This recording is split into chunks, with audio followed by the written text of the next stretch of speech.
everybody. It's been about 2 weeks since the last stream, and there's been some news, you know, in the Deadwing Dork verse since then. Starting with nice things, I got a comment from Luke Feast, the creator of Movie of Trey, and he said that, you know, he appreciated it and he loves the channel. I haven't even put out the fucking live clip of that yet. He just found the stream, like the unlisted gang. I got Movie of Trey creator in my unlisted gang, people. That's how you know I've made it. Okay? So that was nice. That really made me feel good amidst all of the people saying that I'm a pedophile groomer apologist. You know, that was like that wasn't like a big deal because, you know, I mean, it's Blue Sky. I don't know. It's just interesting to me, I guess, how many people have decided that I'm, like, just angry all the time. I don't know. Admittedly, I guess my older videos and stuff, I was a little less, malding. I'm malding for effect, people. I assume most people understand that. Most of you probably do. But there's just always these people that stop in for, like, a video and they're like, he's just so mad all the time now. I don't know why he's so mad. He's just so mad. Something must be bad in his life because he's so mad. It's very interesting how often that seems to happen. The Canada video came out. Doing very well, well, not very well, but I mean, it's doing pretty well. It's doing decent. It's a so-so Canada video, but the first one wasn't doing as well as this one. I kind of didn't have high hopes for it, but this one has ascended rapidly from, like, 5th place of my recent 10 uploads to now at 2nd place. It's only being beaten out by fucking Lucky the Lichen Rock. God damn it. Interesting performance on that one, you know? I mean, I'm very happy that people are stopping by for the Canada video because, you know, it's like every day there's a chance that there'll just be, like, a random fucking influx of, like, you know, a couple hundred people an hour watching it. Yeah, by this point, usually most of my videos drop off completely and plateau and no one ever watches them again. So I'm not used to having a video that's, like, you know, consistently continuing to do all right, and that's, you know, that's pretty good. But yeah, it's interesting. That first Canada video I put out, I guess it was more of a surprise for people when I did that, because, you know, there was no precedent for that before me making that. The second one, I guess people were, like, expecting it or used to it or whatever. And so, I didn't get as many comments that were like, what is this? Where's users? I want users! I'm 6 years old and I don't want to eat my broccoli, I just want users! I didn't get quite as many of those. It was mostly people that were, you know, in agreement, and then the ones that weren't in agreement were just like, well, you're stupid! And, they couldn't ever tell me why I was wrong, just that I'm wrong. Which I find interesting, you know, like the people that were in agreement were like, oh, well, the reason why this is happening, and it's like a big paragraph of, like, interesting information I hadn't considered. And then the people that were, like, against the video were just like, you're an idiot, Sargon! Somebody called me, like, said that I was like Sargon now, so that's great. Listen, I don't even own a suit, okay? I'm no Sargon, alright? But, yeah, shortly after that, then there was the thing with Blue Sky. It's very fascinating to me, whatever happened with that fucking, Mr. Enter and Star Giant situation, because there was a new Mr. Enter video, and, you know, in the video he was like, some of you, I think what he said was something to the effect of, like, some of you didn't, you know, find that the evidence that I presented was, like, sufficient or something. And he showed a picture of my channel while he was saying that, and he was like, and that's fine. And it was like, I agree that that's fine. I felt like having a whole segment in your video about how, someone's mom's fart fetish was exposed and they felt bad about that. Probably, I felt like maybe stylizing your video to be like Danganronpa probably wasn't the most compelling thing for a super serious situation, you know. But you know, that's just me, and I can appreciate that he took that okay. But apparently a whole lot of other people decided that I was on Star Giant's side in that stream that I did. What's very funny about that is that stream that I did is like 2 years old. Like I was very late to live clipping that one. But a couple months ago I did it, and I mean, I don't know. I was pretty rude to Star Giant throughout the whole thing. Half of the thing was me going, can we call him a man since he has a beard, or are we gonna, like, lie to ourselves? You know, most of that video was me making fun of Star Giant for various reasons. But apparently it wasn't quite enough. I needed to, like, take it very seriously and make no jokes about that situation, which I'm sorry, the trivial of your mortal lives is unimportant to me. Indeed, some may groom. I just don't, I'm afraid I don't care that much. I'm afraid, you know, it's not the most shocking and interesting information to me to present to me that a fucking Discord filled with, like, 12-year-olds and a mid-20s or 30-something or whatever guy with a beard who calls himself she/her. Turns out grooming happened, guys. I know you would never believe that. I know that that's a shocking thing to drop on your plate like that, but yeah, no, I was supposed to take it extremely seriously, and my favorite comment I ever get on a situation like that is when people say, oh, well, he didn't do any research. It's like, that's the point. That's the whole point. I don't need to do research. Other channels exist for doing research. I'm the guy, I am always the guy walking into the apartment and it's on fire and I'm holding the pizzas and I don't know what's happening. That's always me. In every situation, you need to assume that I don't know what's happening. And I don't want to know what's happening. It's less funny if we know what's happening. So, you got a lot of people on that Blue Sky situation of just like, he didn't even do his research. He doesn't even know what he's talking about. There was one of them that was like, all he does is laugh at autistic people and burp into the microphone or something like that. Which I don't think I do that often. I would do it on command right now for effect, but I can't. Yeah, I don't know. It was a funny situation. Little did I know that would be like me making a fucking YouTube post about Blue Sky was gonna be like the fucking the straw that broke the camel's back. Bunch of longtime server members on the Discord fucked off in the wake of that, which, you know, some of them were very annoying, so it's fine. But you know, I was beside myself.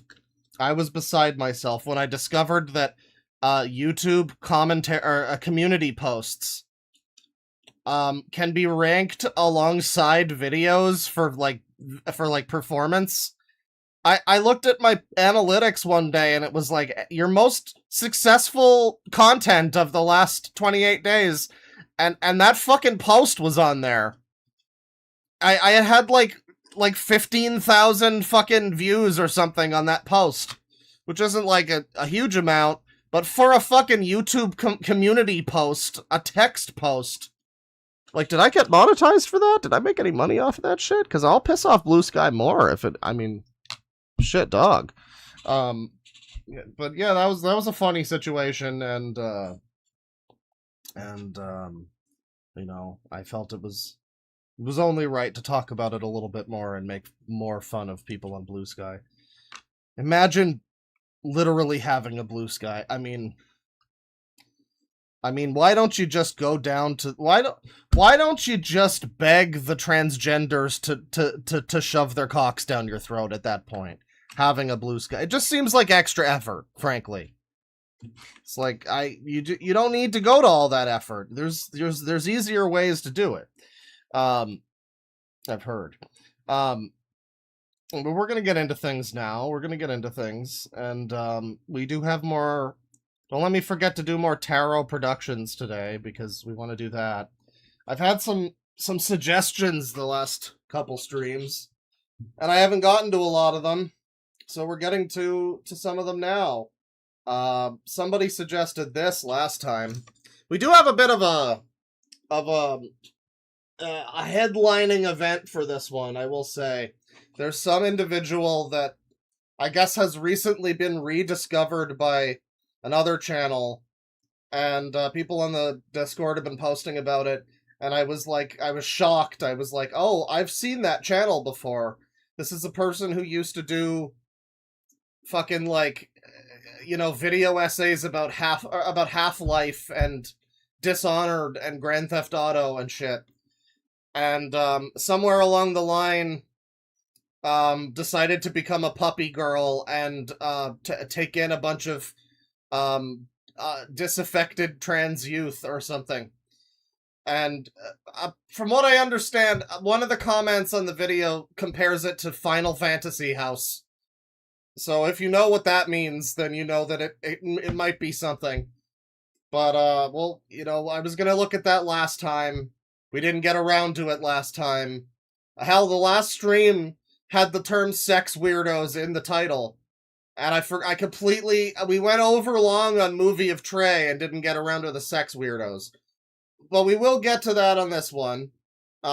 Before we do, though, we've got LWN101, Noah McDonald, who, in one of the videos that I saw, you can see it's a train lover. It's Hey, who here loves trains? It's a train lover, and he's got a lot of, like, interesting footage that I would not be caught dead watching, because holy fuck, I do not love trains.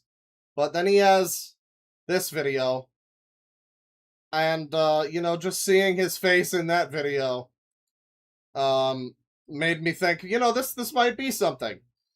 We got whatever this is here, which is a great thumbnail. And then there's, like, just a little child. There's a little child in a swimsuit back here too, in this thumbnail. So that's probably a little concerning. Here he is exploring prefab homes. Here he is with a nearly 3.5 hour long birthday adventure. And oh boy, oh, he records Amber Alerts, huh? How about that? I had to sneeze. Fuck you, sneeze fetishists. You don't get that one. Ignite Youth Club. So this is an interesting guy. I mean, he's, as you can see, very clearly an adult. But he's got videos that feature little kids all over the place. Amber Alerts about little kids. There's various little kid shit all throughout here, which is perhaps a little worrying. Let's just watch. Let's start with this one.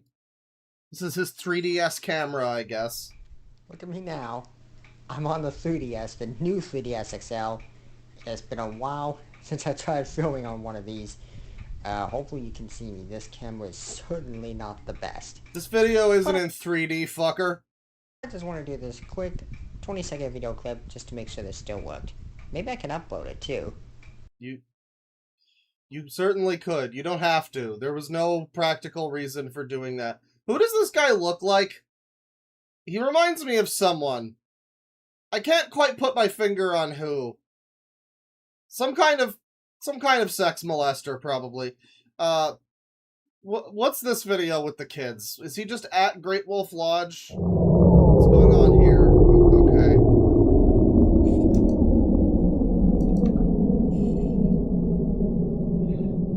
Not Larson. Not Dave Portnoy. A little bit Amazing Atheist, maybe? This is not how I expected to visit Great Wolf Lodge. Oh, they just lost power. There's lighting over here, but that's the generator running these lights. The entire city grapevine just lost power right now. Look at all these arcade machines that are useless without power. You'd think they'd have backup generators or something. It's King Kong. All these kids at Great Wolf Lodge keep picking on me and making fun of me. I'm good. Everything is going out. All that's working now is emergency lights. That is not how I planned out my vacation today. No.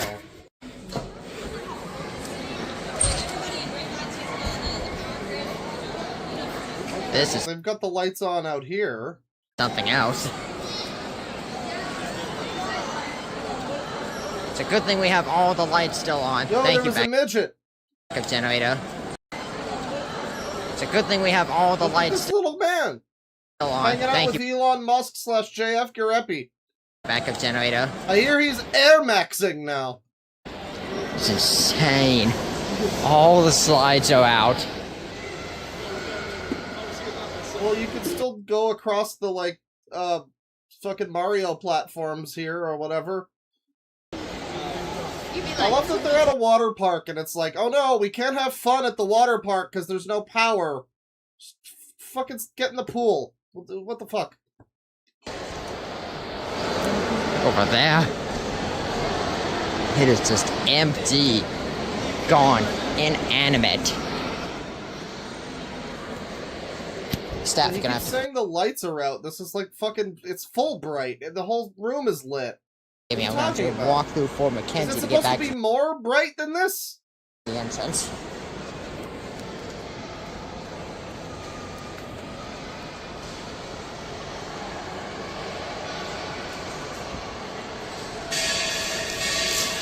Whoa!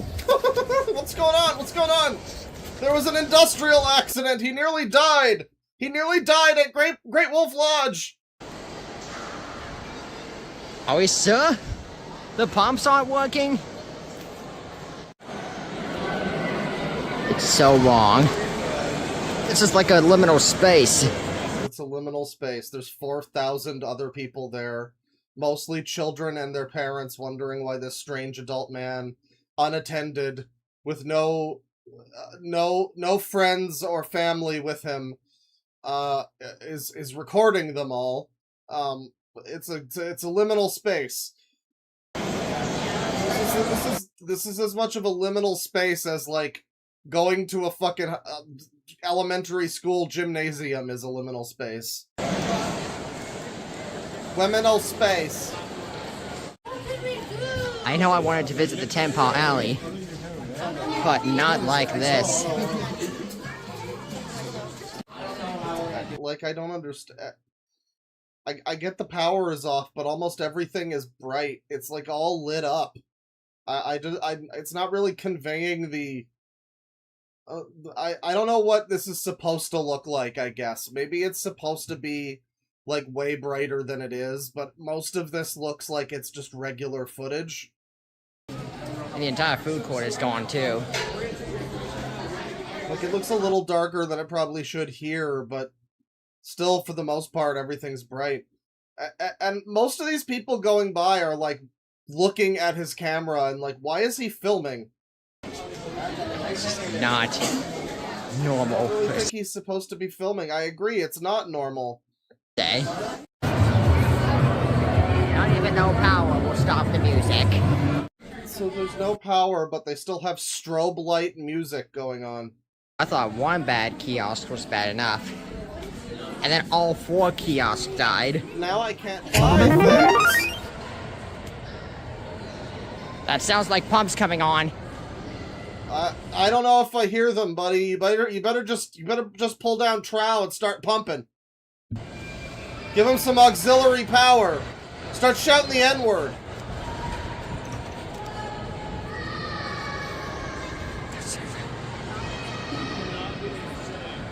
I like the guy in chat whose name is Shovelware Lodge.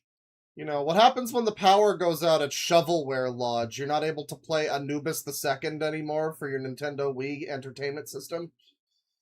What a shame. What a rotten way to die. Look at all these owls up here and eagles and shit. Hey, give a hoot. Stop jerking off into the kiddie pool.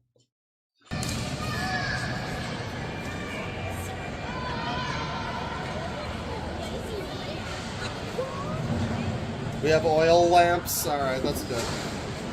I just saw the waypool lights just come back on.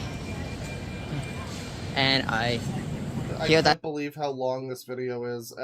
I swear that video... Maybe I'm just too cynical. It feels like that's just an excuse for him to have footage of little kids in swimsuits in his possession. And if the cops show up, he's just like, no, officer, I was just recording because the power went out. Wascally power. Yeah, he's got, like, this video, which is 3 hours long. There is absolutely fucking no chance I'm watching 3 hours of this guy just dooting around. That's not happening. What's popular on his channel? Thomas shit, of course. Hey, come back here, you big monkey. Oh boy. I think Noah here wanted to start a race war. Just a lot of generic, like, videos of him, like, looking at technology. Like clocks. There's a 21-minute video of him analyzing a clock. Maybe that's entertaining if you like clocks. I don't care about clocks. So that's probably not for me. Somebody told me to look at this guy. I don't know if he's the most interesting guy ever, particularly. But he loves Chuck E. Cheese, I guess. What the fuck? Oh, he's, like, doing, like, a fucking meme about, like, spam comments, I guess. Okay. What's this video? Someone's got a good thumbnail. If I told you your TV's obsolete. 14 likes, 7 dislikes. This is a contentious video for him. Introducing the LWN Supervision. It's not just a TV, it's a supercomputer TV, powered by a liquid-cooled 128-core hybrid CPU array. It's heavier than your laptop. What the fuck is the point of this? Louder than your grandma's clock, and brighter than your future. That's because inside... Well, I mean, if you're a white woman with dreadlocks, your future probably isn't that bright these days. That's There's a because... time and place for being a white woman with dreadlocks, and that time has passed. Inside are supercomputer parts. It uses breakthrough components like the Intel Xeon 6780 Echo and the NVIDIA RTX 40. Sometimes you see a video like this and it's like, what is functionally the point of this?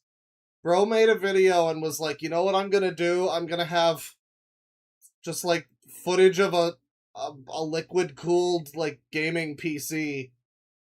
And that's what this TV is. And the joke of the video... Is it a joke? Is it a joke?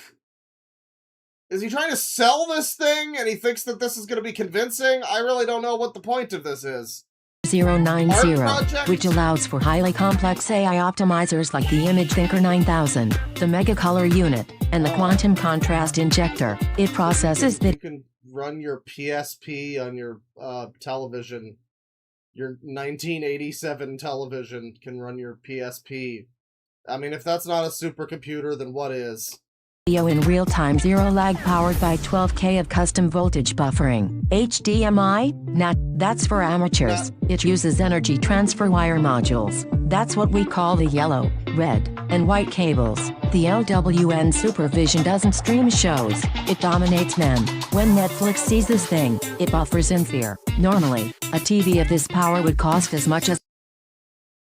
Like, if there was a joke here, it's, like, ruined by the fucking text-to-speech. I weep in the face of autism. I truly know not what autism does to a person, because, I mean, I can play a Sonic game, but I'll never really play a Sonic game. You know, like this guy probably can. You know, those movies that tried to make autism out to be a superpower? It was like a Predator movie, right? It was like, oh, he's the next stage of human evolution because he has autism. I'm starting to think they might be right, you know? I'm starting to think that this is maybe like some kind of superpower, because this is like being able to see colors that don't exist on the normal spectrum. There's something going on here that most of us can't pick up on because we don't have the gene. The Tesla. Wow. But today, and today only, you can get it for just $799.99, or a brand new iPhone 16. Affiliate links down in the description. Order now and we'll throw in a mystery cable. It might do nothing. It might unlock the secrets of time. Finding out is half the fun. The LWN supervision. Because skinny TVs are for quitters. Well, the special mystery cable might be able to unlock the secrets of time, but it ain't gonna bring back any of those kids that were on the Amber Alerts. Thank you, LWN. Lego Worm Noah is his name. I don't know, maybe there was something specific that I was supposed to look at from this guy, but I'm not finding it. He's got older videos where he was like, I'm gonna say a more appropriate age. Because, like, now it feels like he's too old for how the videos are, but there's videos where he was like, it looks, oh boy. Oh boy. You know, you really don't want to have this facial hair. Like, I just don't know if this is the facial hair you want to go for. Because your life seems to revolve around technology, so I can't imagine you're Amish. So, you know, maybe just don't have this going on. It's not even like sideburns. It's like sideburns that spun off into their own facial hair TV series. Ugh. Jesus Christ. Thank you, Lego Worm Noah. Well, we're gonna let go of that and take a look at whatever this is. Maybe. What's this one? Okay. Maybe not this one. Alright. What about this one? Oh, yeah, definitely this one. Alright. Somebody suggested this one last time, maybe? It was... well, you're just gonna see the thumbnails and you're gonna know. You're gonna know. This is the King Tartarus, the Devil Hero. And this is what his thumbnails look like.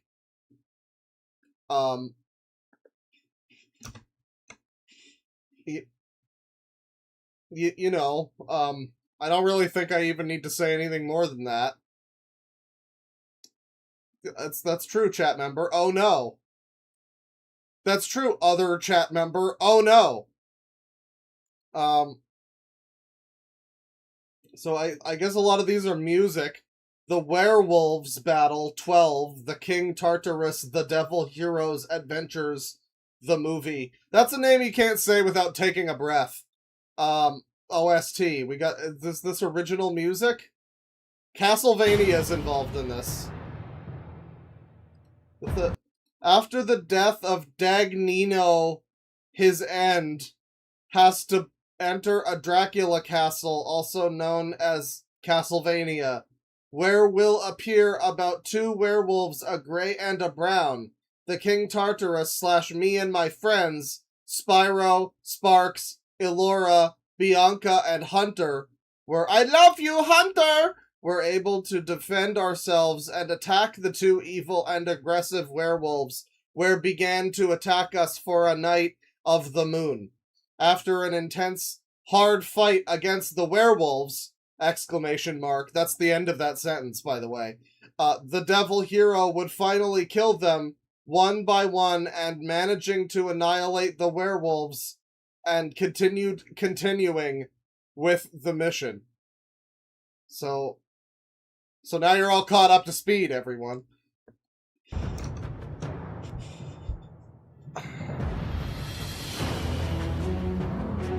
Is this like just Spyro music? What is this music? No, I know it's just music, but I thought it would be original. I think this might just be music from like a Spyro game or something. I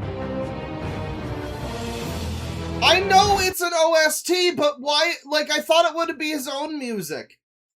I don't think this is his own music. It sounds too professional. So I'm wondering which, like, video game this is from. God of War? It's multiple chat members are saying God of War. Alright. Well, I would have never guessed that because I don't really know God of War, and nothing about this is indicating that God of War is, like, even on the fucking table, frankly. What's this one?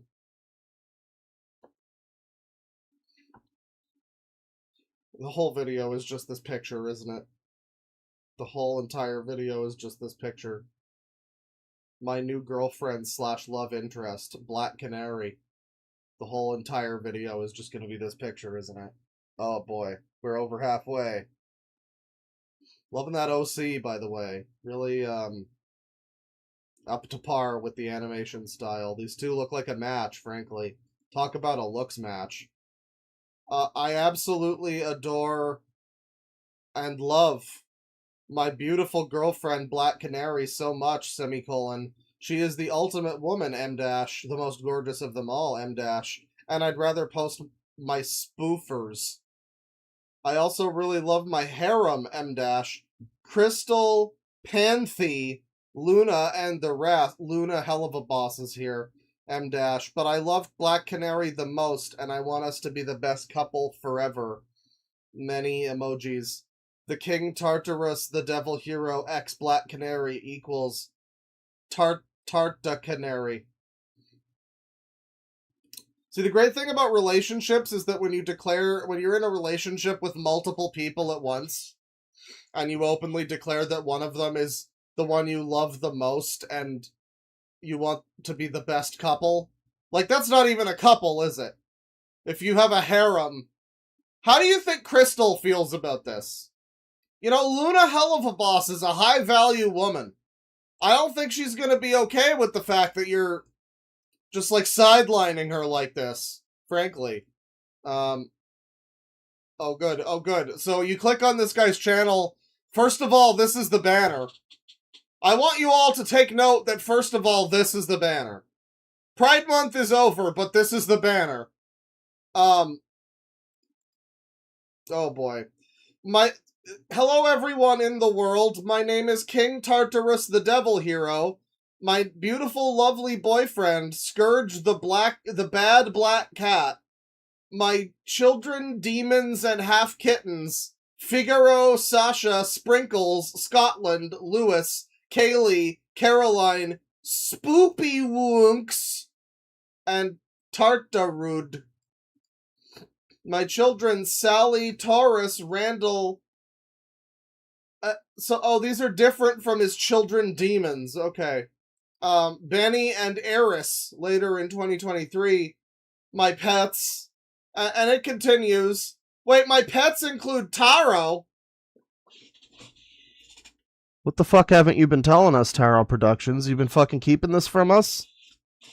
You know, you are ordered to surrender over any cringe individuals you might know, if this happens to be you. Fucking Sheol is here. Kitty Soweps is here. I do like that these names include, like, Randall. They're everything from Randall and Sally to Spoopy Woonks and King Sheol and Kitty Soweps. Friends are just others. There's the, you know, and the rest. We have too much of a list here, so just end the rest. The good devil of darkness and horror. Please don't threaten or judge me. Well, you're the devil. I kind of feel like... The devil of darkness and horror, no less. I kind of feel like you can, you know, deal with somebody threatening or judging you, but that's fine. I don't intend to.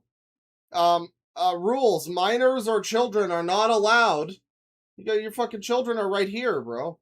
Welcome here, or disrespectful rudeness will be blocked and reported, nor will toxic people, cyberbullies, or haters. This is worded very, very poorly. I can really only hope that this guy has a video where he's talking, because I want to hear him talking. Well, no, because he only has one video, apparently. Well, how the fuck? What? Oh, there's a different one! There's the King Tartarus Films Production Studios, everybody! You know, we don't really do the user bingo anymore, because it was just distracting and kind of got in the way of the content, really, but if you happen to be playing user bingo at home, mark off Films Production Studios on your bingo sheet, because there's also that, I guess. But this is like the main channel, I guess. And here's his beautiful boyfriend / love interest, Scourge the Bad Black Cat, who I guess is secondary to Black Canary. This devil hero swings both ways. You know, you've got the gay pride woman with the big tits over here, and you've got the trans flag woman with the big tits over here. The woman has a little asterisk next to it. But I'm surprised we don't see a bisexual flag woman here. Because yeah, I mean, he's in love with Black Cat and Black Canary. Oh my good fucking god. Oh god. The Superpower Puff Cats _channel _video _4499 _kitties _44.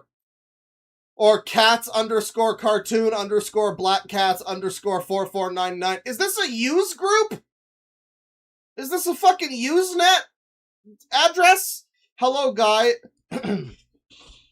Hello, guys. Welcome to my channel about Russian, English, and Korean about Chanel that cool.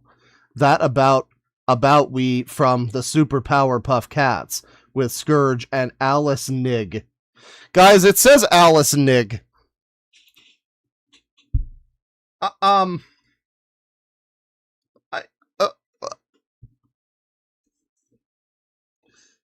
I wasn't planning on saying any slurs today, but we're halfway there.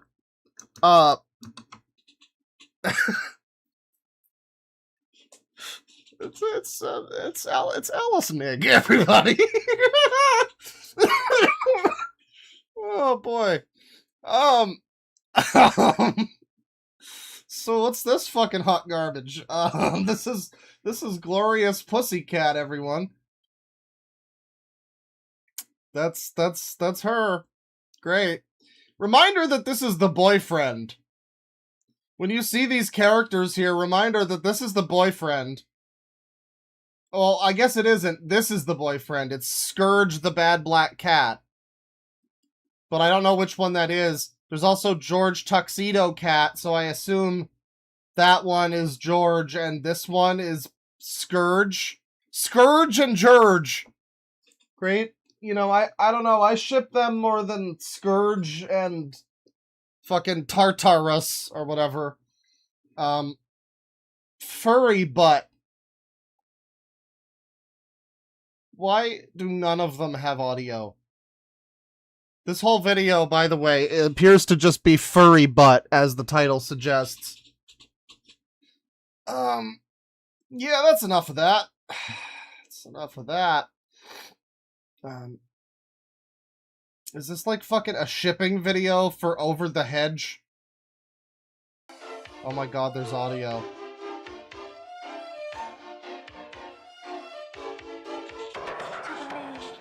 Or not to believe, that is the question. What is this? It just takes a street degree. You've lied your last lie, and I've cried my last cry. I'm out the door, babe. This other fish in the sea. What is this song? It doesn't even list what the song is. Oh boy.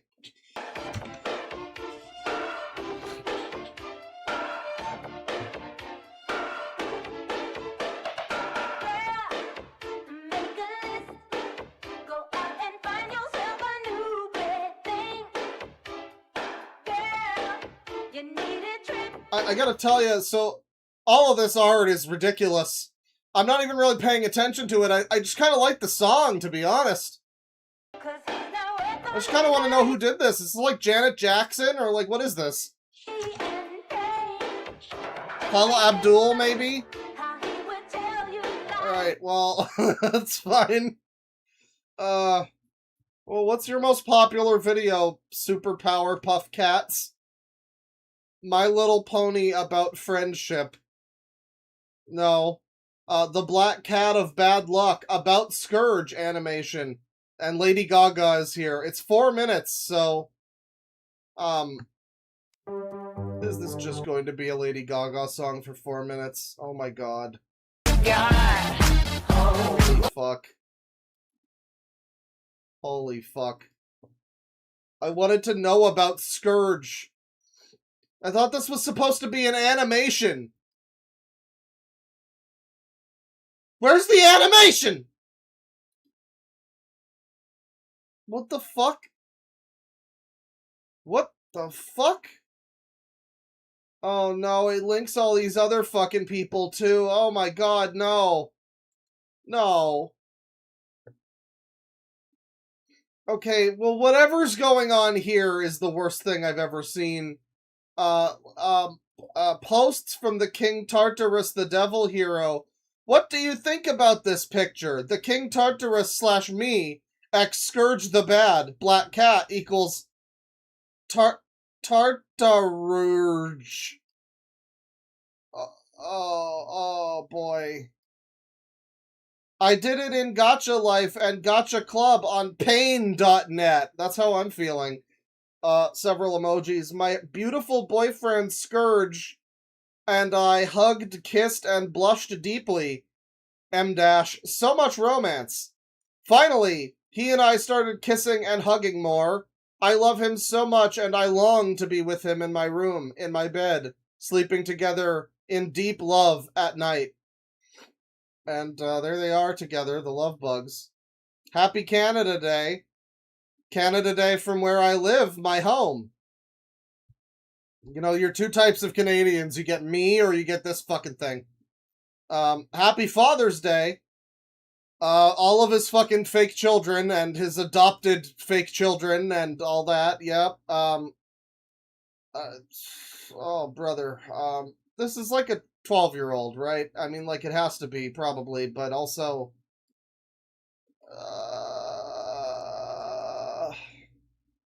What do you think about this couple? Oh, I'm thinking something right now. About, Is that Star Fox? Jesus Christ. So what... Are there any of these that are real videos? No, it's all just stupid nonsense. It's all just retarded fucking nonsense. Holy fuck. Holy fuck. Well, what do I think about Star Fox X Big Booba Titty Lady who are sluts? What do I think about it? Why would I think that there would be any audio? What I thought about it was that there would be audio. There is not. I like that she has a Batman logo on her forehead. That's good. Digimon? I don't care about Digimon. I'm not clicking. This is a Digimon? Wait, this is a Digimon.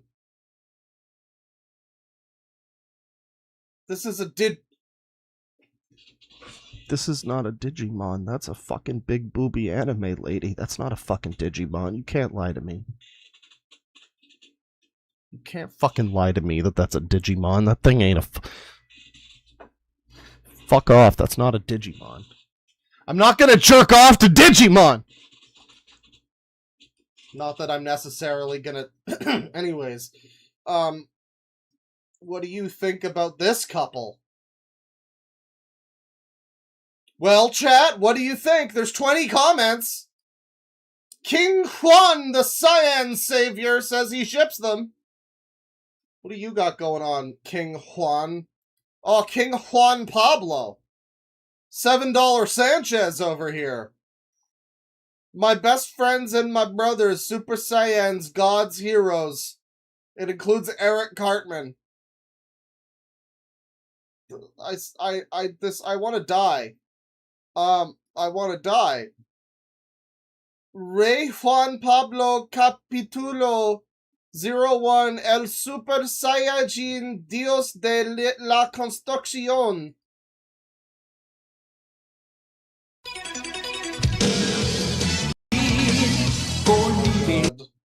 Oh my god, get me to the Home Depot already. Here we are.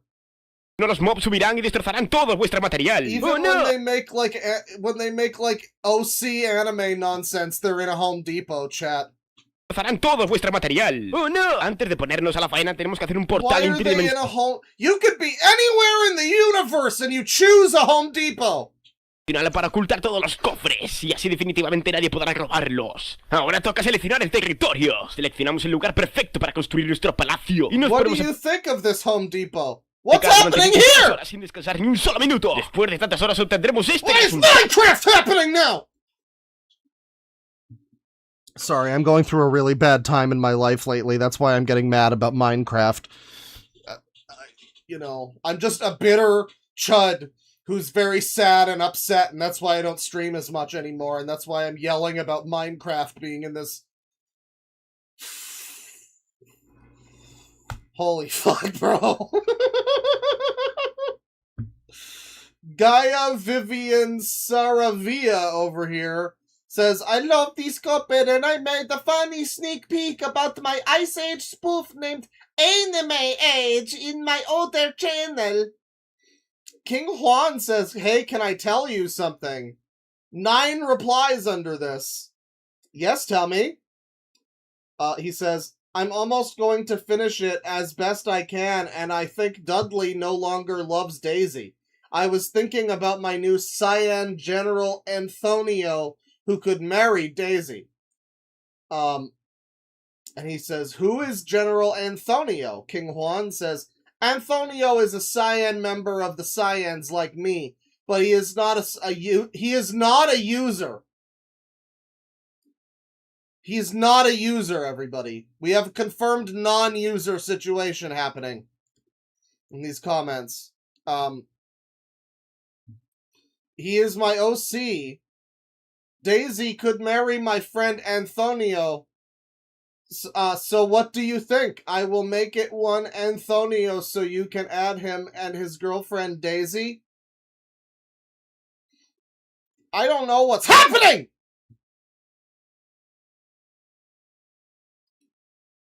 Let's look at Gaia Viviana Saravia.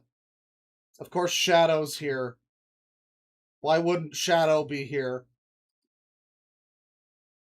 I mean, like, the thing is, these are probably children, is the sad part. I mean, I hope that these are children with these types of videos.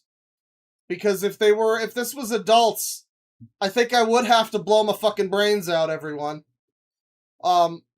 However, there's also quite a lot of overlap with SSG here, so I mean, anything could fucking happen. Here's Luffy, or Luffy, if you prefer. That's great. That's marvelous. He's got playlists. Oh my fucking god!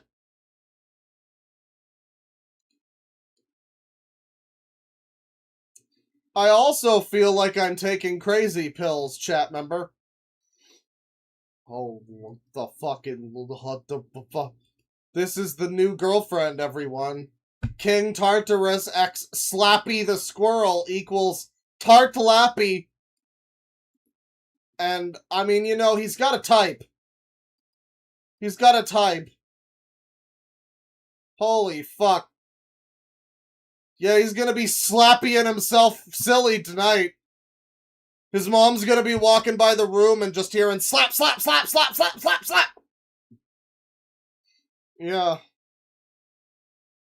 Oh my god. Now I'm already thinking about many emojis. My beautiful girlfriend Slappy the Squirrel, and she knows why I love her so much. I adore her legs, her big breasts, her beautiful face, and she makes me fall in love and blush even more, and the most beautiful and soft squirrel tail touched my face, making me blush. Many emojis. Slappy the Squirrel is the hottest, most gorgeous, and most beautiful furry, and I would love to draw her and have sex with her and all that. Okay, I really hope this is not a child. She's the best furry squirrel for me, and we've become a beautiful couple and boyfriend and girlfriend. Many emojis. The King Tartarus X blah blah blah. Tartlappy, everyone. Elzaku Cat Flame says that this is so sweet. Let's see what you're all about. Ali Canbar. Yeah, I mean, unfortunately with these types of people... Oh, here she is. Viva Mexico! Viva Mexico! Viva Mexico, everyone. Can we see Elzaku Cat Flame here? I thought I saw her in the... No, that's just some random lady, probably. Okay. Alright. So this is a community. This is a whole community of individuals. Now, firstly, let me just ask, is this a character that's, like, related to the fucking one that Astro Boy is, like, fake married to? The one that's, like, from that furry sex comic from the 90s or whatever? Because this looks like the same art style as that one.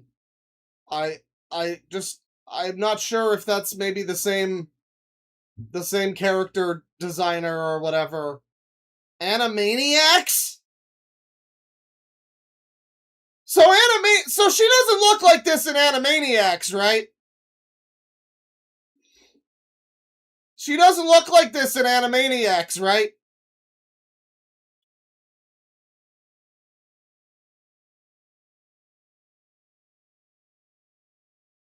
She's an old lady. Okay. Not even close. Not at all. Zoomer, Claw. Aren't you the person that does, like, art of little kids on the toilet or something? Shut the fuck up.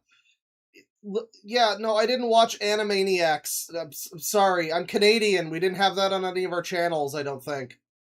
Frankly, even if I was old enough for it, I think we just didn't have it. And if we did, it probably would have been on our like YTV or Teletoon for like 27 years after it stopped airing for you guys, because we have nothing else. But anyways, oh boy, Tartaggy over here. Here's Maggie. It's couple meme. My lovely, beautiful girlfriend Maggie and I will be the best couples forever and always together in romance, sex, and everything else. I love being with Maggie, the most beautiful furry girl, my gorgeous and hot girlfriend. Tartaggy. Uh-huh. So, and these are all just playlists based on his videos, I guess. I wish there was a way to sort by longest, because there's got to be one... I really, really, really would like it if there was one on here where he talks. I would love for one of these to have him talking. Here's one that's a few minutes long. First of all, let's just enjoy this. Enjoy this art.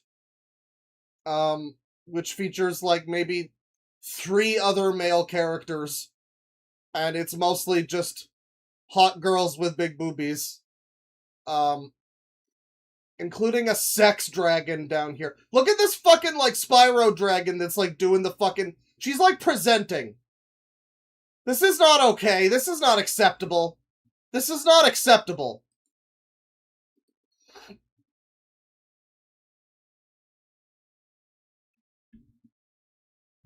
Starring... Oh. Yeah, Wouldn't you think my collection's complete? Wouldn't you think I'm the girl? So we don't need that, you know. Unfortunately, this is not a video with like voice acting. The Legend of King Tartarus. Is this also music? Oh, God damn it. God damn it. This would be so much better if we could hear him talking. Okay, but we do know he's also Mexican because he's got the little mexclamation mark here. So this is like a community of Mexican waifu friends who are all furries and do gacha life or whatever. Ages undetermined. you know, posts, it's mostly the same shit. Here's some sex art of Jasmine. Jasmarus is the ship name for them. Here's some sex art of Power Girl and whatever this is. Other Power Girl, I guess. Yeah. I hate how many people there are on YouTube where it's like, this is like funny, but your channel would more or less be exactly the same if you were just like on DeviantArt. You know? There's so many of these where it's like, you aren't even, like, there's not even Tartarena for everybody. Is him and She-Hulk. You're not even, like, making the most out of being, like, a YouTuber, really. I mean, I don't know. Wicked couple idea. Pigma Dengar x Graphina the Witch. Oh my god. Yeah, everybody. Yeah, everybody. It's the Star Fox pig with this, like, sex frog.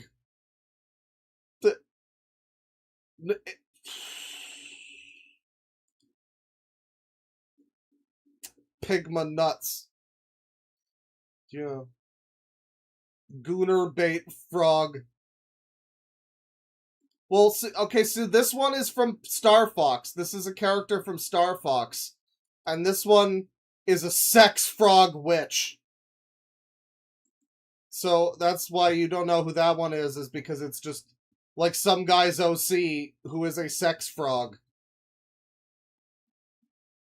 What else we got here? Flying with family. I love that he starts his posts like this, by the way. Like, it's his character talking. You know? Here's his gorgeous girlfriend, Luna. Everyone. Which Jax is your fave? 42% Jax. Gobbles if you're a male. Say Kit if you're a female. For me, Goobles. Oh, okay, it's this sex jabroni character. Gotcha. Right. Awesome. This is a great channel. This is a great discovery. This is a fantastic discovery. The Jax who never scored. Yeah. Fantastic discovery. Thank you to whoever suggested that on the last stream, I think. That, perhaps we will look further into some of these people at some point. Holy fuck. Holy fuck. Unrelated to that, by the way, I remembered something while we were looking at that. I didn't want to interrupt the fun, but, I remembered that a few days ago, multiple users that I've looked at before made community posts about how all of their followers should go watch my video about Dan Sobel. This is just an unrelated thing. Mostly. I mean, it's also user shit. A couple months ago, I made a video, you know, like it was like an internet absurdity. I'm not overstepping Mediker's internet insanity, but it was a video I did about Dan Sobel and some of our encounters with him. And, you know, it was like a couple days ago, I got Michael Lambert and Jeffrey Strogan his cock, both made posts that were like, everybody go watch Deadwing Dork video on Dan Sobel. And I was very shocked to see that. I just thought I'd mention that one of my recent subscribers, according to YouTube, is Michael Lambert. For those of you who don't remember Michael Lambert,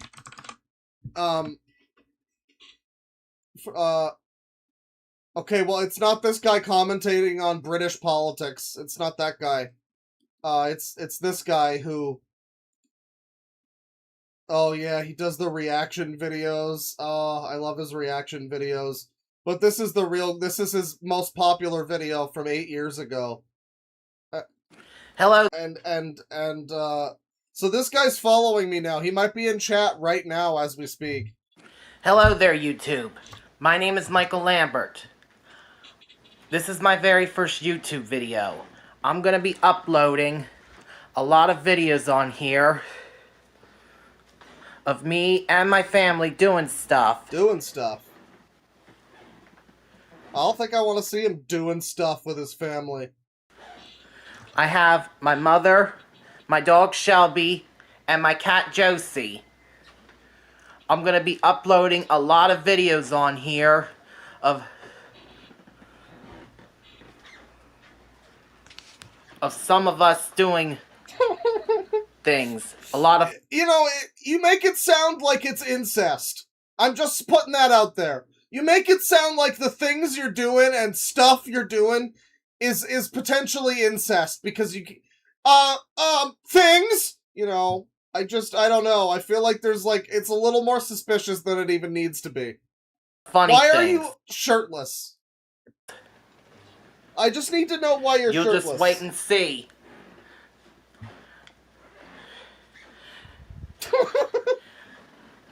Just wait and see. You're gonna do funny things. Long pause, deep breathing. You'll see when I start uploading. But until then, I'm off, so until next time, see ya. Thanks, Michael Lambert. And now he uploads stuff like this, where it'll just be some other guy's To another video. person, that's good. To the person who this actually belongs to, that's good. Uh-huh. This guy follows me now. This is now one of my newest subscribers. I'm very happy about that. But Someone in chat said that this is the most average Deadwing Dork viewer, and it's true. that I react to this. Where's it in? Okay. Hurry up! See, this is early Michael Lambert slop. We need to see his latest slop. We need to see his latest slop, where it's like fully just re-uploads. Wait, I'm sorry. Is this Jeffrey Strogan? Cool intro. I'm reacting to Jeffrey Strogan. It is. This guy also follows me now.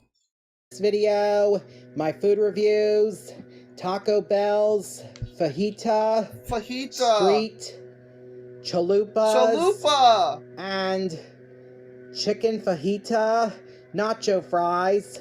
Jeffrey asked me to react to this video, and I'm gonna react to it right now. And if any notifications pop up during the video, I apologize. I will take care of them. Now let's get to this video. I can't believe he's reviewing food that's not stroganoff.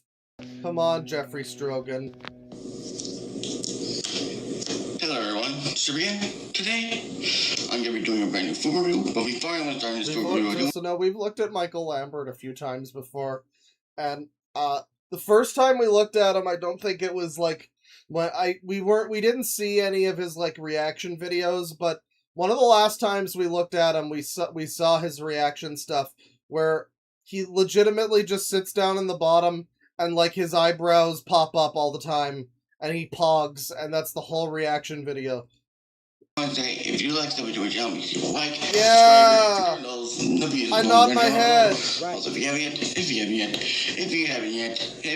yet, for me to give all my videos, give all my videos and holy fuck, this one's real special, ain't he?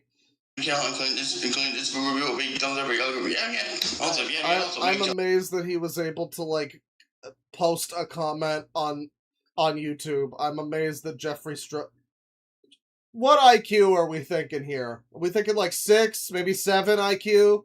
Subscribe on it. Right down that lot of content on the channel. That's why. Boomhauer type speech. Oh, I know we've looked at Jeffrey before. That's why it jumped out at me that both of these guys, like, seemingly coordinated. They must be in the same server or something together. And they were just like, all right, today is the day that we tell everybody to go watch Deadwing Dork's Dan Sobel video. And they both, like, coordinated to put out posts that were directing their followers over to me.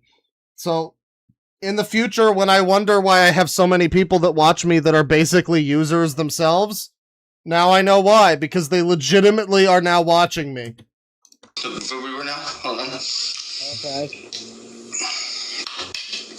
parts of my product bed. Oh my. So, Freddy, let's get this food out. So, there I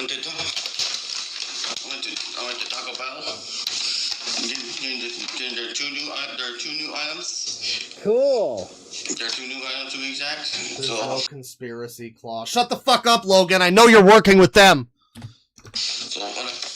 Why is he so bald? That just happens. Holy fuck, Jeffrey. Okay. Well, you know, you get the picture, I think. Let me just take a look here at Jeffrey Strogan, because Strogan. Whatever, it's fine. It's close enough. What has he got? Someone said that he was a Sangi. When we looked at him, he turned out to be a Sangi. I don't really remember that. Oh, so he also does these great reaction videos, I see. And it's all these types of videos that are like kid temper tantrum, kid put laxatives in dad's drink, drone catches cursed Sean the sheep at haunted farm. I guess we know who these types of videos are made for now. It is just like children and Jeffrey Strogan, I guess. Bubba Guerrero. Oh yeah, Jeffrey Strogan really wanted me to look at Bubba Guerrero. This is his new, like, guy that he hates, I guess. Bubba Guerrero. I think he left a comment or something. Yeah, Dan Sobel stuff is happening here. So they all hate Dan Sobel. And he also hates Bubba Guerrero, so we need to look at Bubba Guerrero. Hello everyone, it's again. Today I'm gonna be making our video again. Oh my god. Another drama video. And I'm gonna be doing, just so you know, I'm gonna be doing some. I feel like we probably didn't look at this guy for very long, because I feel bad looking at him for as long as I have at this point. Doing some long term drama videos for now until I'm taking a break from the Swords farm for a while. So yeah, but it's just best thing you're doing so. So, video. I'm just going to talk about something here. Has he had a stroke? I mean, his name is Strogan. I think he's Strogan pretty often, frankly. Obviously, this Jeffrey Strogan. That's me. That's me typing. That's how good of a typer I am. That's great. And that's something I'm sitting here making fun of this guy talking, and this is how I fucking type words. Look at this. Jeffrey Estrogen? Jeffrey Estrogen? What the fuck?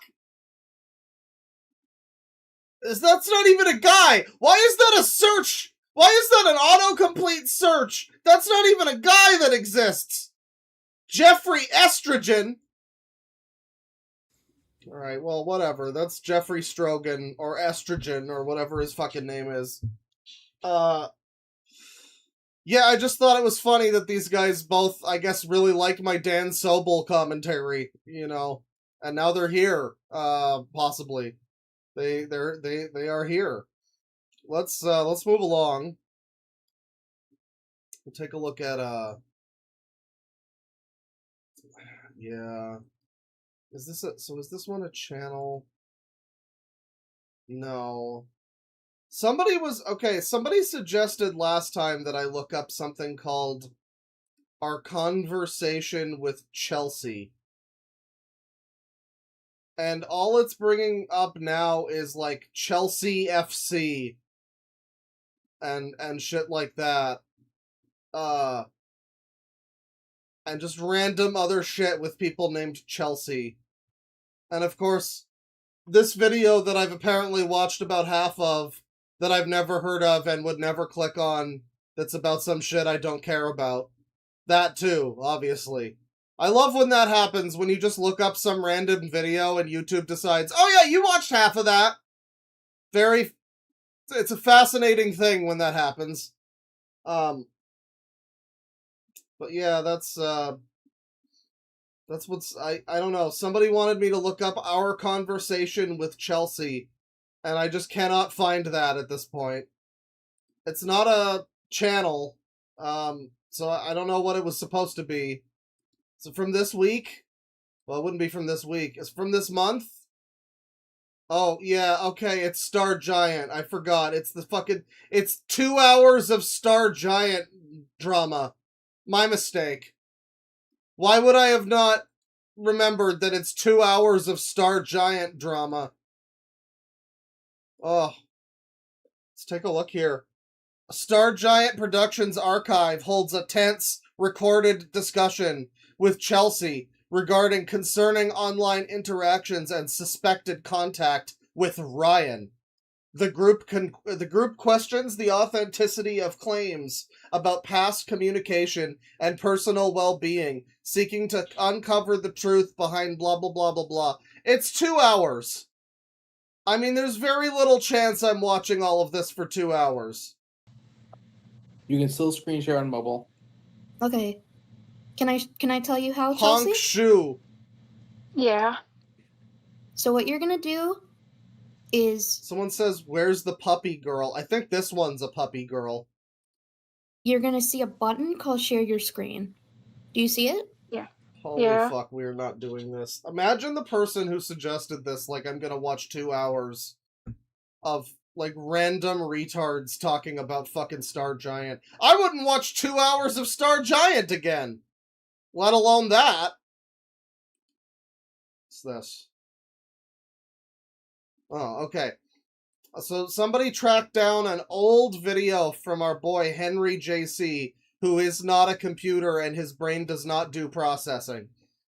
This is an old song, I guess, from him. Probably a song. All of his other content is allegedly songs. And this one is one of the more interestingly titled Henry JC songs. It's called How to Eat a Wall. Okay, so hello, my name is Henry, and someone Holy fuck, it's not a song. Guys, it's not a song. This is just like regular Henry, non-sing-song, non-rap lyrics Henry. So for those of you who are familiar with Henry, he's been like a recurring character for a while. I did a video looking at some of the times we've viewed him in the past, last year, and you know, if you've been a recurring stream viewer, he might be familiar to you. He's not a computer. He misses Katie and Tyler. Hang on. Do I still have... I wanna see Katie and Tyler, and I miss Katie and Tyler, and I miss Katie and Tyler. Yeah, fella. The rest of that song is him just saying the N-word.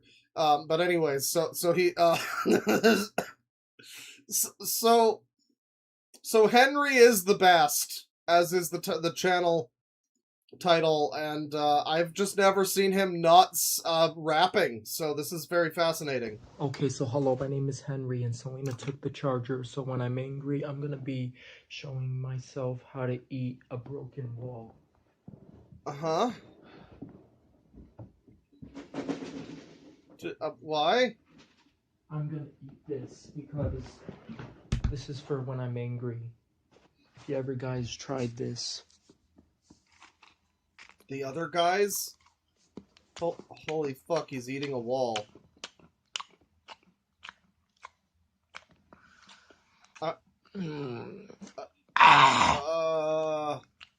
Is he actually eating bits of, like, drywall or something? What is this?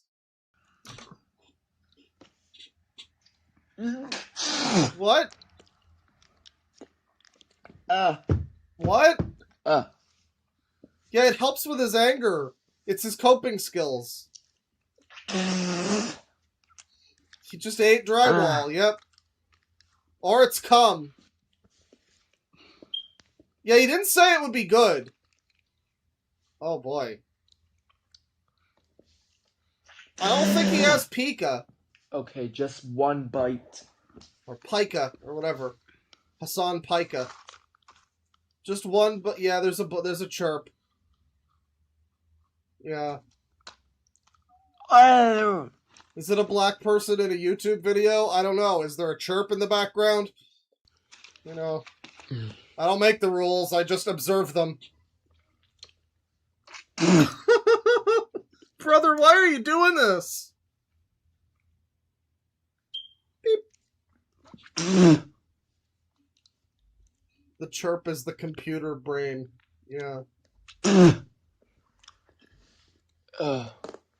So now we have, this is from 8 years ago. We might have some understanding of why he wound up the way that he did. I mean, he obviously already had some problems, but if he's just sitting here chewing on drywall... Fuck. Henry, why? You had so many... Well, you didn't really have many prospects, but you could have done better than this.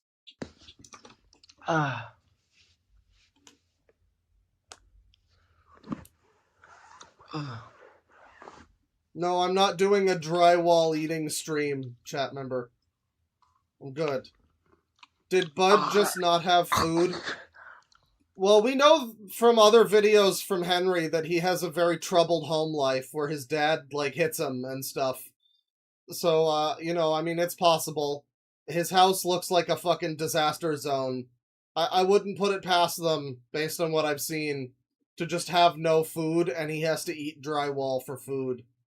I mean, I guess it's because he punches holes in the walls, probably. If I had to guess, this is from him punching holes in the walls. The drywall, he like, collects it and then he eats it, I guess. But he doesn't like it. He's not enjoying it, and I don't think he's even swallowing it.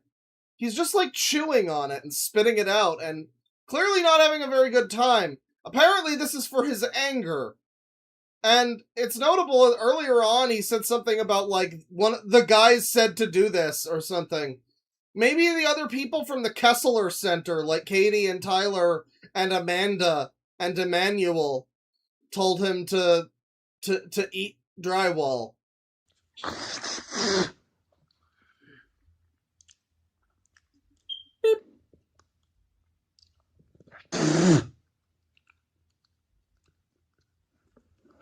It could be a voice in his head.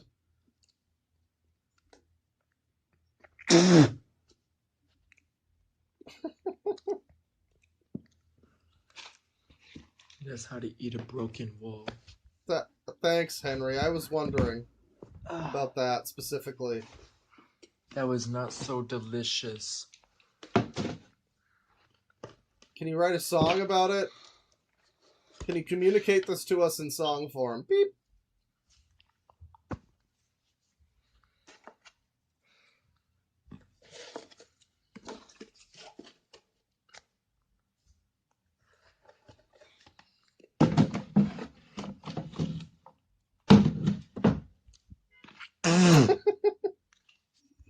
Like, I get not having food. I feel the struggle there.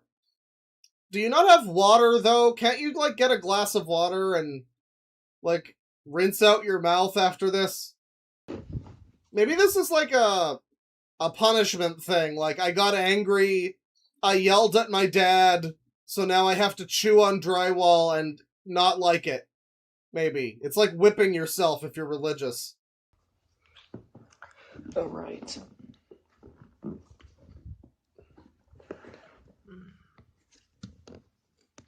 Alright.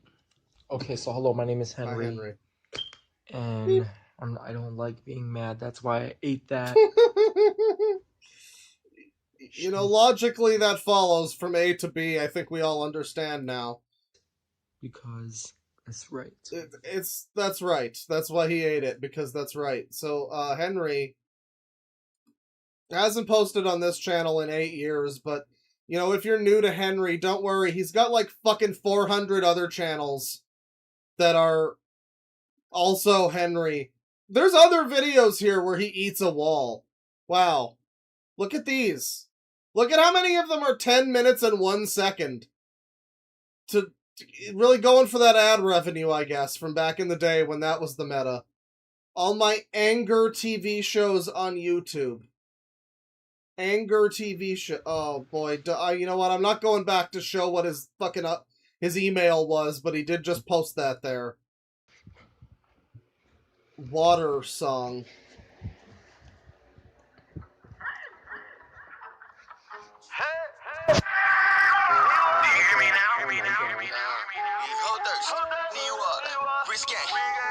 Okay, that's Very nice, Henry. Thank you.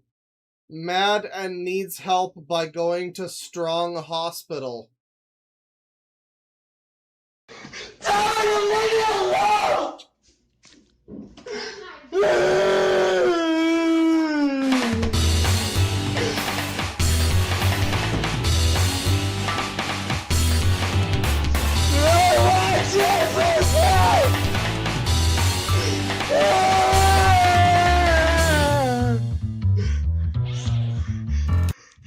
You know, enough of that. I just so he's like having a real freak out here.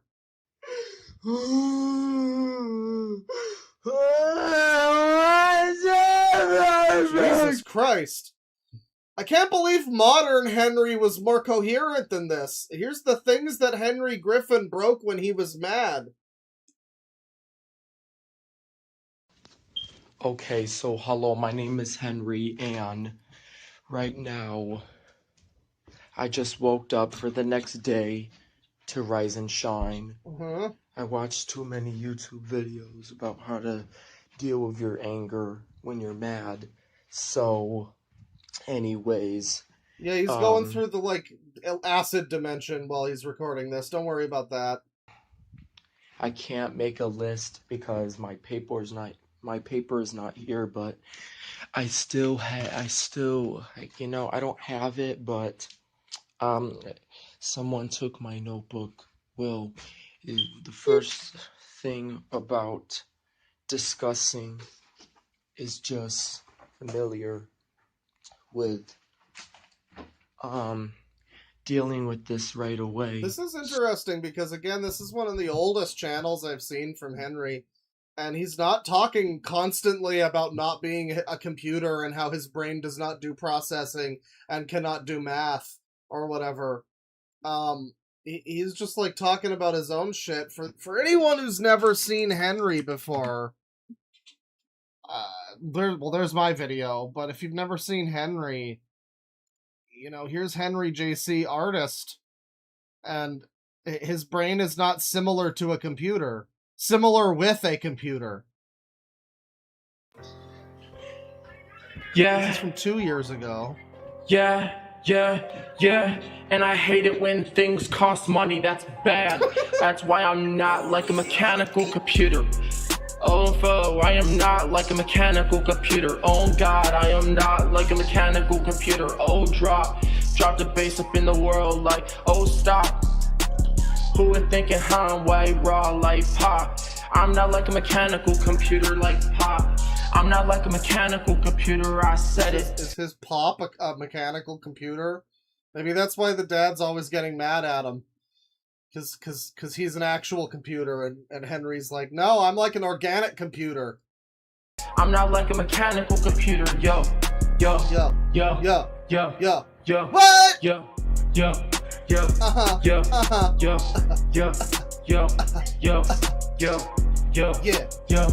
Let's go. I'm not like a mechanical computer, I gotta sum my word up. This is how I'm wrong, with it sitting on top. I don't like the Morrowind feeling at the top. Every single Morrowind time I got down for the lot. I am not like a mechanical computer. This is how I feel like I'm faring all the sock. Yo.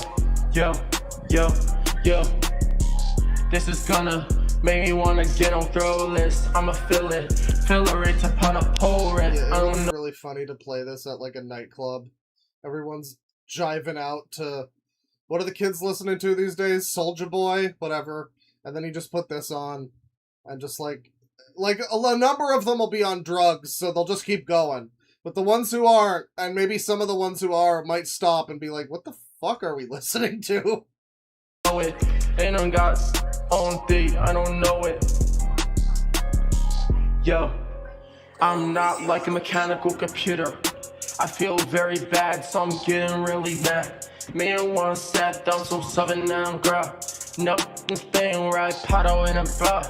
Every single time, but don't wanna play with me. This is how I really got to, man, I'm in a fighting. Every single. This reminds me of the Atlas Earth ad with Crypto Luigi. I'm not like a mechanical computer, across the globe. Across the time like, man, I'm into fighting.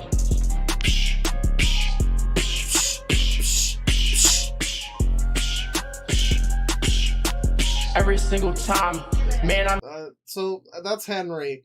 And, yeah, I mean, I've never seen content from him where he is not doing that, essentially.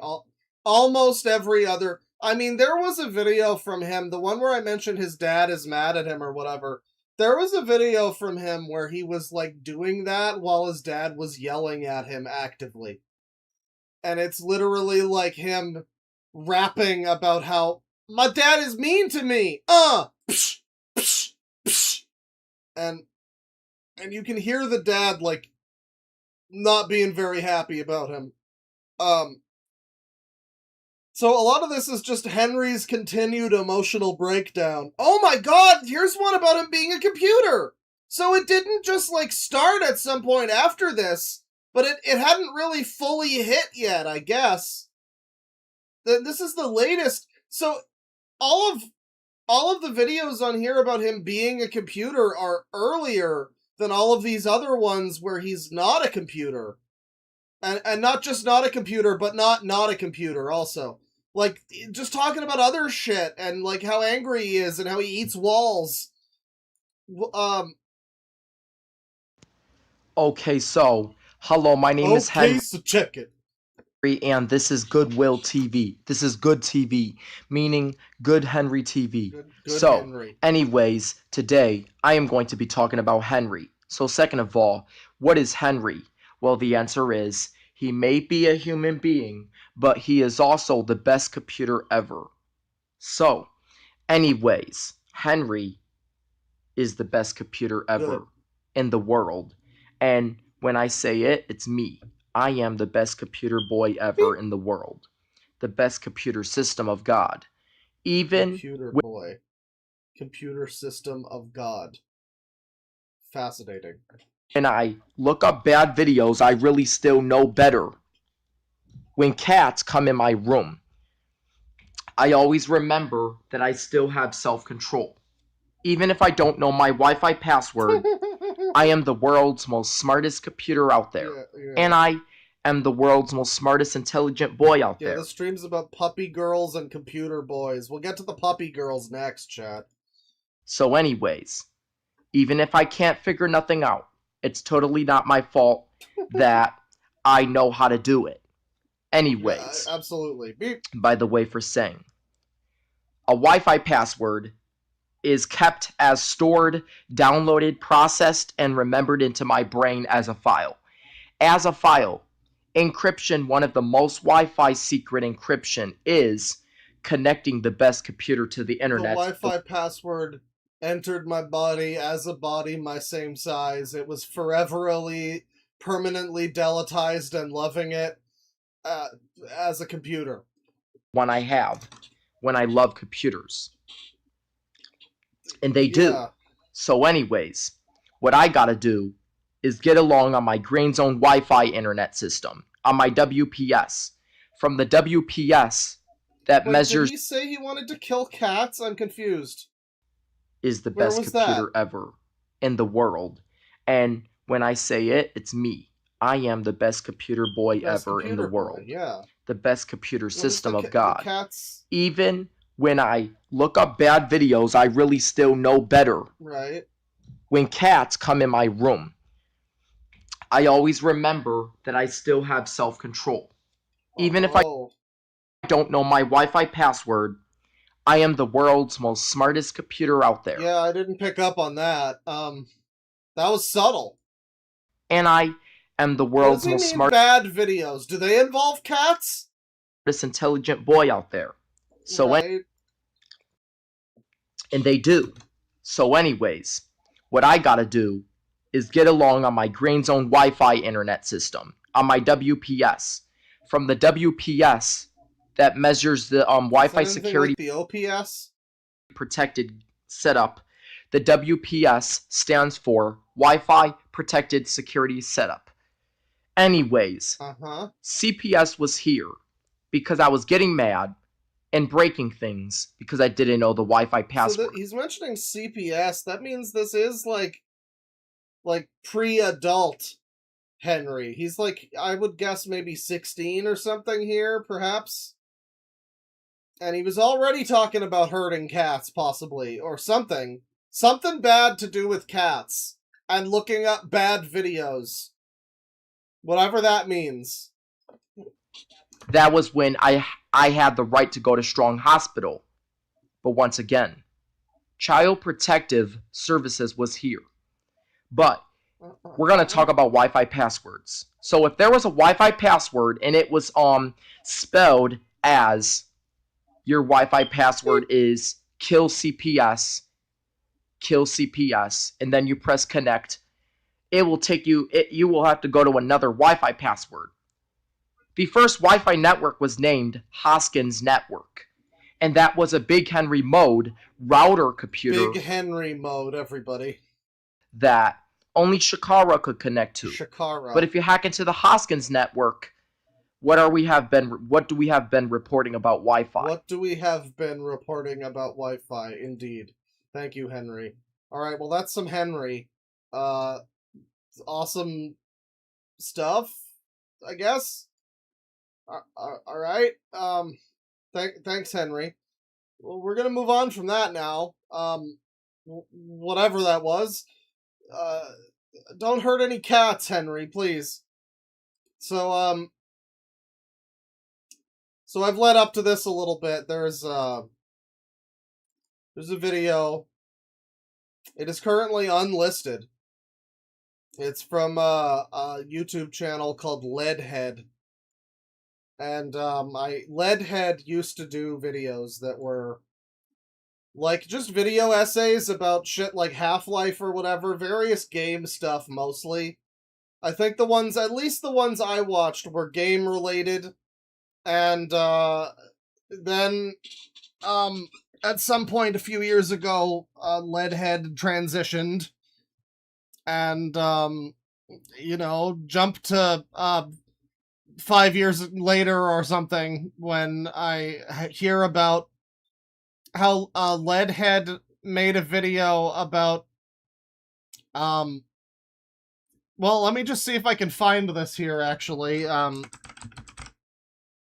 Just see if I can find where this was originally discussed. And I do mean discussed. Let's see here.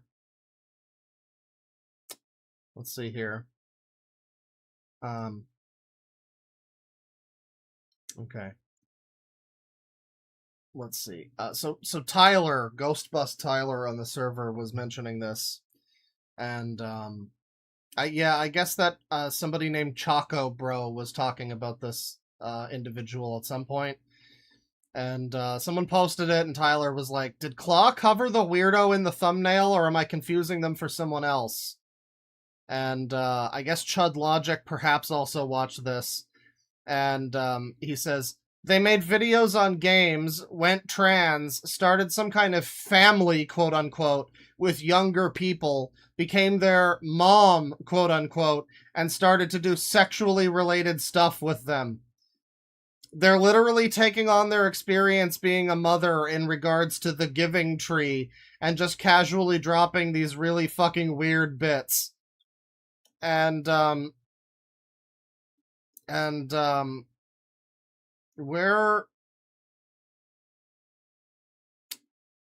is the, Yeah, they also have their banger vid on how they're a puppy girl. So, if you've ever watched this individual before, perhaps that all sounds familiar to you. I don't know. Thankfully, this video is just unlisted and not deleted. It's 36 minutes long, and I don't know if we'll watch the whole thing, but you know, guys, moms deserve a video essay. They do. And we're gonna watch it. We're gonna find out all about doing sexual things with your children as a trans mom / puppy girl. And it's gonna be great. It's gonna be great.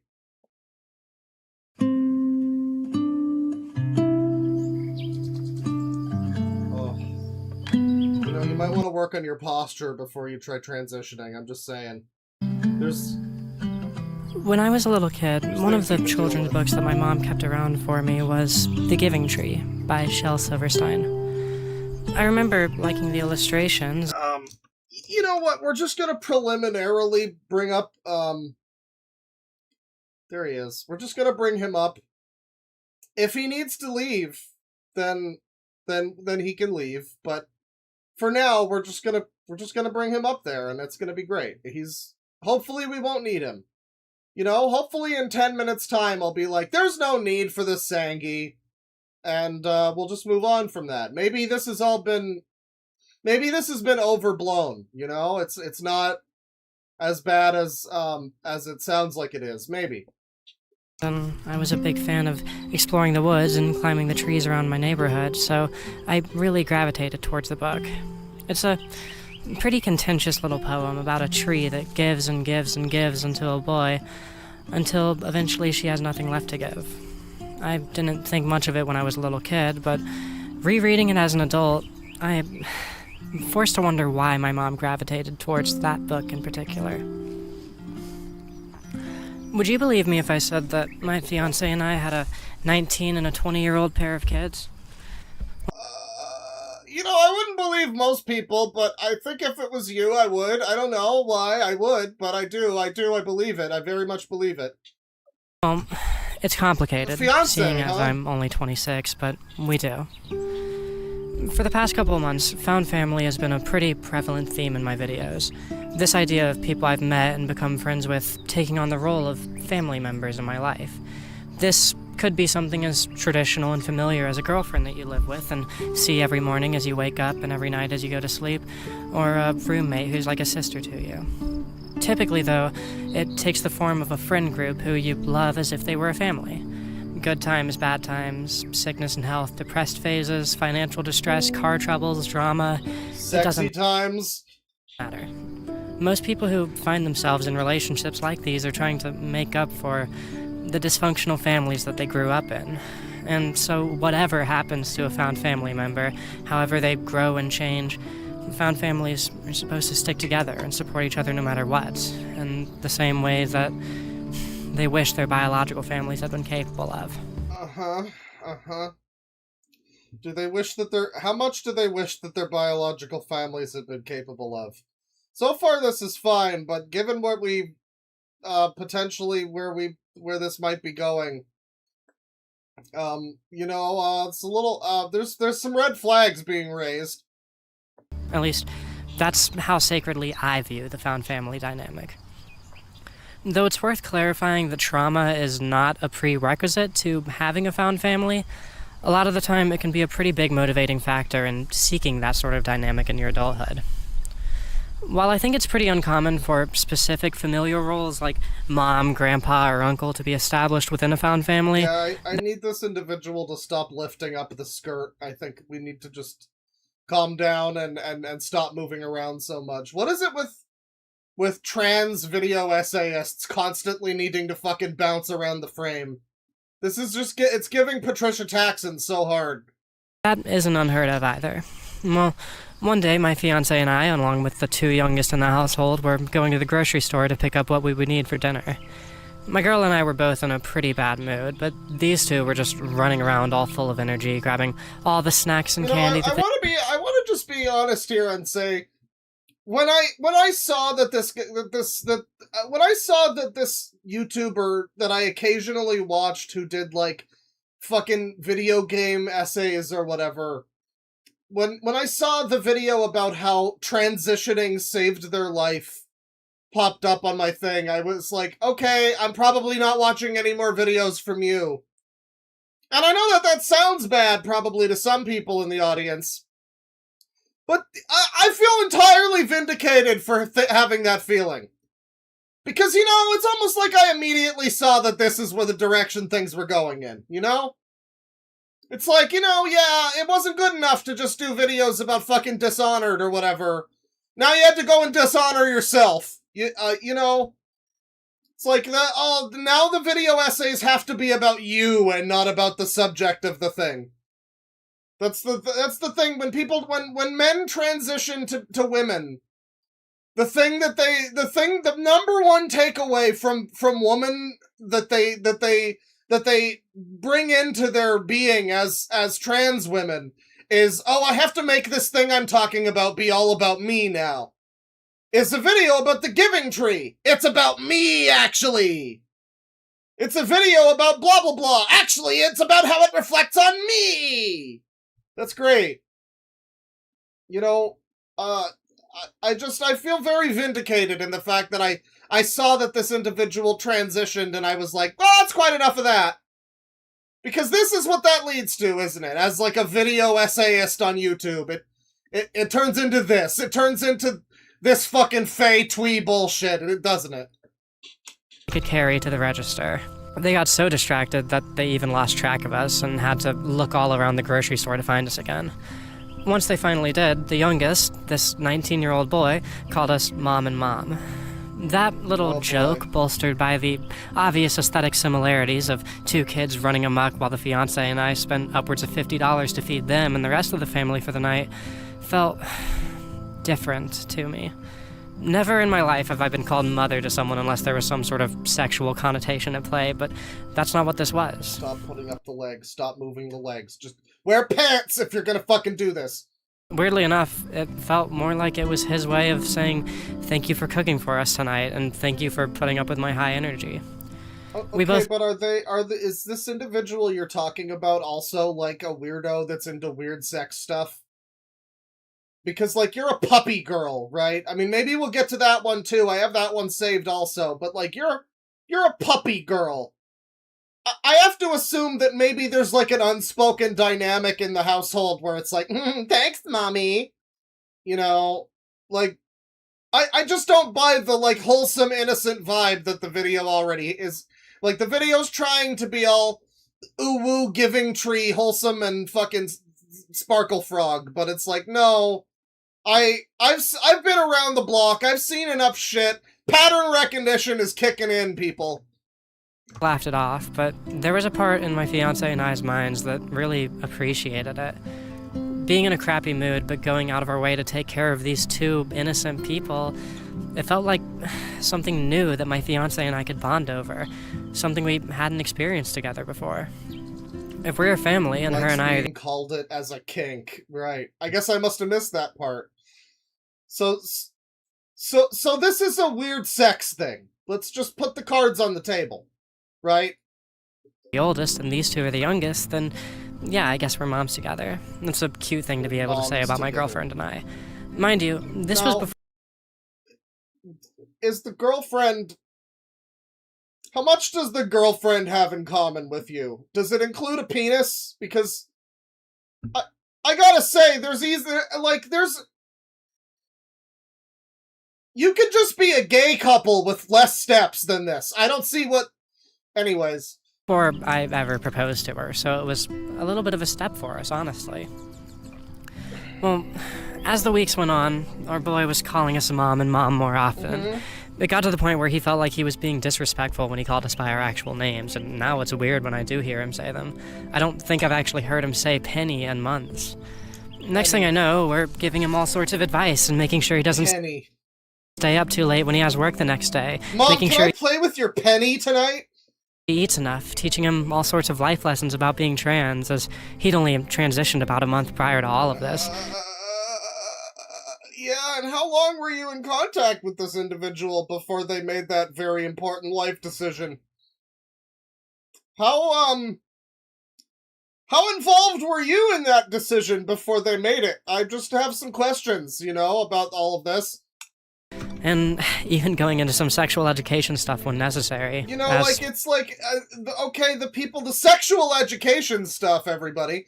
You know, the two people that, you know, the two children in this context, are, like, adults, right? 19 and 20. I guess my question is, how long were you talking to them before they decided to move in with you? How long was this on the back burner? Maybe it is just since they grew up to, like, 18 or whatever, but Well, I just don't know. I just don't know if that's necessarily the case, is it? You know, it's hard to know. His homeschooling has completely robbed him of all sorts of information about how his body works. It's honestly scary. So, that sexual education thing, that really sounds like innuendo, right? Well, I'll be the first to say that when I first met him, I thought we were just going to be friends with benefits or something. After all, my fiancé and I are in an open relationship. Of course you fucking are. Why would you not be? Of course you are.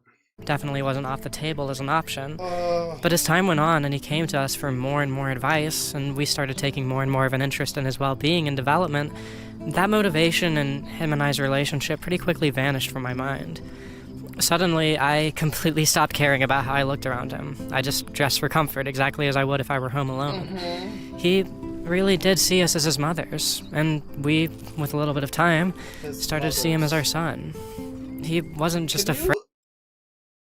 Can you even comprehend how fucking bizarre this gender dynamic is, where it's a transitioned MTF mother, quote-unquote, with a fiancé who is also being referred to as a girlfriend or whatever, so I'm just gonna make the fucking wild assumption that that's also an MTF. So you got two MTF mothers in a gay lesbian mother relationship where they're mothering a trans boy who, holy fuck!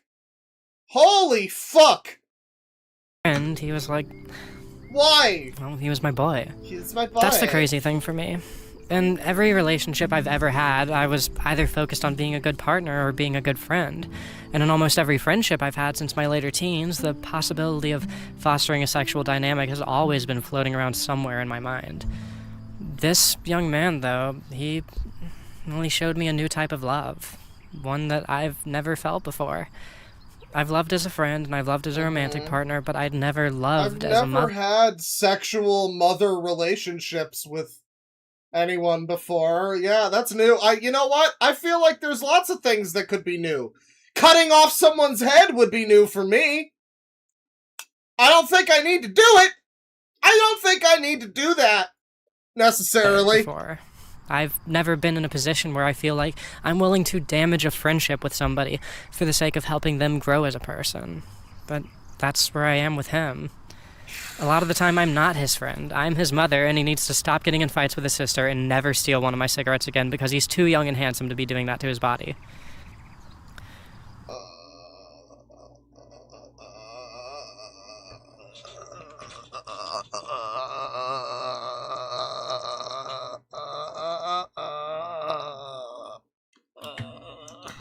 This is kind of where I started to enter a personally turbulent phase in this whole relationship. There were just so many different fears in my head. Was I taking this too seriously? Was I diminishing his agency as an adult and infantilizing him? Did he just start leaning into the mom thing as a lighthearted goof, but now he felt like he was in too deep for all of this to back out? Was I in the wrong for having such a deep emotional stake in him seeing himself as my son? You're probably in the wrong for having a sexual relationship with this person that you're now pretending you're the parent of. Yeah.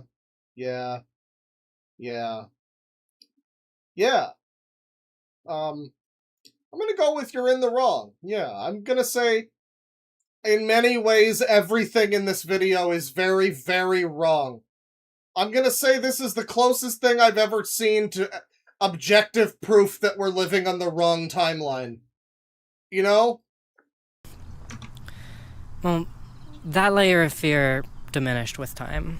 Things like me fixing up his car for him and giving him rides to work while his car was still out of commission, teaching him how to replace a flat tire, or my fiancé and I letting him share a bed with... You know...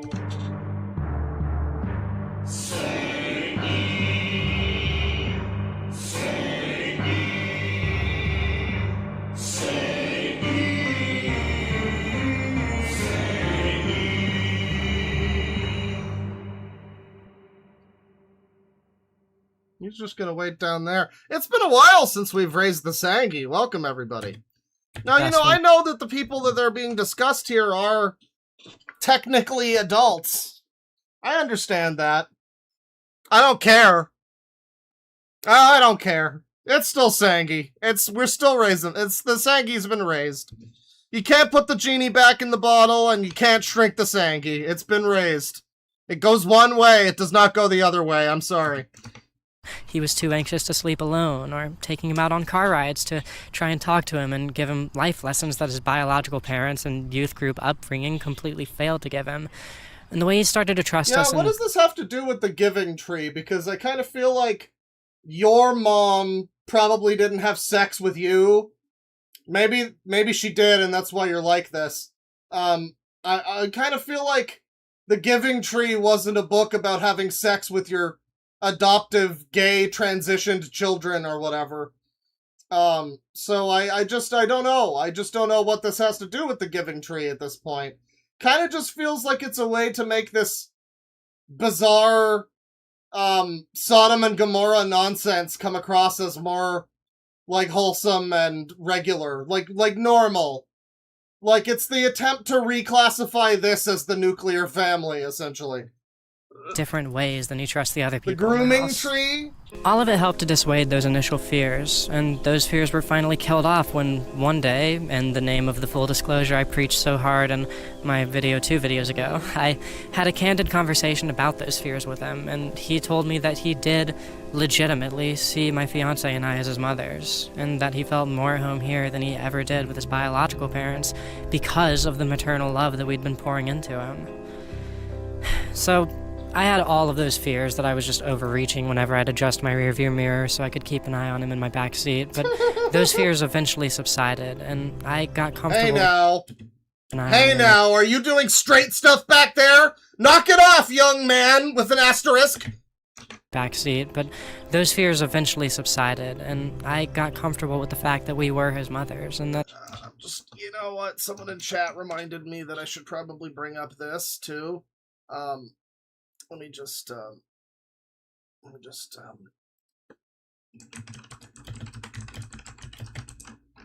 there we go, yeah. Here we go. That was an immutable fact of our dynamic. However, that's when a whole new set of things clicked into place. Oh, Jesus Christ, I'm 26 years old, and considering I only transitioned at the age of 22, I'm basically just a 4-year-old trying to raise a kid, with the found family member he called... And if you do incest, it's okay to do. If grown men like on young and underage girls, and it's okay to do too. Incest, incest, a good thing to do. Let's just go back slightly, because, you know, I was just gonna keep the video playing while that was happening, but, However, that's when a whole new set of fears clicked into place. Oh, Jesus Christ, I'm 26 years old, and considering I only transitioned at the age of 22, I'm basically just a 4-year-old trying to raise a kid. So do the transes all view themselves as, like, born-again humans when they transition, and now they're like, age 0 plus? Like, oh, it's been 365 days since I transitioned, I'm now 1 year old again. Is that like common, or is that just a leadhead thing? Is that something to do with leadhead specific weird sex freak kinks? Is that common, or like what is that? Because I've never heard of that before. This is a sign of mental illness. Okay. Yeah. Okay. There's so many people in chat that have to rush to... This happens every time I talk about something like this. They have to rush to do the... This is not like me! We do not claim her! We do not claim her! It's a little weird that you have to even specify that. Settle down. Like, it raises more questions that you're having to even specify that, frankly. Like, just calm down. This is a video... This is a segment about Leadhead. This isn't about you. Try not making everything about you for a second, okay? just calm down. It's all right. It's all right. It's all right. But yeah, I've never heard of that before. I've been exposed to a lot of individuals like this on the internet, and I have never heard of that one before. That's new. That's new and fresh.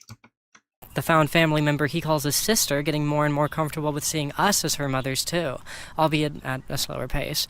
We're not even halfway through our 20s and we're trying to take care of 2 kids who are nearly old enough to buy alcohol on their own.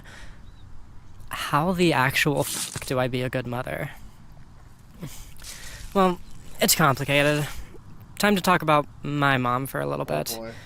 While obviously I'm dramatizing a little, a quick way to communicate the finer details of my upbringing would be to say that a lot of the time, giving my mom the illusion of a happy Christmas card family was much more important than communicating the things that were really going through our minds. Oh, I get it. So that's why you're communicating this through the lens of the giving tree. It's supposed to look wholesome, but it's actually dark and twisted fantasy. I see. Someone says something even the least bit unconventional, like, I think I'll skip breakfast today and just eat a huge lunch. She gives me this look equivalent to spinning her fingers around and calling them cuckoo. That base you wound up like this, so like I'm kind of figuring the mom might have had a point. I don't know. Level of normalcy enforcement cascades further and further the deeper you look into its nuances, until we get to the point. Normalcy enforcement. Okay, once again, this is a transgender person with probably a transgender girlfriend, asterisk, with who are gay mothers of transgender children who are like, you know what? I feel like we should enforce some normalcy. I don't know. I feel like this is just a level of, like, convoluted, jump-through-hoops, confusing nonsense that, like, doesn't need to happen. Like, it doesn't need to happen. It doesn't need to be, like, life doesn't need to be that confusing and pointlessly fucking abstract. Life is turning into a fucking Picasso painting for people like this. There's a few rules. There's, like, some guidelines through life, I feel like. And maybe this is just like this is a little much. Where, even as an adult, there are times where it feels like I'm being rude for thanking her for Christmas gifts as opposed to Santa, and where I can't marry a girl from Detroit without being constantly asked if I feel safe. My biological family, one full of queers, pornographers, addicts, and pushers, has had to seriously bend reality over the years in order to preserve the illusion that any of us give a fuck about traditionalist values. It's not like we keep all of these divergent personality traits of ours a secret from her, but we grew up in a house where you were expected to be neighborly to somebody who sexually assaulted you, just because they live next door. Yeah, that's unfortunate. I'm starting to understand how things turned out this way, but that's unfortunate. Like, at a certain point, it starts to feel also like this is just sort of like a hard pivot in another direction to spite your mom or whatever. Like, when you talk about this stuff, like, I wasn't even getting this before, but when it's this, like, oh, my mom really cared about traditional normalcy, and now look at my fucking life. Fuck you, Mom. Like, yeah, I mean, it just kind of feels like this is specifically just meant to make your mom mad at you or something. This is just, like, specifically, like, a statement to, like, make to make your parents feel bad or whatever. That's kind of what like, people want to say, like, no, this is just me, this is just who I am, and it's like, alright, maybe for, like, someone, okay, but for this person that I'm looking at here, I'm really getting the impression that this is just specifically to piss off your fucking mom or something. It's better to just ignore who your family is, because what matters more than the people are the postcards. Maybe it's a little cruel to say it out loud like that, but that's basically the vibe. I never really understood how somebody could end up like that. How somebody could trade a 20s scored by Black Flag and Hunter S. Thompson for this traditionalist posturing and erasure of human nuances. Until around the time of my most recent birthday, when I was first getting deep into this new experience of motherhood. The kids were both having a pretty horrible day on my birthday. I'm talking panic attacks. However, They're having panic attacks. It's almost like they have a deep biological understanding that something is very, very wrong.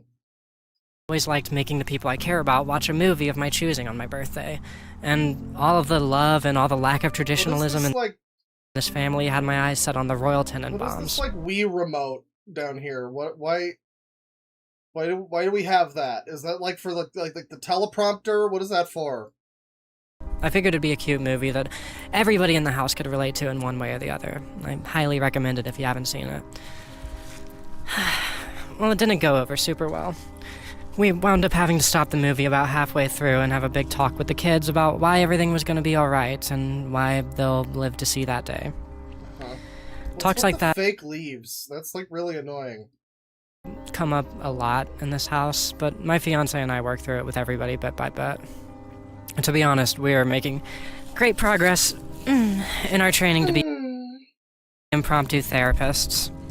It's kind of just our mutual calling in life. Yeah, you're trans, you're therapists, you're really hitting the fucking, like, the bingo. Like, you're going for blackout bingo for leftism shit, aren't you?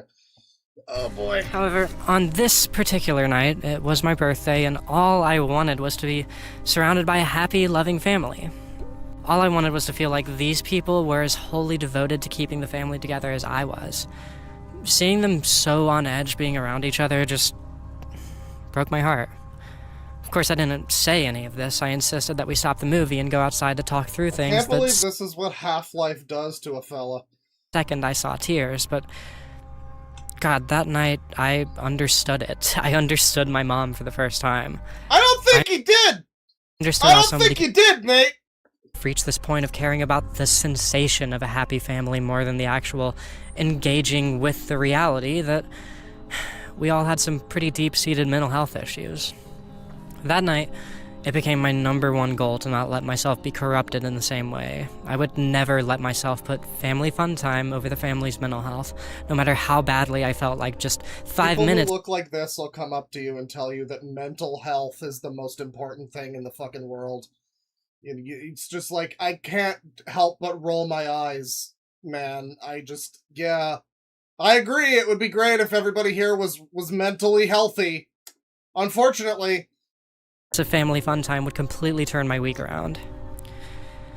So with that first fear thoroughly philosophized in my head, a new set of fears set in.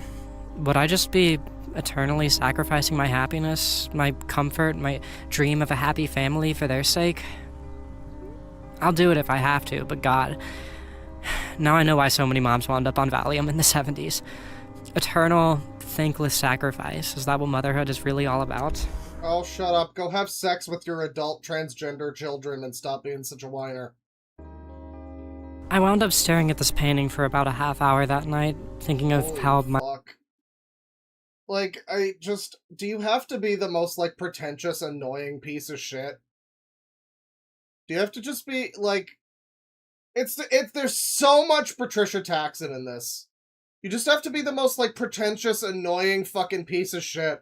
It's just like, I looked at this painting for hours, and I felt so deep about it. God, fuck. I would tell you to go touch grass, but you're, like, actively doing that while you're fucking James T. Kirking all over the chair, so, like... My mother must have felt, always chasing this dream that she could never have, feeling forced to project nothing but unwavering comfort and security in a home where she'd always be afraid of what deviant shit her kids were going to get into now. I ate drywall for hours to cope. The Giving Tree, that poem I mentioned in the beginning, is about a tree who loves a boy like her own son. And the boy's the birdie thumbnail said, this video made me a chud. I think if I live clip this one, the title is just going to be, this video reinforced me being a chud. This video made me more of a chud. Because Jesus fuck. Life she gives and gives and gives, compromising her body, her happiness, and her very self to this boy who endlessly asks her for more, until she's nothing but a stump for him to sit on as he waits to die. The book insists that the tree is happy over and over and over again, until eventually it's stated outright that she wasn't really happy.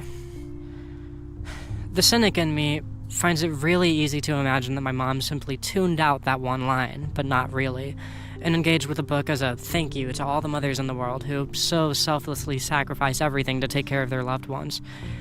But there's a very loud voice in my head that wonders if she knew, even when my siblings and I were that young, that motherhood was going to be this unshakable dedication to fulfilling a thankless role, and it was never going to bring her happiness. Maybe keeping that book... Maybe she got something different out of the book because she has a biological imperative to be a mother and you do not. You know, there's no, like, a nice way to put it that's, like, affirming or whatever. It's like, yeah, I don't know, maybe your mother's appreciation of the book came from something that you're not picking up on because, like, you just don't, you don't have the gene you need to pick up on it, you know what I mean? I mean, I think that's also possible. I know yada yada social construct or whatever, but, like, people like this will be all, I heckin' love science, and then you go, but what about biology, though? And then they just, like, start screaming and pulling out their hair. I don't know, I kind of feel like maybe there's something missing here, that you might not have, that might make, being a mom not be, like, the most natural thing in the world for you. You could be like, I just be real with you. You could be a dad. Like, that's also an option. You know, like, there's nothing wrong with being a dad. Why did we skip past ever considering being a dad to just wind up at, I have to be a mother? What's up with that? Like, what's up with that? I'm just asking questions. I just want to know why dads are so devalued as to not even be on the table in this scenario. I don't know. Around when I was a kid was her way of reinforcing herself. That little wink to the invisible audience in her head that satirized her entire journey of motherhood. Maybe she wanted to become a parable too, just like the tree. Maybe that was all she thought life would allow her to get out of her motherhood. A few months ago, I had taken the liberty of defining what family was for myself. If eternal sacrifice is the traditional definition of motherhood, then I guess I should take the liberty of defining motherhood for myself, too. Sure, let's get into this whole fucking can of worms. That's great. We're not even halfway through this fucking thing. Well, so that I want to become a parable. I didn't want my children to be philosophizing about me the same way that I do so often with my mother. I had to retrain my brain for this one. I had to rethink... Brain age for the Nintendo DS to help with that? What I was getting out of motherhood and what I wanted to get out of it.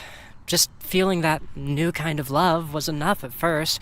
Frankly, I found all too much relatability in how the Giving Tree portrays the mother. I feel like there's an element, like, it's weird that there's, like, just, like, a throwaway lines throughout this. It's like, oh yeah, it's my sexual kink to be called mom. And oh yeah, I met my new son as someone I thought would just be friends with benefits with, but now they're my son. And all this fucking shit is just like this, like, throwaway, you know, like 2 seconds at a time just comes up here and there, blink and you'll miss it kind of shit. I feel like that's a very crucial part of all of this, that needs to be a little bit more critically analyzed than it is right now. All of this, like, oh, I just feel motherhood and the love of them, whatever, Junior. All this fucking shit is just, like, window dressing for, like, why can't we have the real conversation that needs to be had here? If we're gonna have the conversation, that's great. Let's talk about it. What's with the sex stuff? Let's just ask the crucial question involved in all of this that does not apply to your mother, most likely, and does not apply to the Giving Tree and 99.999% of any other mother who's ever listened to this. Or read it, or whatever, anybody else this could ever apply to. What's with the weirdo sex shit? Because I feel like that is more important to this than you're letting on.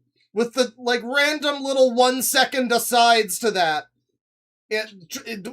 Amidst this fucking, like, pretentious slop about fucking giving and whatnot. And the traditional family and all this shit.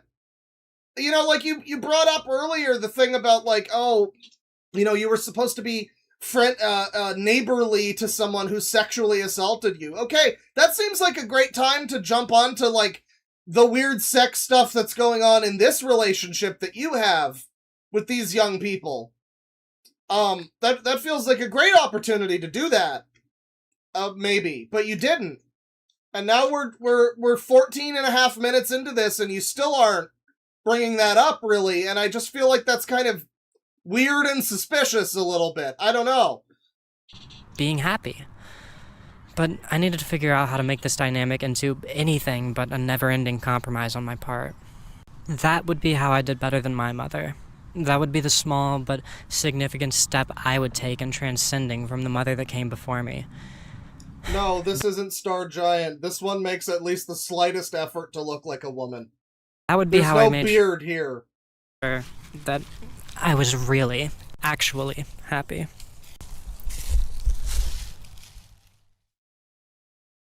Where's the next step on this journey? Oh, don't ruin Metal Gear for me. Otacon, something's really weird about that woman. Watch out, Snake! Yeah. Hey kiddo, what's up? Hey kiddo. Yeah, no, I'm pulling up to the parts store now.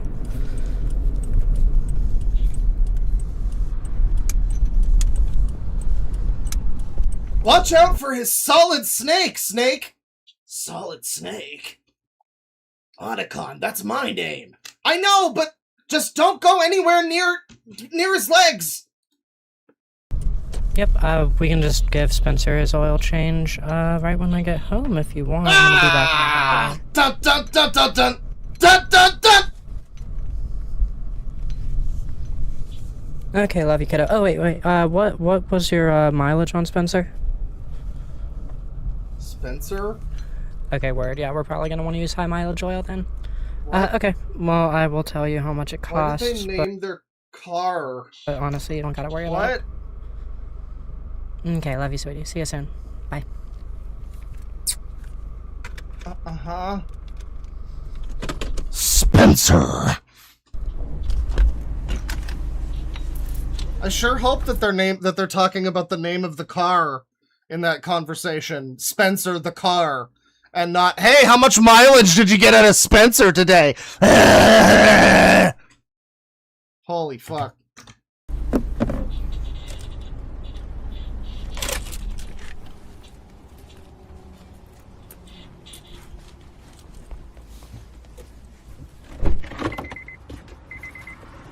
A few days later, my biological parents came to my house for a belated birthday dinner, and it was my first chance to show off my new family to them. It was my chance to finally tell my mother, oh shit, I get it now. Is there no way to, like, convey this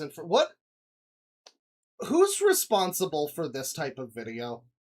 It's like with the users, like, where do they get this thing from or that thing? Like, I feel like it's a little easier to figure out where this comes from. The pretentious shot of them smoking the cigarette in the car while they're driving and all this just, like, this fucking fluff.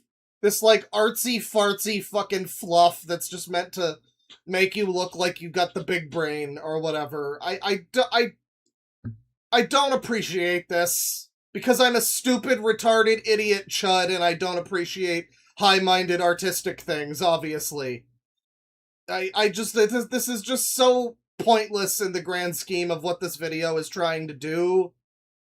But every video like that, and they always think that they're like some kind of auteur fucking visionary when they put this shit in their video. And there's a million fucking videos that have this exact kind of fucking shit in them. None of it's original. None of it's unique.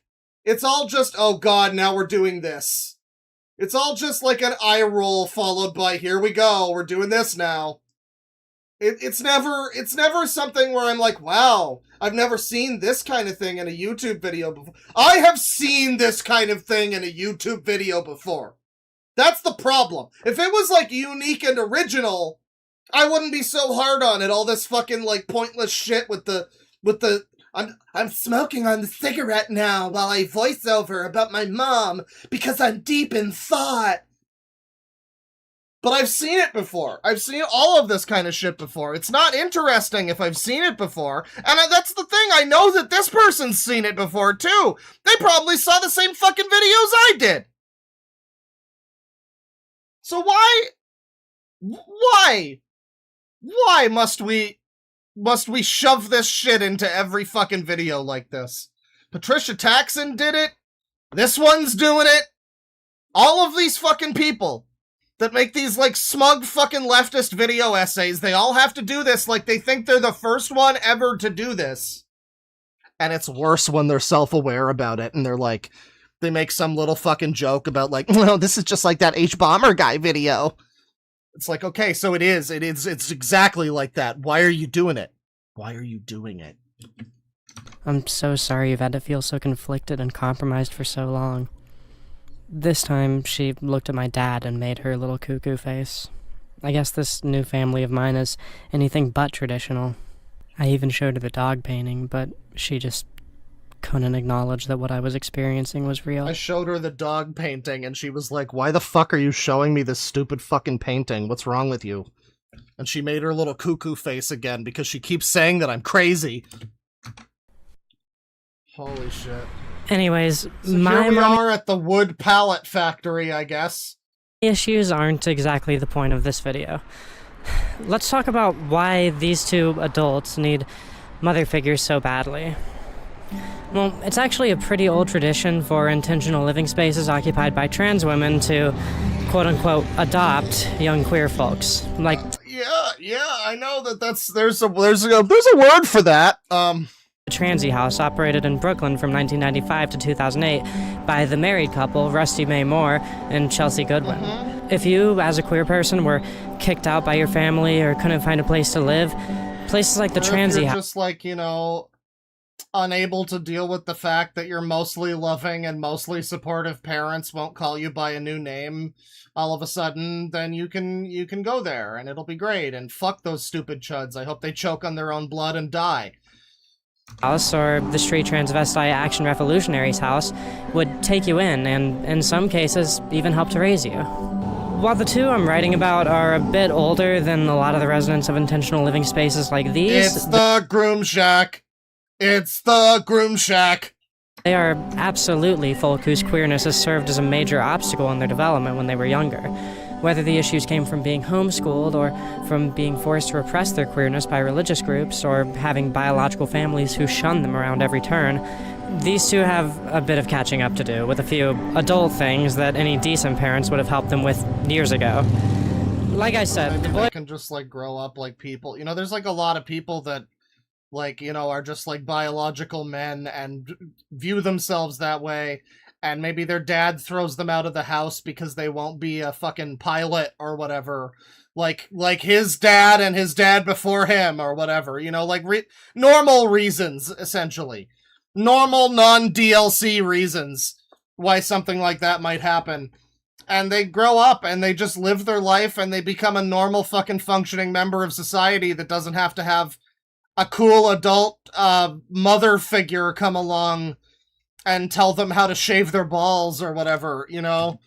I wasn't able to work up the nerve to transition until about 3 months ago, so he still has all sorts of lessons to learn. Talks about genital preference. Oh boy, here we go. Vector Equinox says this feels like a fake video made to make trans people look bad. That's my secret, Cap. And his validity as a man, or the effects of testosterone. Those hard-hitting lessons about the types of guys who will happily prey on a trans man's yearning for affirmation just to score some ass. It's a scary world for a young trans person with nobody to help prepare them. Yeah, you wouldn't want somebody to just prey on someone for sexual reasons. How'd you meet these people, by the way? For the hardships. Just being able to be that for them has felt like such an honor. I've, of course, gone out of my way to find a few trans-mask-specific resources for him, Discord servers and all of that, but I've been surprised to learn how many of the lessons of a male-to-female transition apply to the life of a trans man as well. Things like that, and... These people act like to be gay, they have to also be trans. What the fuck started that? Gay people got too accepted. It became too normal and mainstream to be gay. Ironically, the whole gay acceptance thing kind of backfired because, like, eventually people stopped caring so much, and certain people who had narcissistic personality disorders were like, hang on, I'm not getting as much attention anymore! And, yeah, you know, one thing led to another.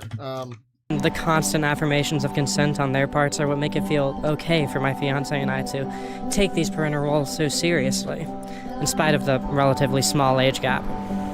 Yeah, it does get a little bit infantilizing at times. Yeah, I can't believe Discord was involved, by the way, chat. Yeah, I'm so amazed that Discord is involved in all of this.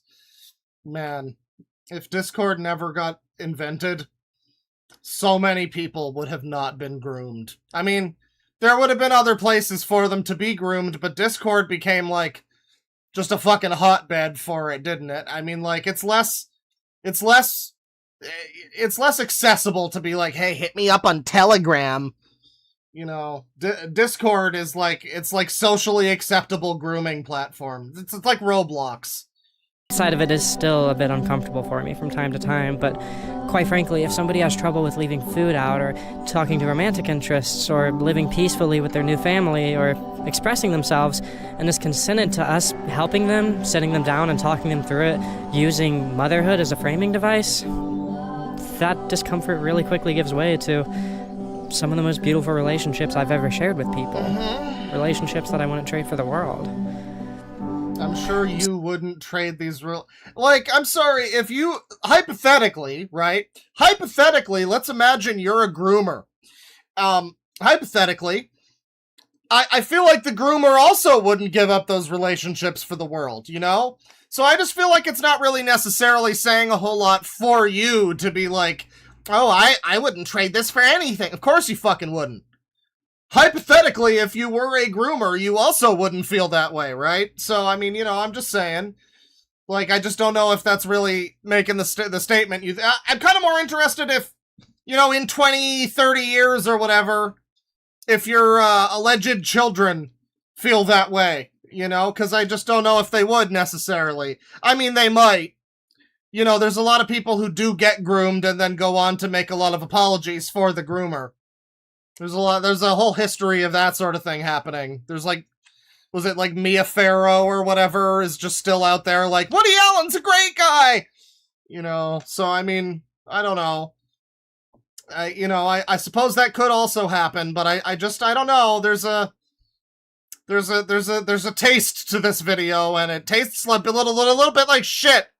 Sorry for that little aside. It's just that I know how weird some of this stuff sounds. I know that chat just says long legs. Yeah. In the hands of a less responsible pair of parents, this dynamic could be extremely toxic for these two. So I felt the need to justify this role to you all before I move forward into some of the nuances of my fiancé and I's parenting techniques and how they've developed. Now is also a good time to mention that both of them have read the script and given me their blessing to go. Mia was against him, it's the daughter. Okay, yeah. Mia was the wife, right? Okay, yeah. I don't remember. All I know is I saw Annie Hall and I clocked it from a mile away. I totally did. Not really. It's unfortunate. Woody Allen has some good movies. It's kind of a shame now in you know, everything surrounding that, but early impressions on parenthood. Thank you, sweetie. So, sure, okay. Man, this is such a fucked situation. Forward with it. So, initially, my fiancé and I kind of gravitated to a good cop, bad cop style of parenting. Only, unlike actual cops, we were using the style to keep them feeling both safe and motivated, rather than trying to coerce them into dubiously consensual testimony. Haha, because I also hate cops. Blackout leftist bingo, everybody!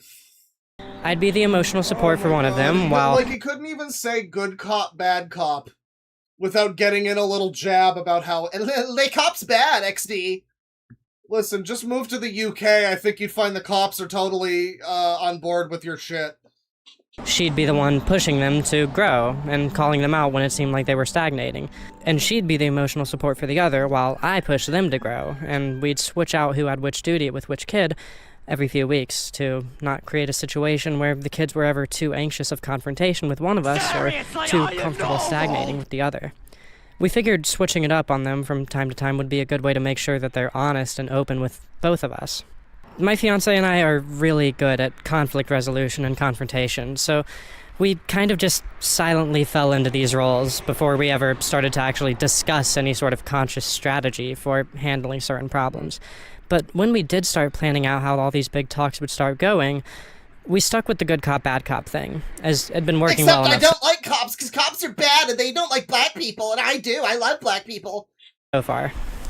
There was only one issue, though. What if one of the kids was going through something big that would take a long time to get through, like a really problematic behavior finally being addressed after they'd been doing it their whole life? Suddenly, whoever was the bad cop at the time just had to feel like an asshole, having practically daily talks with them for weeks at a time, constantly talking about how they're acting unfairly or being dishonest or something. You weren't the bad cop, right? Maybe I missed that, but I get the impression that you were not the bad cop in this situation. It's also just like, it's unavoidably strange how this video just keeps being like, referring to them as the kids. When it's like, okay, they're adults. I mean, like, they are adults.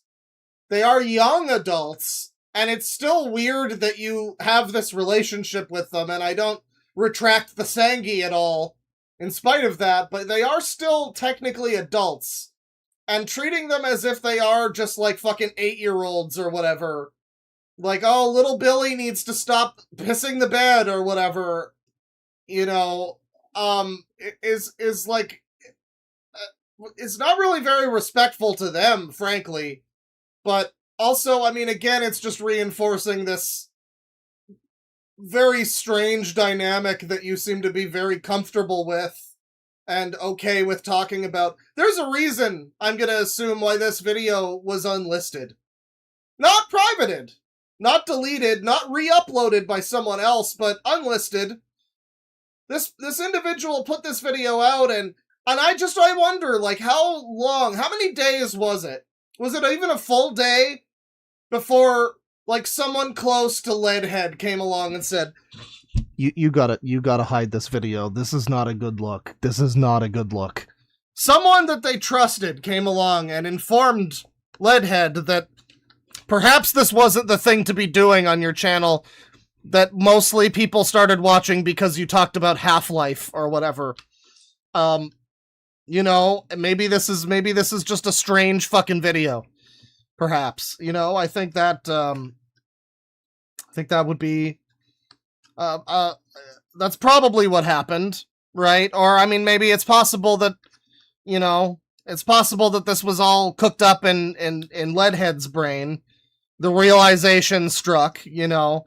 But at some point, there was like, you know, if you have any pushback to me saying the things that I have to say in this segment, there is like, you know, there's a ready-made defense, which is, you know, you fucking decided to unlist this shit. You knew that this was very questionable. But that doesn't, like, remove it, though. Like, it's still on the internet. You didn't even delete it. It's still, it's just unlisted.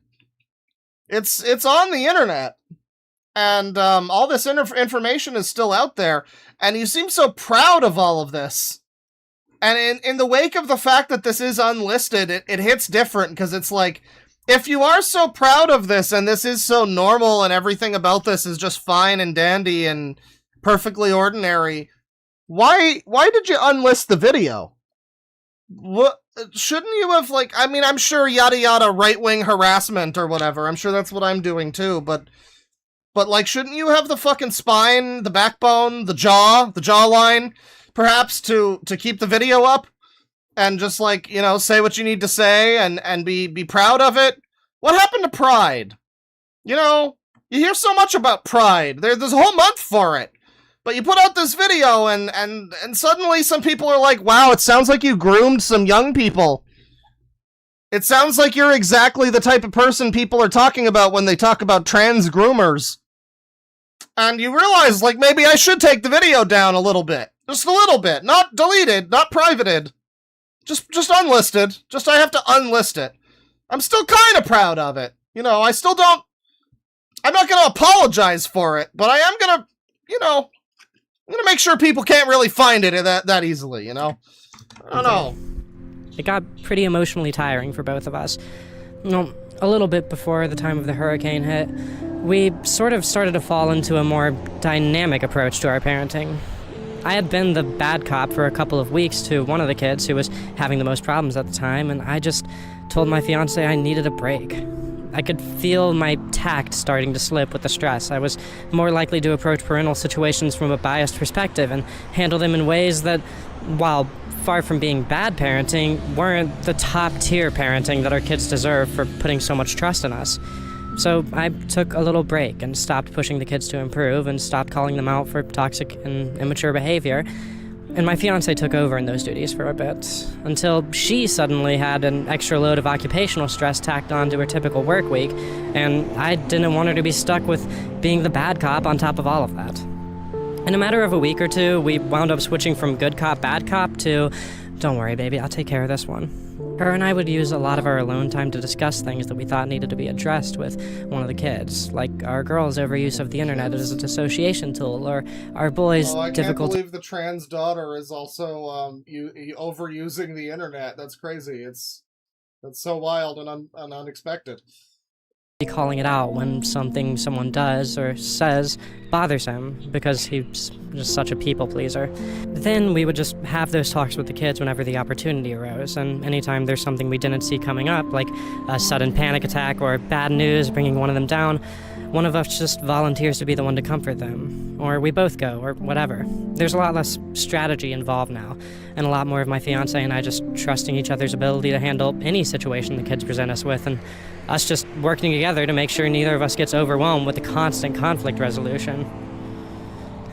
There used to be a part of my mind that would get jealous whenever my... I kind of want to keep watching because I am curious about how this all goes and what more incriminating shit needs to be said. But this is going on for a fucking while, and, like, I don't know, do we get... Oh, good, we get another scenery change. It was really toxic and controlling that his biological father kept trying... Toxic, everybody. Alright, you know, thank you, Leadhead, for explaining to us the beauty of, whatever the fuck postmodernist hellscape your relationship status is. Thank you for that. We're moving on from that now. You know, there is also, however, the puppy girl video. And, how long is this one? This one's 17 and a half minutes. We'll watch a little of this one. Before we fully move on, we'll watch a little of this one. This is the puppy girl psychoanalysis, everybody. From Leadhead from 2 years ago. Disassociation versus self-expression. Gonzo still life video essays for the overly romantic, by the way. Just thought I'd mention that. Is the mandate of this channel, you know, yeah. Let's watch this overly romantic video about how this person is a puppy girl, which is a great term to use when, you know, technically neither of those are true. If you think about it, it's great. Let's do it. Oh my god. Oh my god, it's the same outfit. It's the same "this is me as a woman" outfit, everybody.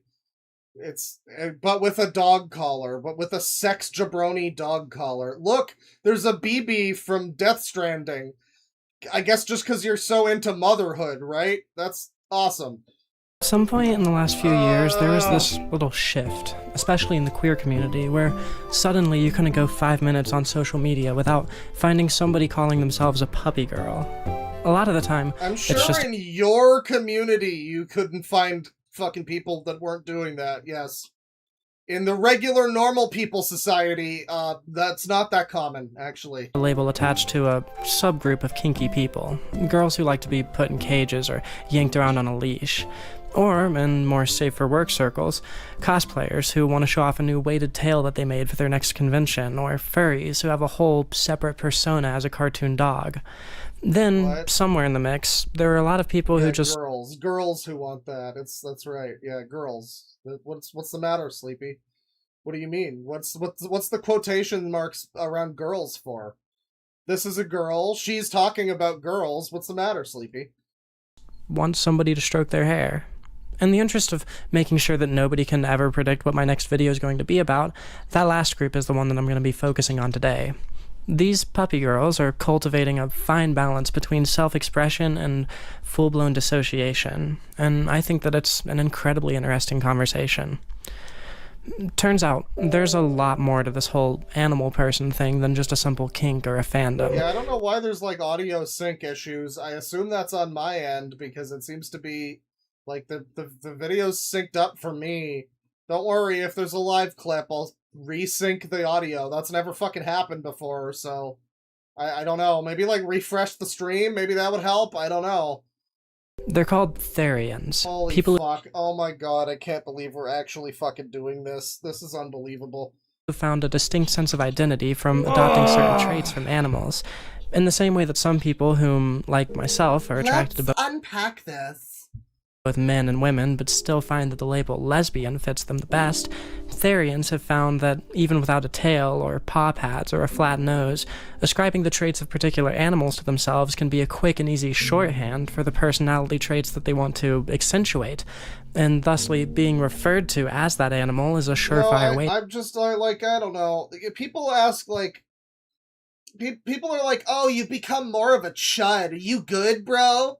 What's wrong with you? You seem so angry now, and it's like, I don't know, I'm just like more and more, I used to put up with this sort of shit more, because I was like, I don't know, I was of the opinion that, you know, this is what the mature people around me, who are mature and cool and know things, this is what they all buy into, and I you know, I had this chip on my shoulder or whatever about like, oh, I need to be smart. I need to come across as smart. And I don't have that as much anymore. Now it's like, you know what? I'm just following my instincts. I'm not pretending. I'm not like putting up with shit like this to pretend that this is all fine. You know, I watch something like this and it's like, I don't know, I can imagine the me from a few years ago, back when I would drink myself to sleep at night, but people think I was happier back then. The me from a few years ago, just like, oh, well, you know, there's lots of reasons why somebody might blah, blah, blah, and that's, you know, actually, and just trying to, like, work myself through, like, mental gymnastics that I didn't even fucking believe in. Because the academic people that I hung around, that swore up and down that they were very smart, intelligent, cool people, you know, they bought into this sort of shit, and they were okay with this sort of shit, and I was like, oh, clearly I have to be too. And now I'm just like, you know what, why don't you just be normal? You know, I like this, you know, we could have a whole discussion about this, but we're going off about Therians and how people need to ascribe animal traits to themselves to describe their personality or whatever ridiculous, fucked up, stupid nonsense we're talking about. And I'm just, like, sick of it. I'm just sick of it. I'm just sick of pretending that this is fine. I'm sick of pretending, you know, I'm sick of seeing the Lolita Express school bus driver with the gigantic tits as big as his head, who's like, oh, I'm just identifying as a woman, so I'm gonna drive the Lolita Express to take your kids to school. And I would look at that and I would be like, well, you know, it's not necessarily like a fetish, that they have giant, enormous tits bigger than their fucking torso. And now I look at this and I'm just like, you know what? Why don't we just call a spade a spade? What's wrong with just being a fucking normal person? What's like, is none of this ever makes anybody like this happy? No, nobody is made happy by pretending that they're a dog girl or whatever. No one is made happy with that. No one is like, I just don't buy it. I don't buy it. I don't think that this is actually making anyone happy. I don't think that all of this, like, attempt at, like, turning this into some academic fucking lesson about Therian puppy girls or whatever. No, let's not normalize or legitimize this. This is just some shit that you have wrong in your head that is because you're like, you got fucking molested as a kid or whatever. Sorry, like, that's unfortunate.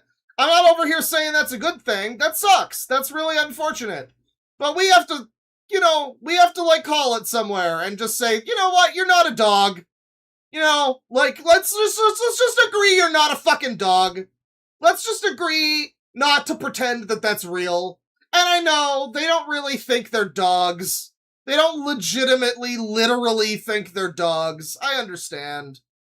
You know, but I just don't care. I don't care about all of this pseudo-intellectual fucking waffling to just, like, normalize some shit that frankly should not be considered normal. No, just stop. Let me know when any of this actually makes you happy and you're not lying to yourself about that. Because I used to pseudo-intellectually fucking philosophize about a bunch of nonsense that I didn't believe in. And it didn't make me happy. It drove me to drink. It drove me to drink a lot. It's funny, you know, when people talk about that, when people talk about how I used to be, you know, he's become so much more right-wing now, and he's not a cool, nuanced, center-left person like he used to be, or whatever.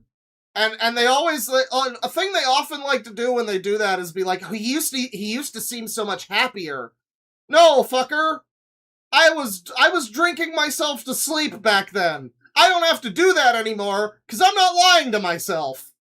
I'm much happier now that I'm honest about what I think, and what I believe, and what I perceive, and I'm not trying to jump through hoops to pretend some shit that isn't real.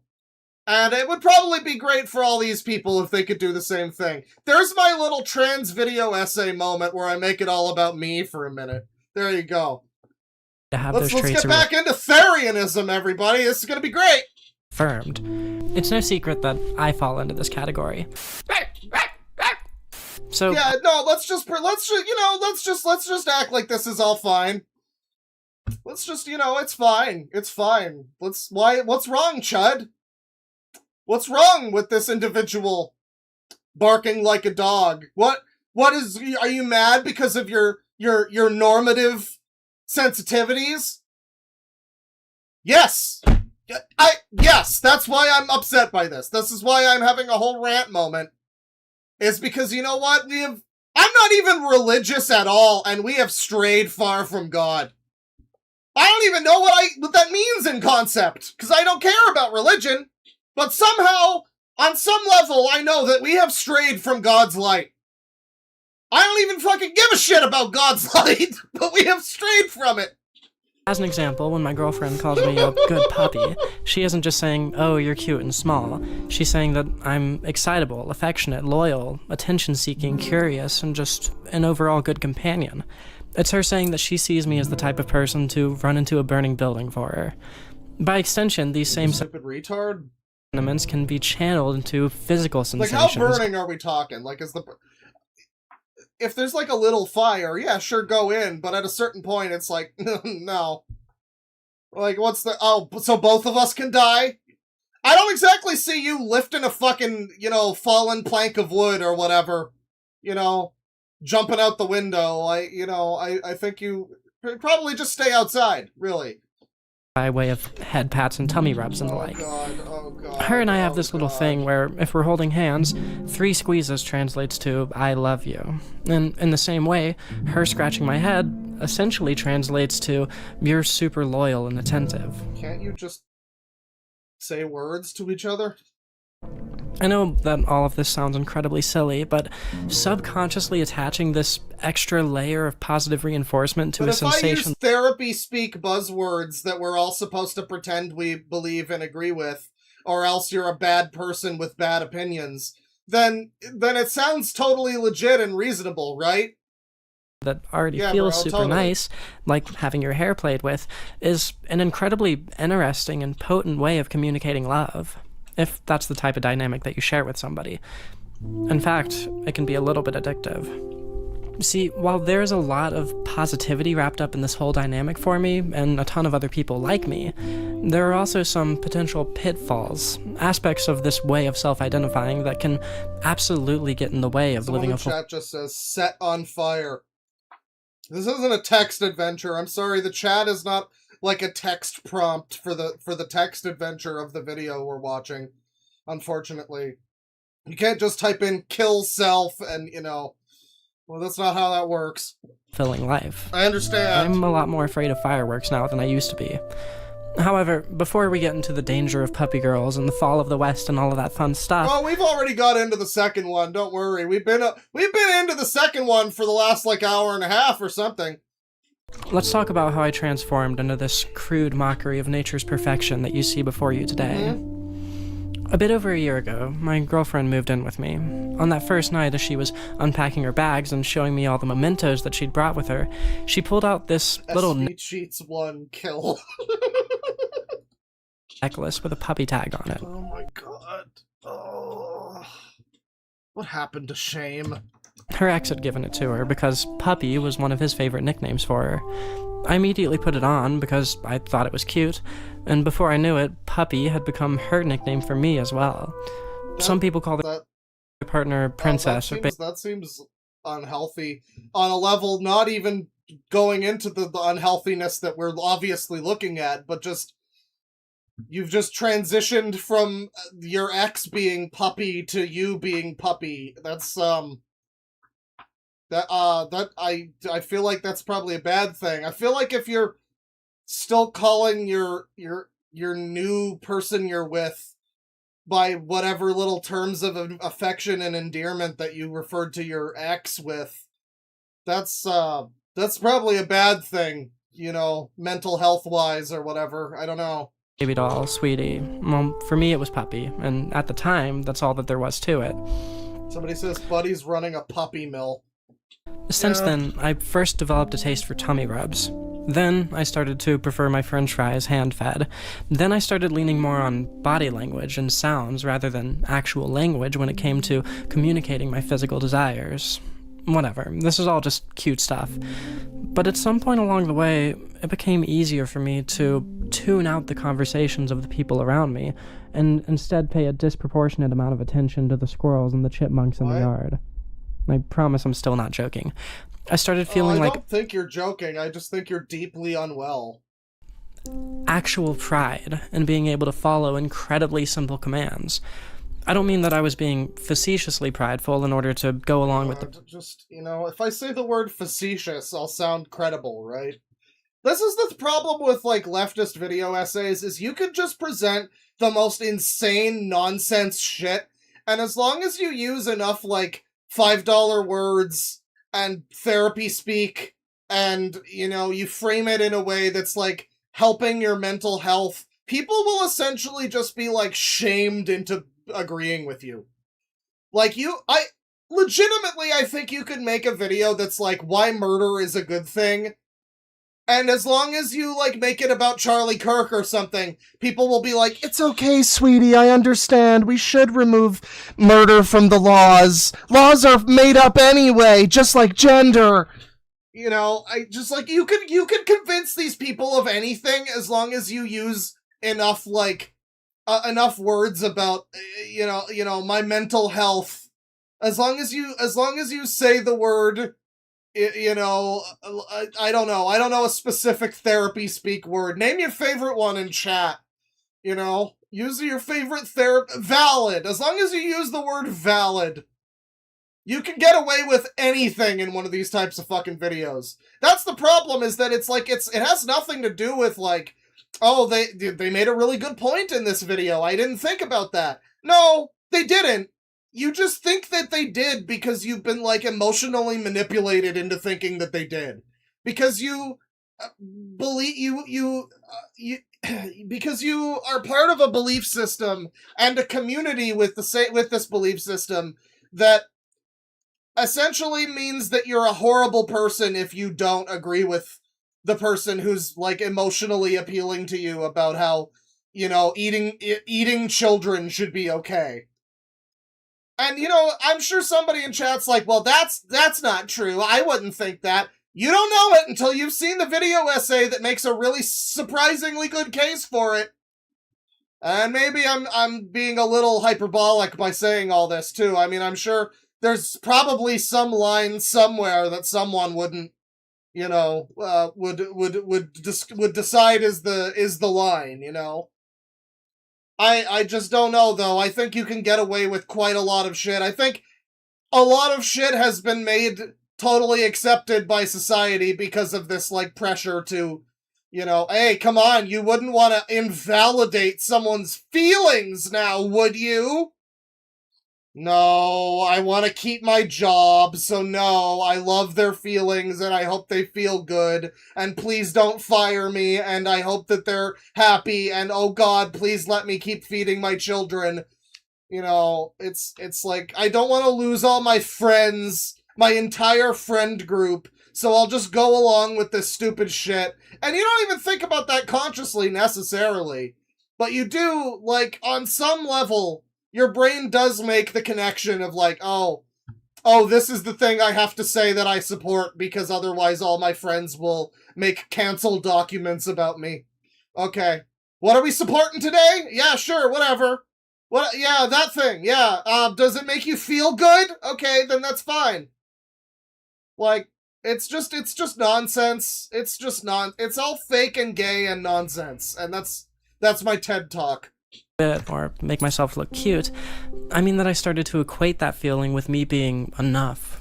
Like, oh, I put my hand on theirs when they said paw to me. That means I didn't disappoint them, and I'm a worthwhile person. I'm proud of that fact.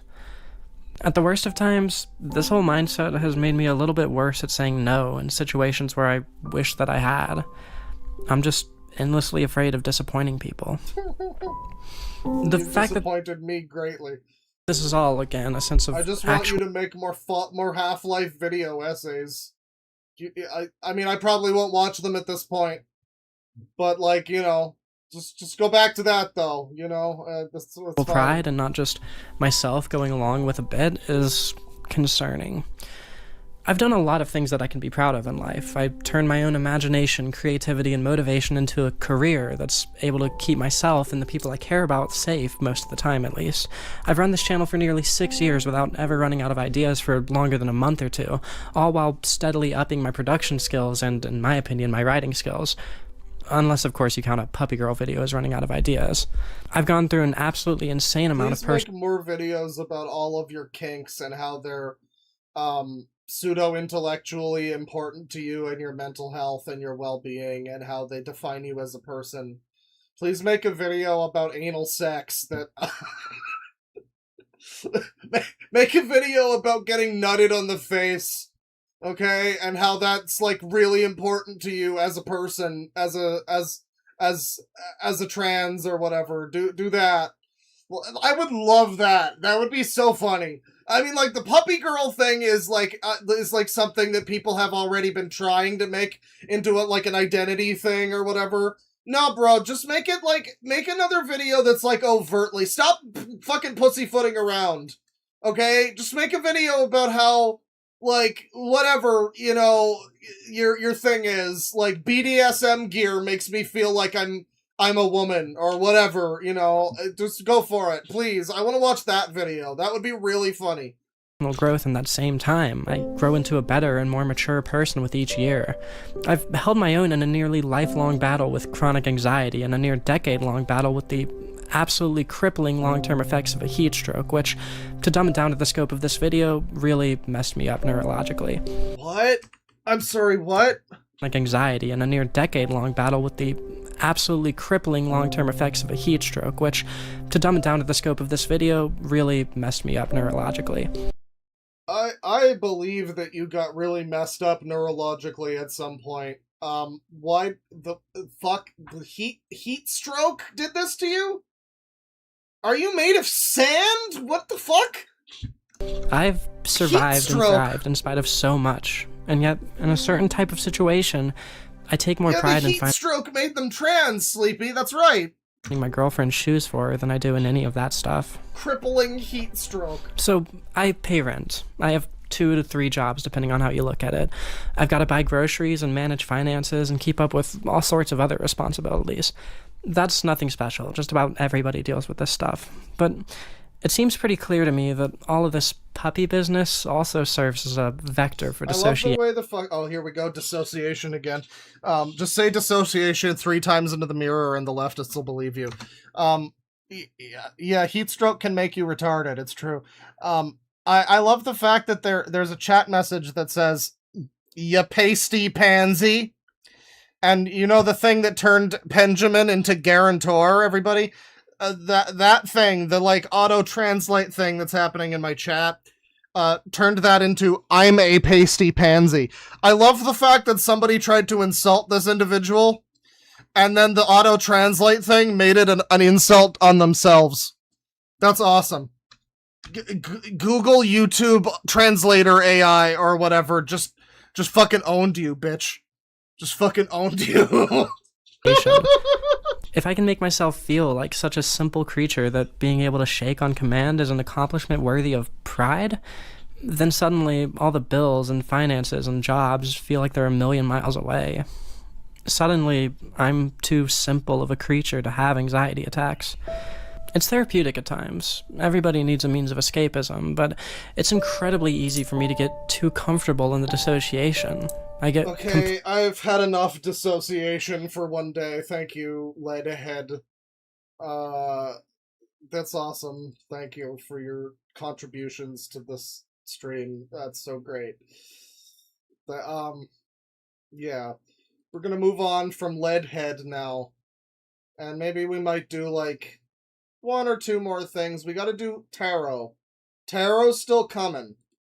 Don't let me finish without doing Tarot. Riot in chat if we don't do Tarot. Which isn't gonna be necessary because we're totally gonna do Tarot. It's gonna be great. But first, let's see if I can find something else here. A nice wind down from Leadhead. What's this one? Going through my suggestions here, trying to find the ones I want. Okay, here's a thing that Sleepy sent me a while back. This is a music video from someone named Blacklink. It's called The Thickness. And Thickness is with 2 C's, obviously. Let's watch. My bonbon is too big. Your bonbon is strong.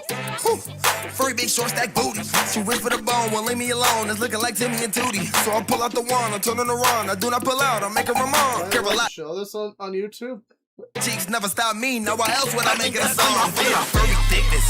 Look at what lock ins. I like shopping. I'm in a lot of bridges. I feel like we should have watched this after the furry butt video from before.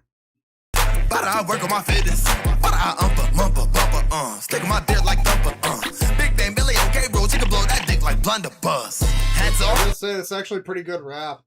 Yeah, she want the beef and the max off. You suck on my soul, you can back off. If you just want the clown, I'ma jack off. I've been seen on top of the bus like sesame. You know the street, but you sick of addressing me. You want a man like a dog, you out. Don't fuck with Cliff for all of that energy. Only red you gon' get is the internet message. Act right, so I better get tested. If I come once, I'm barely invested. Helicat, wildlife, and domestic. Sitting in the hotel room, we blessed it. Get the pipe rock, feel majestic.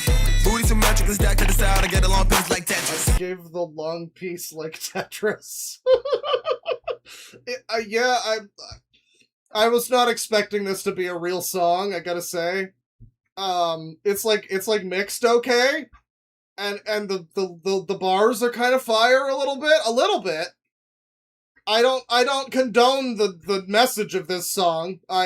I'm shaking my head on the Epstein flight right now, but I must say, you know, it's a real song. It is. Get this, eat it from the back in these seconds. Wait, reckless for the cheeks, I'm feeling like Getsons. But not scheme, I'll wreck it. I'll beat the booty like Tekken. I'll beat the booty like Tekken. Popping up, she obsessing. Let's just come to teach me this lesson. And with a lot of bras, need to get slobbered on. Deeper and Pedro Mon. She getting all the dogs. She getting all the puppies. I'm getting all the puppies. Draws. Fuck with me cause I'm me. Flushy from wall to wall. All of these freaks. I get to me. You just a bird.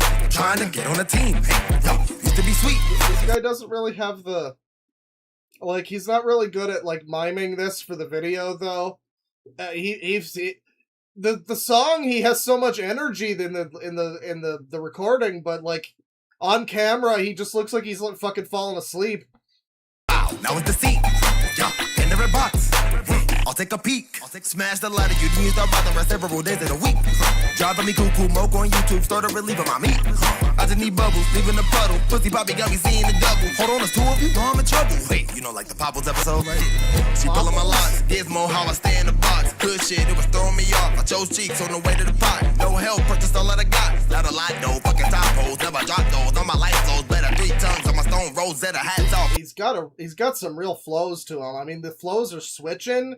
This has reminded me of Jid a little bit. No cold weather in a raw, I'm a stone cold fella. Boring as a no-no, with a cheap hold to make a JoJo jealous.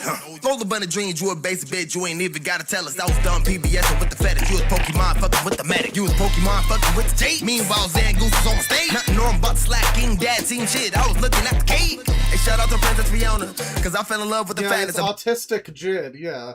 And then I Jasmine Aladdin. I'll just be clapping inside to a donkey was having. I know that this topic is dragging. It's so dragging a little bit, I get it. You like furry ass or whatever, you know, move on though.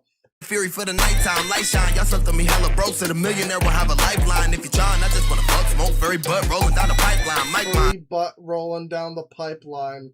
She think it's a winter coat, bite time. That's the real alt-right pipeline. They get you under the furry butt. Let's go, I'm flying. Woo. Furry bad shit, I build that. Back it up, hey. Smack it. It didn't hurt. My bonbon is strong. My bonbon is strong, everybody. Alright, thank you, Sleepy, for sending that one in. Let's see here. What else do we got? Okay. No, that was suggested by that guy. I don't want to do that one. I don't even know why I saved that one. Just to be nice, I guess. I gotta stop trying to be nice to people. What about this one? Sure. You know what? This one's from 9 years ago. It's a video called Blue's Clues in Real Life. And from the thumbnail, it appears to be like a VeggieTales comic book, I think. Okay.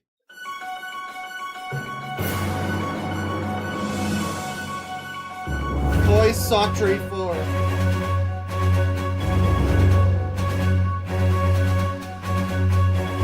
Toy Story 4 is going to contain Cars and Spider-Man. I guess it is surprising to me that Toy Story hasn't included, like, just toys of Marvel characters yet. I mean, like, that's, like, obvious, isn't it? I mean, it's all Disney. It's very surprising that the newest Toy Story movie doesn't just have, like, a Captain America toy in it. At least as, like, a cameo. Maybe it does. I mean, I haven't seen it, but, you know. VeggieTales, where does... Oh, here we go. That's the face.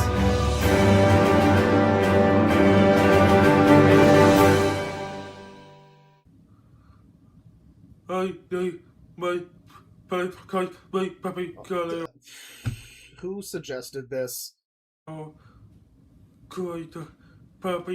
Is he speaking Japanese or just retard? Is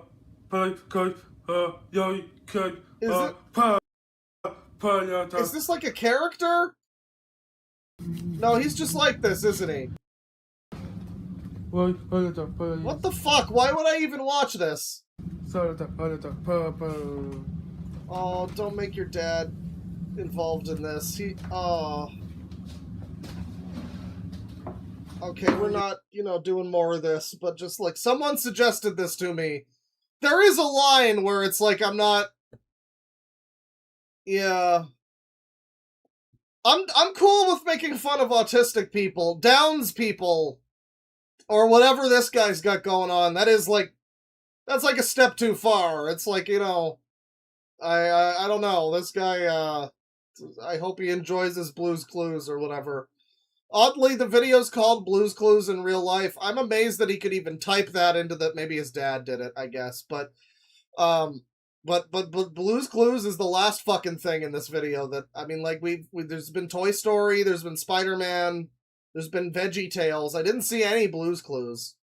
Let's see, what's this? Oh yeah, there's this guy who is like a drug dealer, I guess. Someone suggested this to me. Let's watch a little of this, I suppose. This is Drug Delivery Chris Overlord. Sure. Here he is in a Grinch onesie.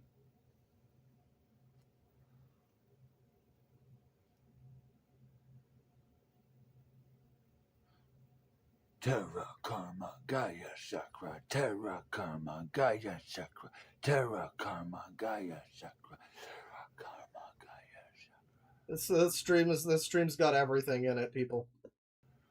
The winner of Armageddon and the new emperor of the planet Earth,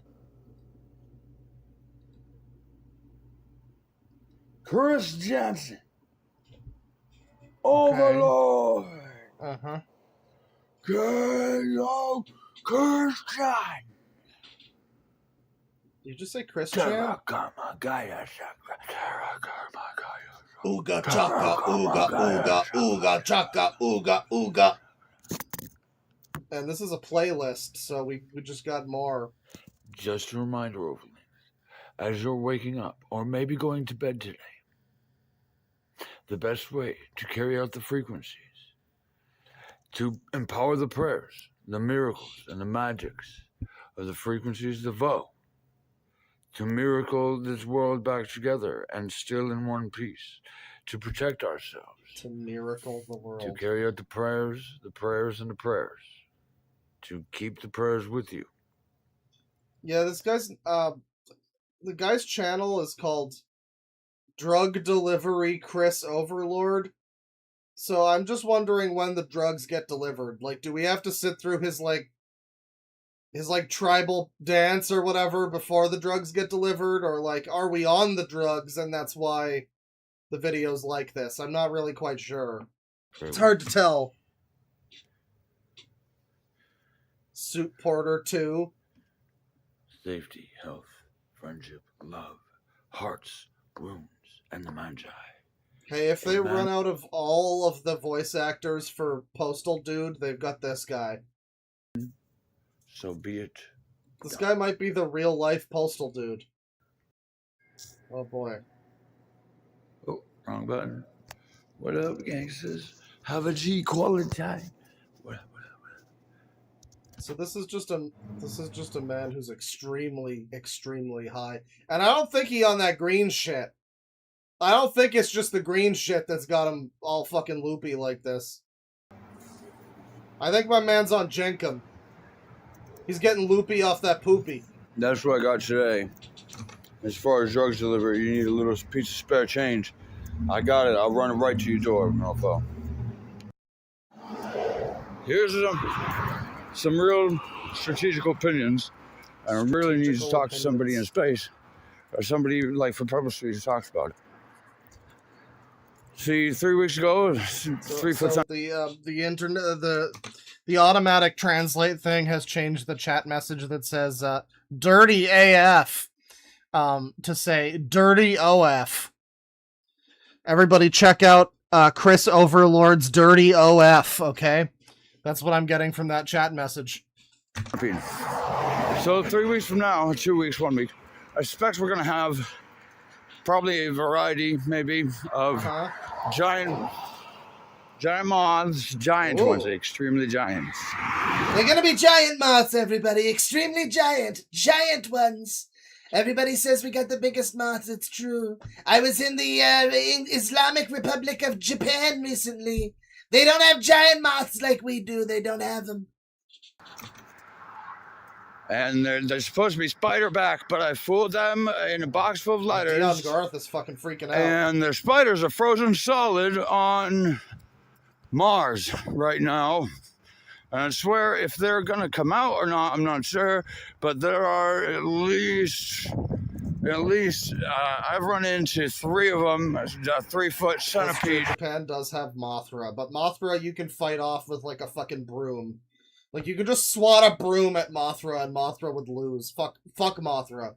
All my homies hate Mothra. Mothra sucks. Literally the worst kaiju. Type of... They give so much importance to Mothra in all of those fucking movies. It's always like, oh, the Mothra fairies are here, and it's a spiritual thing, and Mothra just is like a fucking jobber that sucks in all of them. Mothra has never done anything cool in any movie ever. Fuck like Mothra. Mothra. Porcupine hedgehog. And it was definitely a porcupine type thing, but I'm on drugs. So they will probably maybe be... Minnie-L is way better than Mothra. Minnie-L is cool. Okay, I want to see Minnie-L in sunglasses smoking a joint. Their spider back potentials, only their spiders are frozen solid on Mars. And they're in command by some Space Emperor. Okay, Space Emperor, everybody.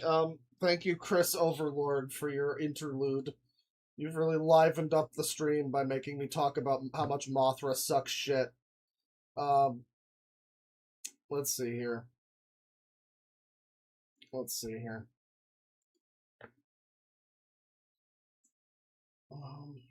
We'll get this person. Don't know if this will be anything of interest. There's ultraviolet lions on this one. And, Trump and Iran. And, Lego. Okay. I kind of thought this was a user at first, but I don't think it is. It's like a middle-aged man, arguing with himself, I guess, about Trump and stuff. Let's see. This is Puffin. I think this will go nicely with the last guy we just looked at because here he is, and he just kind of looks like a drug delivery Chris Overlord if he was like not quite as high. Come kill Bale, the god of hashtag Trump, Putin, Netanyahu, and the Epstein Cals with us, hashtag Ultraviolet Lions, now live, hashtag Fairy Liberation Front. This guy must love Mothra.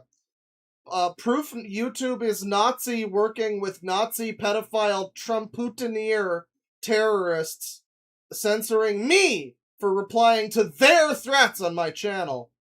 What is this? What are you rattling on about, my pedo frit? At Colonel Cracker, you know you are the pedo, you are the Nazi, and you are the Klansman, and you cannot deny it. Watch, you can't deny any of it. I mean, he probably can. But Colonel Cracker says, you're correct, Puffy, and I'm coming for you. Oh, boy. Oh, no. Oh, my God. He's been harassing and cyberbullying people.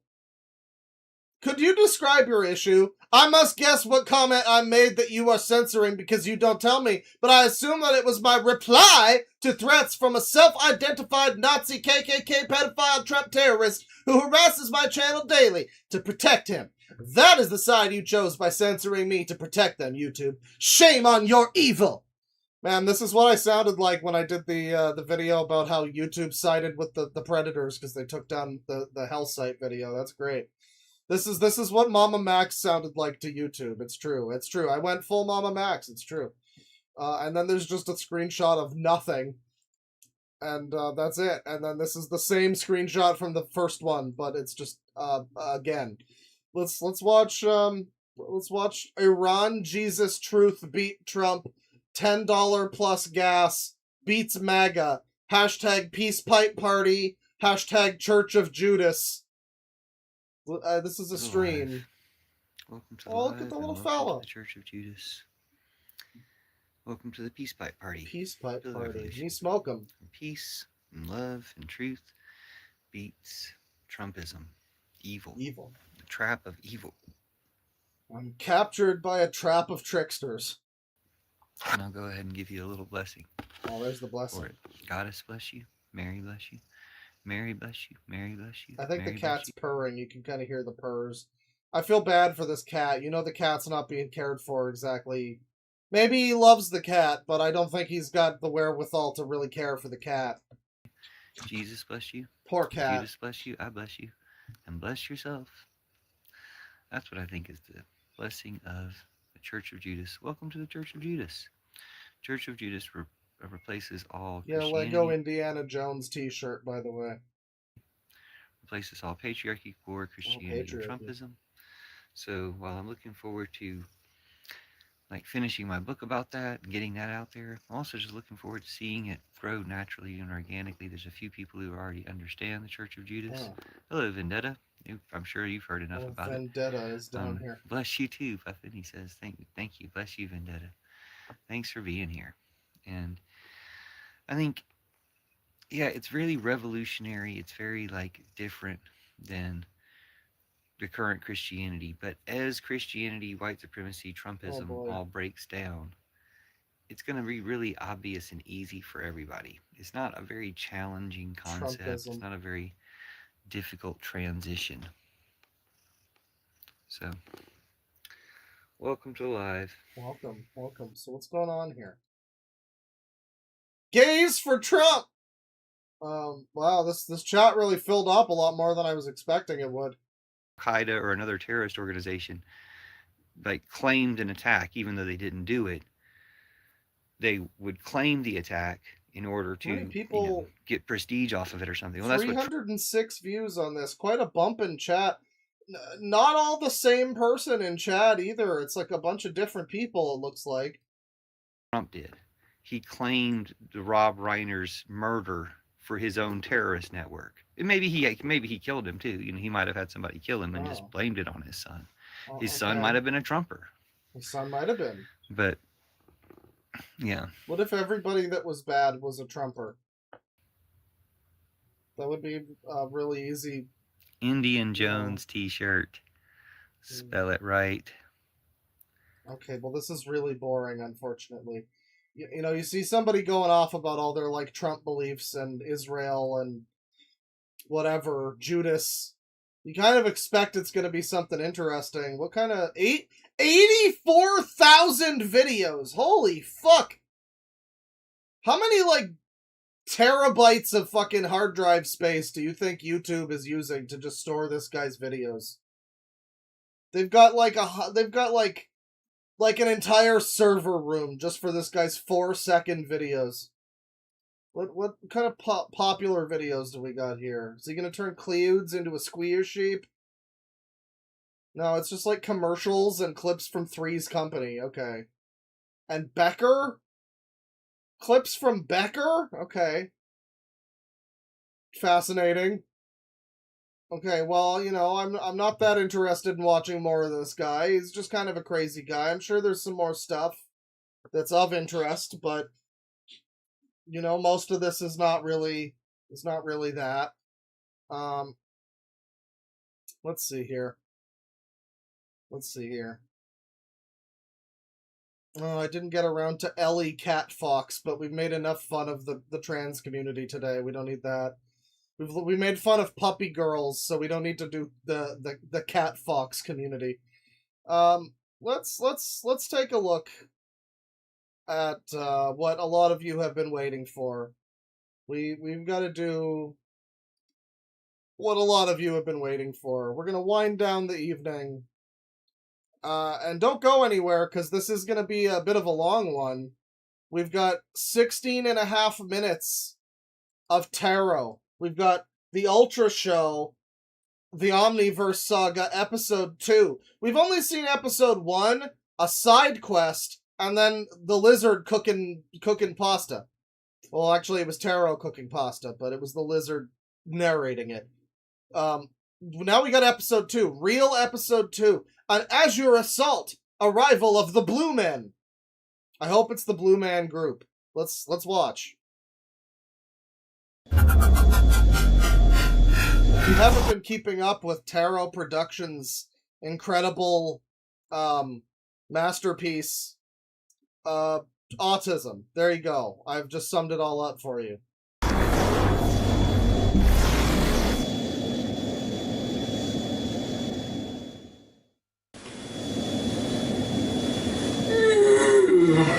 gotta get rid of the Sangi now. We don't need the Sangi.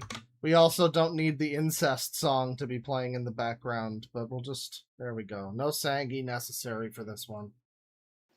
Incest! No. Wrong thing.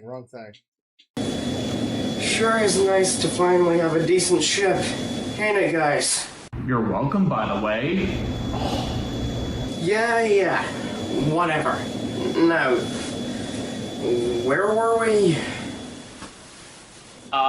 The one theory, Captain. You know, the thing you've dragged us all across here for.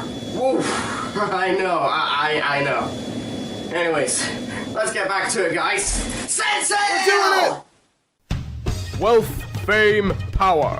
Matpat, the king of the theorists, attained this and everything else the Omniverse had to offer, and his retiring last words drove countless souls to the realms. I feel like MatPat hasn't been enough of a factor in this series so far. He's like the Gold D. Roger of this whole thing, right? But he's just kind of like in the background. I guess he's like you know, he's supposed to be like dead or something in this canon. I wish MatPat was dead, but you know, unfortunately, he's just in Five Nights at Freddy's movies now. Treasure, you can have it. I left everything I gathered together in one place. Now, you just have to find it. These words lured many to the grand line of the Omniverse, in pursuit of dreams greater than they've ever dared to imagine. This is one of those stories! An Azure Assault! Arrival of the Blue Man! Oh, I'm so ready. Check this out! It's awesome! Did I just hear you say out? You're fucking Canadian, aren't you? I mean, look at this place! It's way better than our old ship.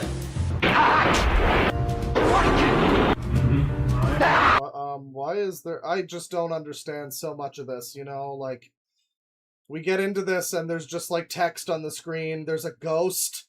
It's a ghost, everybody. Oh yeah?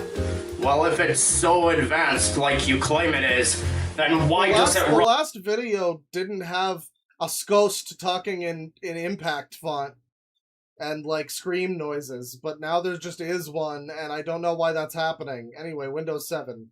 On Windows 7! That's the best operating system, you fuck. Yeah,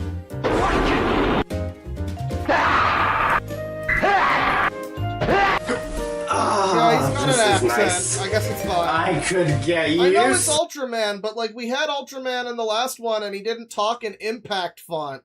He didn't talk in bottom text accent. And it even came with new cookware to replace all of mine when our old ship exploded! Now he can make more spaghetti. I said I was sorry, okay? Jeez. I mean, you did kinda jinx it, Captain. Look at it this way, guys. We have a new ship that can withstand even the slightest movement, and a new crewmate. So this is the interior of their new ship. Okay, I was wondering why they were in this, like, Star Wars Empire room or whatever. They've got holographic pirate wheels. That's cool. Yes, right, we got it. Wait, what is that?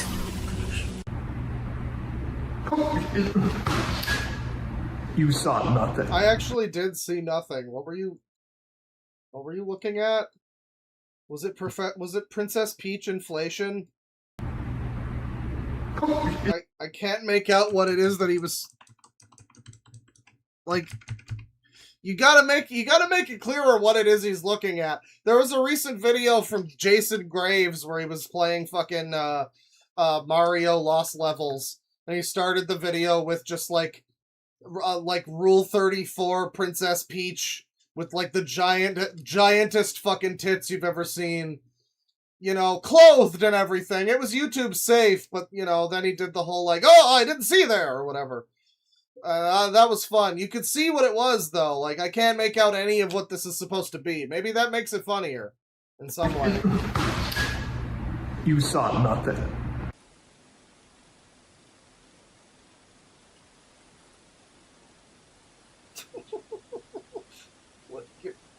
Extended reaction. Something outside. Come on. Let's go.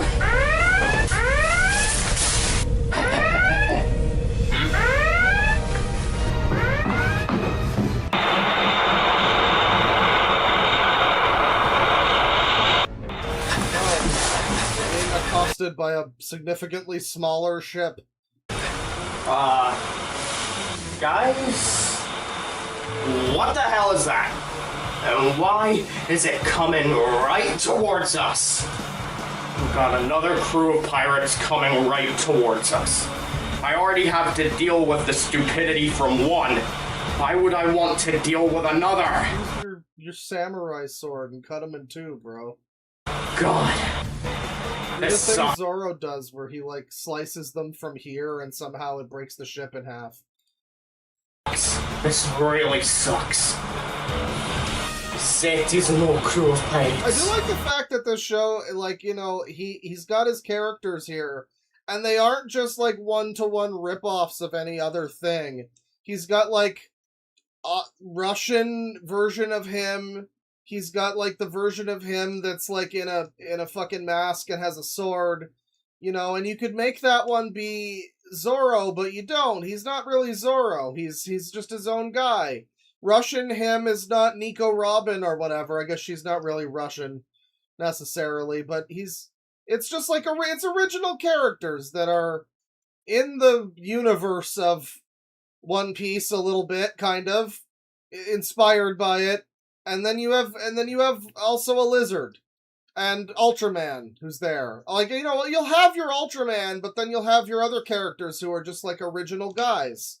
And that's good. That's very good. This would have been a lot worse if it was just like, you know, like he was just awkwardly trying to pretend to be Luffy or whatever, you know? You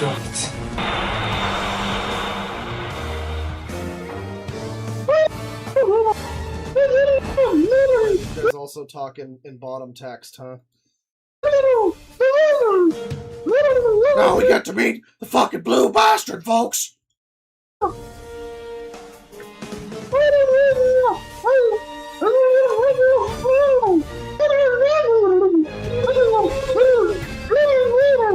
I gotta tell you, this is getting kind of old.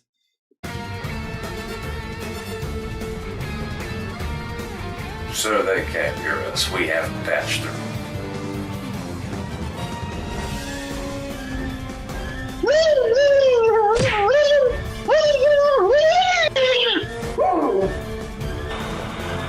What is it then? Because I have never seen a ship that looks like that before. I like his reactions. It's very... Like, they'll linger on him reacting for just a second too long. It's great. It's like Xenoblade Chronicles X. By the way, I gotta say, I started playing some of that. The Wii U one that got ported to Switch. And, like, the gameplay's okay, but the story is... I wanna like it, because it's like anime Star Trek a little bit. But it's like the most, like, plotting... Every cutscene is 10 minutes longer than it should be, and has no cinematography, and it's just characters, like, slowly and boringly expositing things. I kind of fucking hate the story. I'm not at the point where I want to skip the cutscenes yet, because I'm, like, vaguely interested. But, man, quite a downgrade in story from Xenoblade Chronicles 1 to X. Quite a fucking downgrade, I must say. A warlord's ship. You know, agents of those assholes who rule the realms. You're a realm pirate, Captain. You should know this. So, one of those, huh? Well then, be ready to attack! Captain, are you mad? That thing will blast us out of the sky faster than I can say. The first Xenoblade Chronicles is worth playing. I've decided to go through them in order. I mean, I'm kind of just also playing X in an emulator, but I bought the second one for Switch. The Switch 2 upgrade is coming out soon. I hope I don't have to also buy the fucking DLC for it, and that's just included in the upgrade, but I don't think Nintendo's that nice. So I probably have to get the fucking DLC too. I haven't started playing that yet, because I'm not done the first one, but I know I will get there. And then there's also, like, Future Connected. I don't know. The first one is pretty good, but I have to say it took me, like, 5 attempts at playing it before I got past the fact that I don't like the combat system. I'm now comfortable with playing it and being like, okay, let's just get through the combat to get to the next cutscene, basically. I've come to terms with the combat a little bit, because it's not really, like, fun, but once you start to kind of get it, it becomes a Zen thing. It's basically an MMO, but single player, and occasionally you'll run into an enemy who's one level lower than you, who party wipes your entire fucking crew in like 2 seconds, and that's always fun. So yeah, I recommend it. Itadakimasu!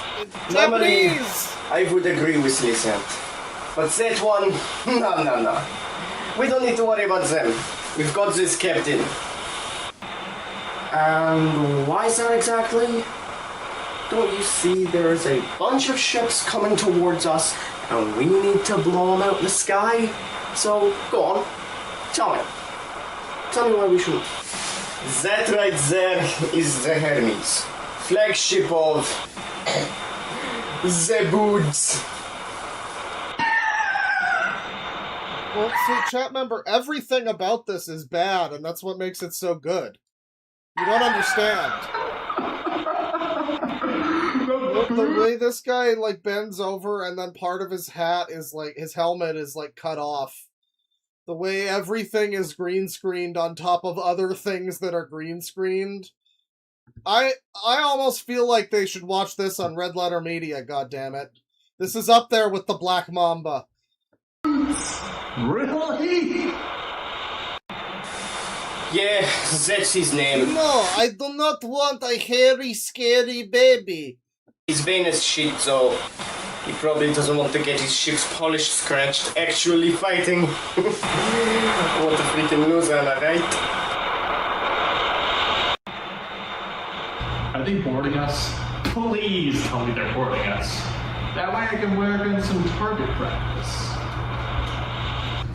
No, probably not. We're more than likely about to get blasted by those magna ray lasers, so we should probably form a plan. Maybe you should get off the, like, top of the ship and go inside of it. And if you know that you're about to get blasted by lasers, why are they even on the deck of the ship? Also, well, I don't know if this is the deck, I don't know the ship words, but they had a whole inside part of the ship, which had a pirate wheel. So like, why are they on the top of it? This is also, I think, just the same backgrounds from the first ship they had that got blowed up real good. They're on a new ship now. Why are they... It's the same backgrounds. Get them back into that, like, Star Wars Imperial Nazi room with the holograms and the Windows 7. That's where they should be. It's time to lock and load, people. If they want a gunfight, we'll give it to them. Smoking break? I like to think that the inside of their ship would have, like, ventilation for smoking, though. Also, extended, unnecessarily long reaction shot here. I guess it is. Why are you all looking at me like that? Okay. We remembered to grab ammo from the SSSP HQ, right, guys? I thought you did. I thought you did. You moron! Here's an idea. Run! There's a level of green screen to this that Neil Breen could never even fucking come close to. Neil Breen will green screen just himself into a scene where there's like army guys running around, and he'll do like Superman jumps because he's super powerful and he's the best. He's the best of the best at all the stuff. But this is the only production where you'll see somebody like throttling someone and both of them are green screen, and neither of them are synced up. And there's different scaling for both of them, too. Here's an idea. Run! Agreed. Set sail!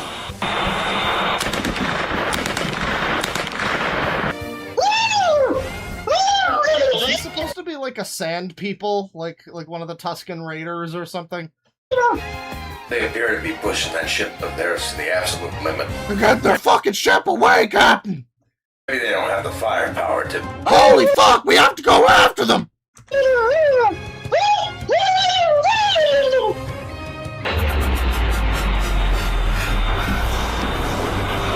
Taro made an amazing bulk remake, apparently.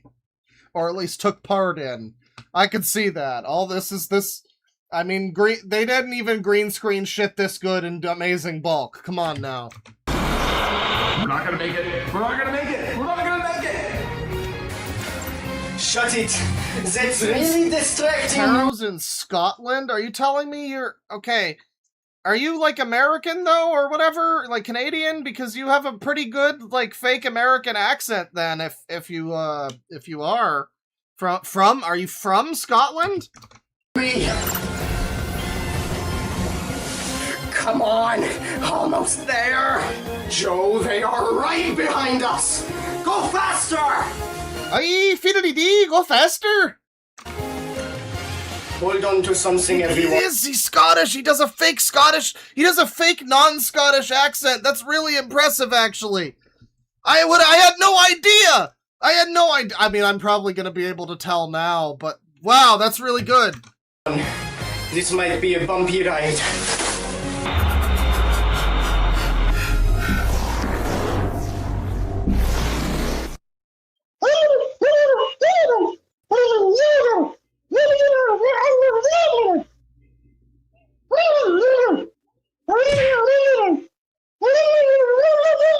Yes, sir.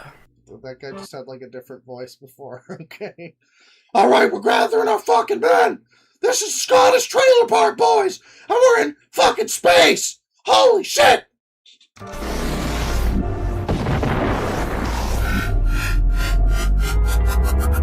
Yeah, we're in Gmod now, that's fine. I think we lost him. Rider guy. Anything on the radar? We've lost them, Captain. For now. Let's scout out the area. Find out where we are. I'm coming with. Alright. Come on, let's go. Never go. Okay. Was there an attempt to make the scaling work, or is the point of this that the scale makes no sense? Is this guy just supposed to be like 40 feet tall? What's going on? So, where do you work before you joined the SSSP? A place called Freddy's. They had pizza. Was it good? The pay, the pizza? Yeah, I know. Now, also, PS animatronics pay free. What do you mean you never removed some kid's carpet? What do you mean you can barely hear me over the thumping Wubstep Skrillex soundtrack? What do you mean you're docking my pay? What do you mean I'm responding to you, the things that you just said, yeah, that's a good, that's my favorite trope, is when they talk to someone on the phone and it's like, huh? You say you're docking my pay? Alright, sir. Let's just say you're better suited as a customer than an employee.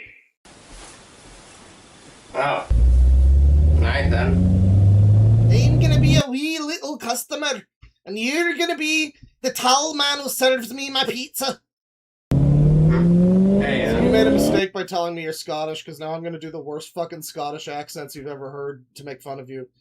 It is just to make fun of you. You understand. It's okay. It's okay. You hear that?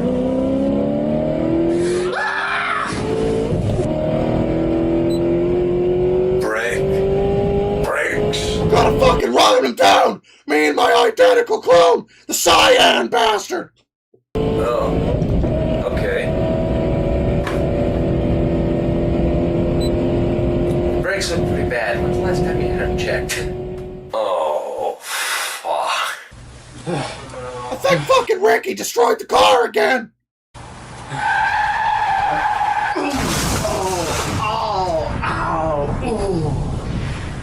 Oh no! Oh! Oh!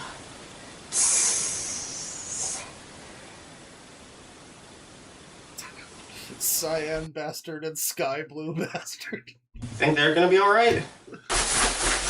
You guys okay? We saw an explosion. And by the look of things, it was nothing. Think we can salvage some scrap from that wreckage?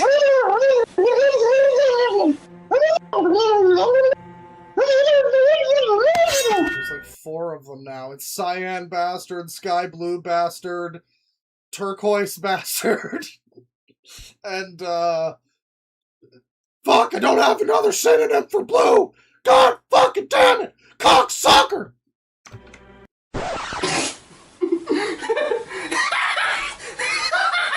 Baby blue! Baby blue bastard! That's I'm sorry. It's just a goofy looking robot and some blue man group rejects. I mean, what's not funny about it? I mean, come on, look at you. Don't call me fucking funny! I'm the goddamn teal bastard!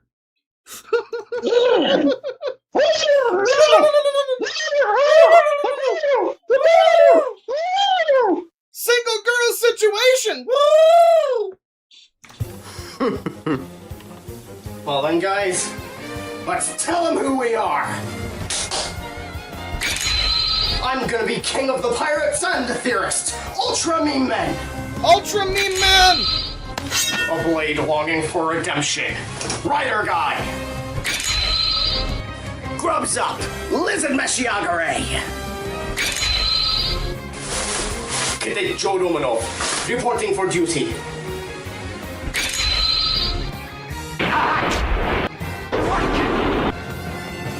Gravity. He's okay, yeah, Officer Gravity, okay.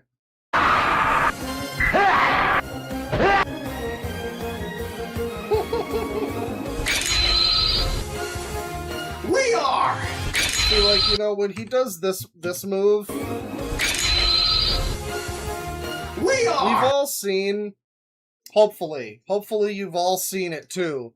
We've all seen Stexon Starfighter and Aiden doing their henshins while I play Live and Learn in the background, and their fat gunt roly-poly tumbles around the frame.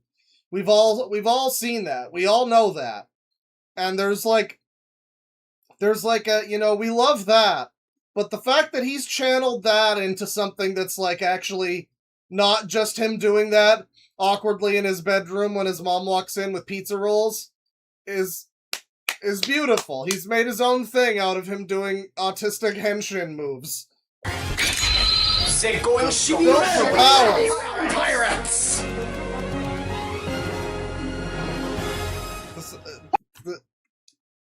I gotta say, this is gonna be my new screensaver. This is gonna be my new wallpaper. I'm just gonna have this in the background. Every time I wake up in the morning, I turn on my computer and I get to see the boys ready for action.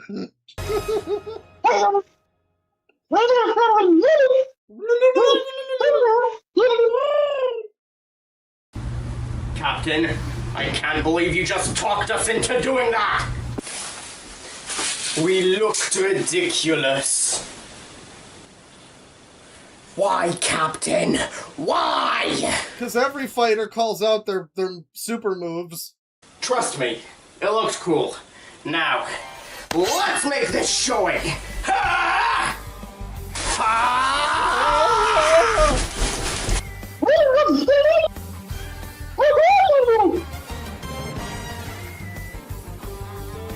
Attack of the Blue Men.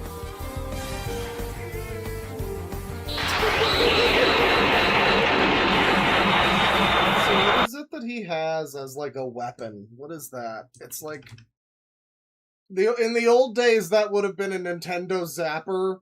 I don't think it is. I'm trying to figure out what the fuck that is that's supposed to be like the gun. It just kind of looks like maybe it's I don't know. Maybe it's just some shit stapled to some other shit, but it looks like something. There's something going on there. Wait, is that a Nintendo Zapper? Hang on. I think it is. I think it actually is a Nintendo Zapper. Alright, never mind. Yeah. Yeah. What the hell, man? We were gonna have a big Why would I say that? Like, oh, in the old days it would have been a Nintendo Zapper. This fucking shit is the old days! This is classic! This is classic right down to the Nintendo Zapper! Battle! Yeah, they got Monty Pythoned.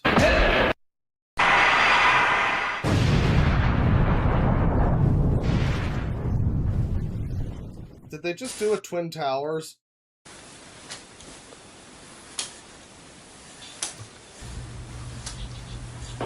Attack on Titan sword.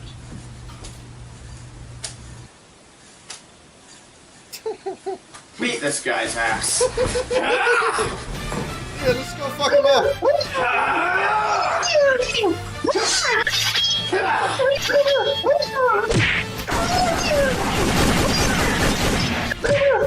Alright, you already shot him like 78 times. I don't think you need to hit him with a frying pan now. Like, he's dead. But, okay. I'll finish him off, guys.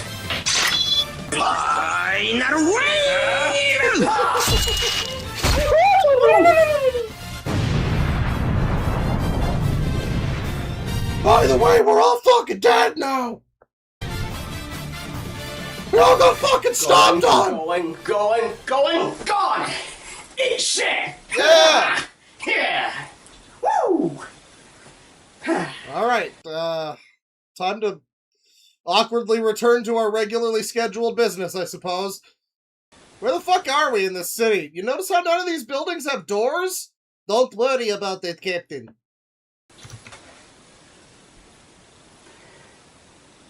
So guys, y'all want to see what we can salvage from that car wreck? Yeah, sure, why not? Let's go see what we can find. Alright, let's go. Oh yeah, I guess some of them do have doors, that's true.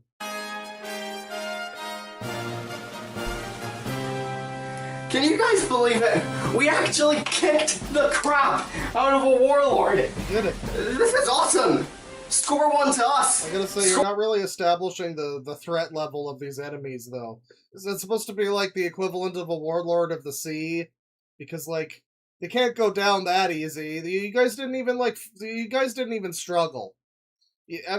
I assume you've read One Piece. You have to go through the long period where it's like a humiliation ritual for Luffy and the boys.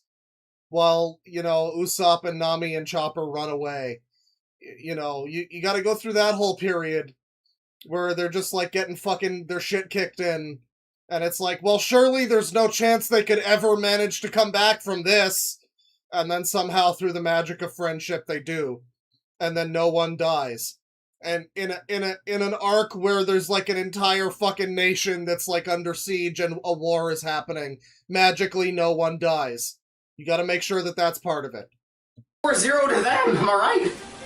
Yeah. 1 down, 3 to go. Ooh. Well, we beat them. But downside is we're still empty-handed. And everybody saw what you were looking at on your laptop earlier, Gravity. Yeah, these are all Apple products. Our ship can't use these. Yeah, it runs on Windows 7. What the fuck? They're worthless. We beat a warlord, but we gained nothing.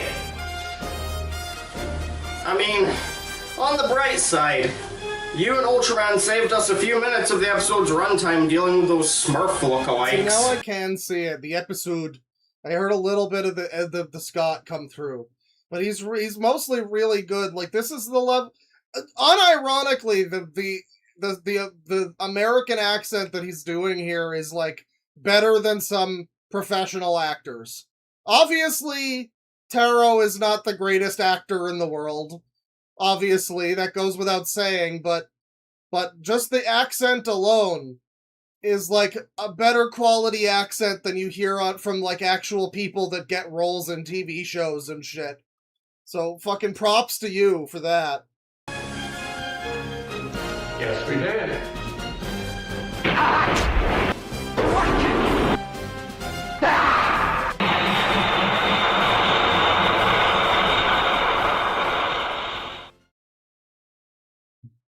Dante? Okay. That'll do it for the episode. And next time more stuff will happen, I guess. We got 2 more episodes after that one, everybody. So get excited for next Taro. It's gonna be fantastic. Alright, well that'll do it for the stream, everybody. We're doing some super chats now. I hope you enjoyed. We did some fucking garbage and some trash, and then we did Taro. And you know, I'm sorry to you, because like your stuff is better than the stuff we're watching most of the time on stream. To just have you on the same stream as Leadhead the Puppy Girl seems very disrespectful to you. But you know, we need to be able to. It's a wind down from all the disgust and treachery. So it's fine. You know, we appreciate you being there for us when we need you, Taro. Thank you for making your show. I'm gonna put on some more Gamma Ray, some more Land of the Free, and we're gonna do some super chats. Thank you everybody for stopping by. If you're heading out now, have a nice rest of your weekend, and if not, let's get this underway a little bit. Random Red 2005 member for 27 months. Hey Claw, hope the stream goes well. What's your favorite Barney VHS? Or VHS in general? Well, I don't really remember much in the way of Barney VHS. I do own the Unicult porn on VHS. So, I mean, I guess that one that I paid like $300 for and was gonna make a video about and then never did. I still could. I still might. I can give you a review of how she puts a worm on herself in a scene where she's like fucking herself with a dildo or whatever, and there's just a worm on her. It's a little weird, honestly. But you know, maybe Toy Story. You know, let's just say Toy Story. $2 from Big Jack Films. Been a rough week. I need this tonight. Thanks, Claw. I hope you enjoyed.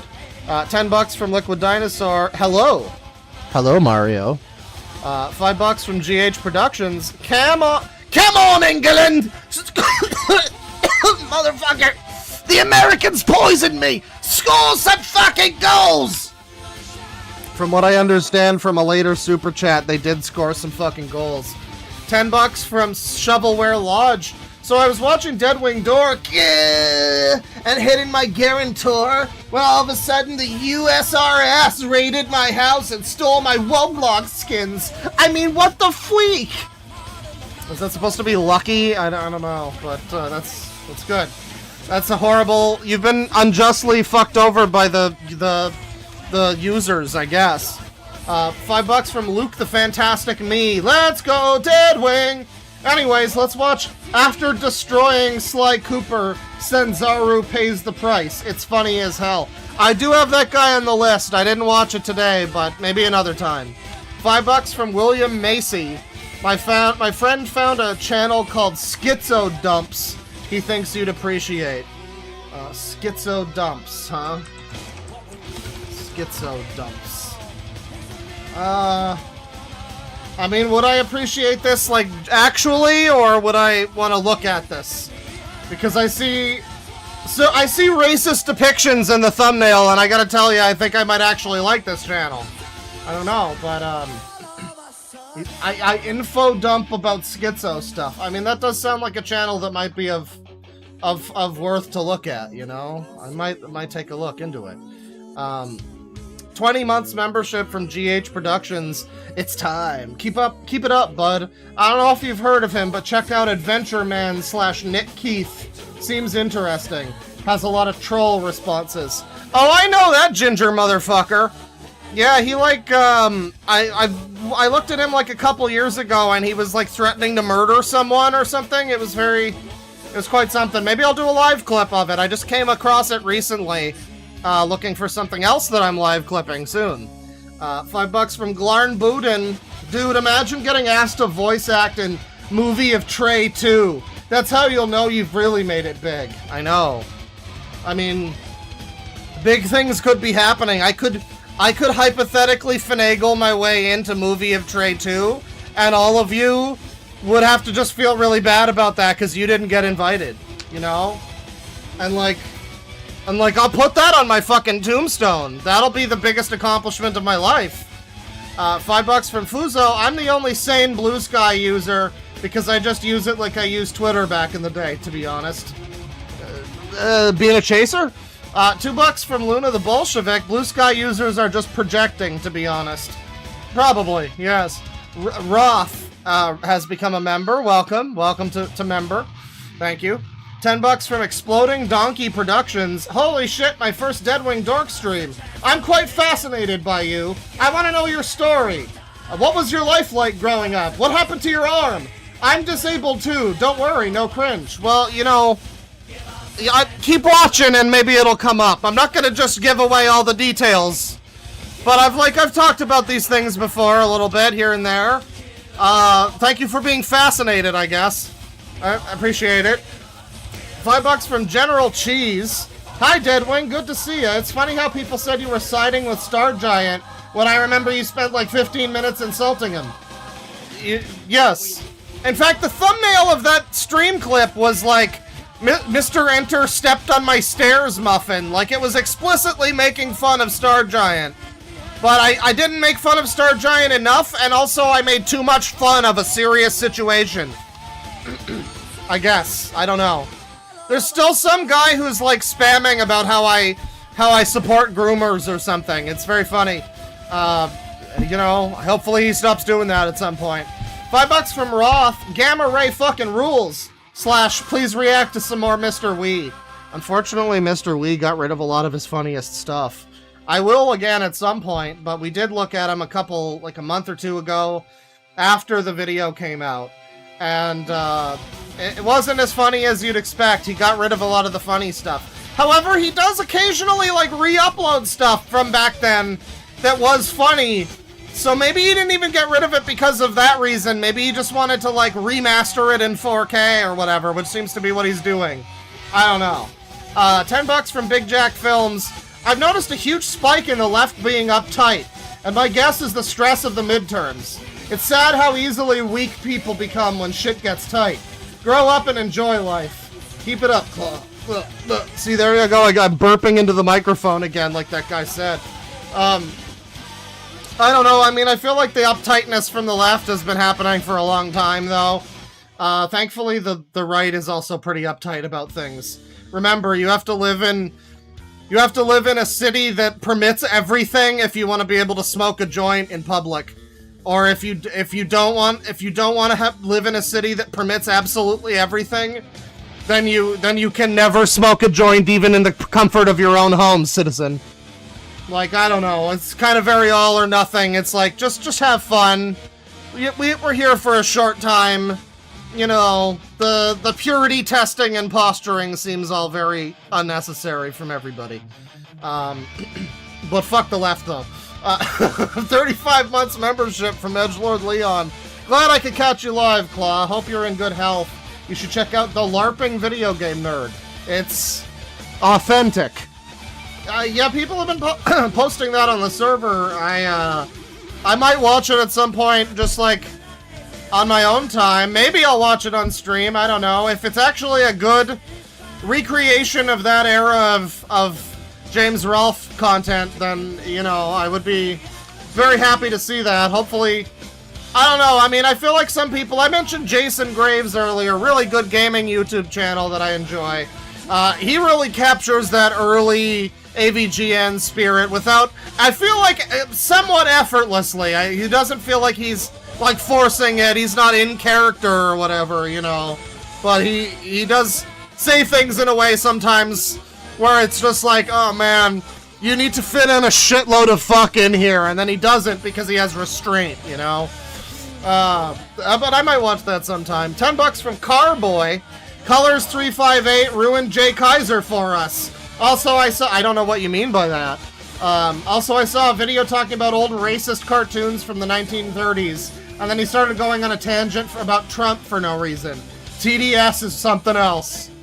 It is. I mean, like, again, it's very all or nothing with these people. You have to constantly talk about how much you hate Trump or you clearly love Trump, and it's like, listen, man, the dude's like a clown who made it impossible to take certain things seriously. You know, like the dude is a clown who has made it so that every other country has to, like, pivot hard away from him forever because Trump is like a figurehead more than anything. He's controlled opposition. He's meant to be there so that people go, oh, that reasonable thing that he supports is obviously evil because he supports it. And, like, I don't know, yeah, not everything that he says or does is completely retarded, but enough of it is that it's like it's kind of muddied the waters for the parts that aren't. And, then there's the whole unnecessary war so that Israel doesn't bomb them or whatever. So, you know, I mean, I don't know, not my favorite U.S. president, I'll say, but, not as bad as, he's not literally Satan like a lot of people want you to believe. I don't know. There's a middle ground there, I think, between light and shadow. $5 from Sponge Zaru. He totally did something to that pool. Not gonna say what, but just use your imagination. Yeah, I believe it. I don't think he was at Great Wolf Lodge for any reason that wasn't nefarious. 6 months membership from Dreadful Star. Thank you. Driving home when you started reading the Castlevania King Tartarus description, and I contemplated flooring it into a brick wall. Yeah. As the 4chan post that I read for Sleepy recently, check out Sleepy's upcoming video about 4chan posts, because I'm in there, and, you know, it'll probably be good since I'm in there. You're so retarded, it's almost empowering. As one of the posts was like, I could just drive off this road and into a ditch and die right now. And then apparently he did, and he was just like, his car was like fucked a little bit, and he was fine. He was like, I'm so retarded, it's almost empowering. That was almost you. $5 from Agilms. I would rather not see his spoofers. No, I'm good on that. $5 from Glarnbuden. I doubt that Taro is our boy. If I remember right, it's also the name of a dragon from a Ray Harryhausen film. Okay. Yeah, there's taro means, there's lots of taros. Isn't that just like potato in Japanese or something? I don't know. Skurband, member for 24 months. Now these are the mashup guys. Yeah. They're mashing up their waifus and everything. It's great. $2 from Liquid Dinosaur. Slappy, more like Plappy. Yeah, while shouting the N-word in traffic. Yeah. $5 from TLK Mew 3 Warrior. No message, but thank you. $5 from Dreadful Star. Ever look into Yume shipping? It's the new gen version of husbandos / waifus.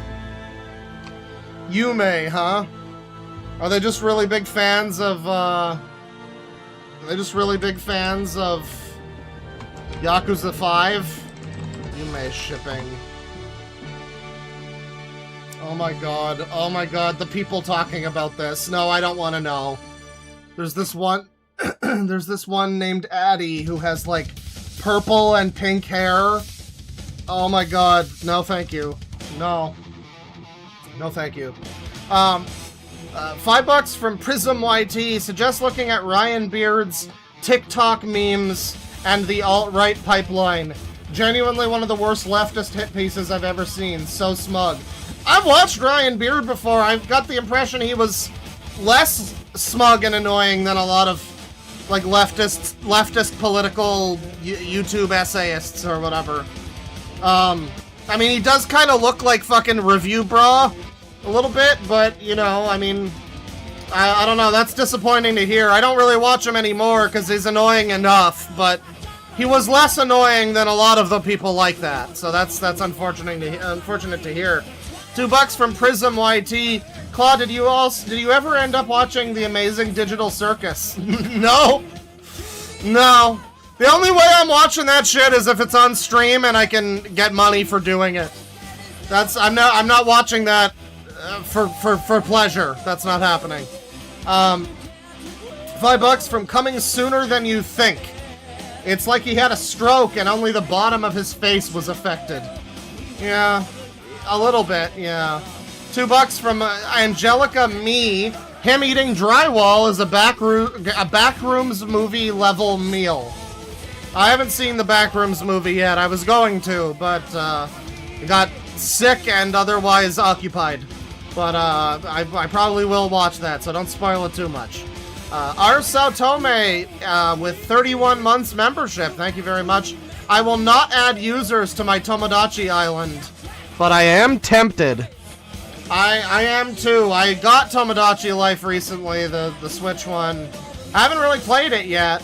I'm going to. I've been, you know, when I pick up my Switch now, I'm playing Xenoblade.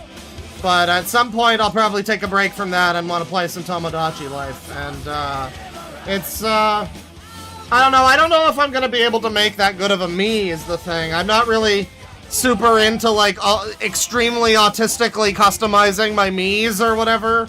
And I know you can do a lot with the new Mii Maker, so I don't know. If I can import somebody else's SSG into the game and maybe just make some little changes here and there, I don't know. Maybe I'll try doing that. That's probably what I will do, is just make it like full of fucking users and shit. I don't know. Users and like I don't know, characters like Crystal, you know, for them to mingle with. 3 months membership from the Numbskulls. I don't even know what's going on, but hey, 3 months, weirdos. Love you all. Well, thank you. Yeah. The best thing on a stream like this is to not know what the fuck is going on, frankly. $5 from the Tuned Loon. This reminds me of that one Squidward UTTP guy from the Cinebear stream that beat up his own cat in a video. Well, I'm really glad I don't remember that. That sounds horrible. It sounds horrible. There's been some stuff with UTTP recently. I think they've been like in the news as far as like YouTube videos about them go. If you call that the news, you know, they've been getting discussed more lately.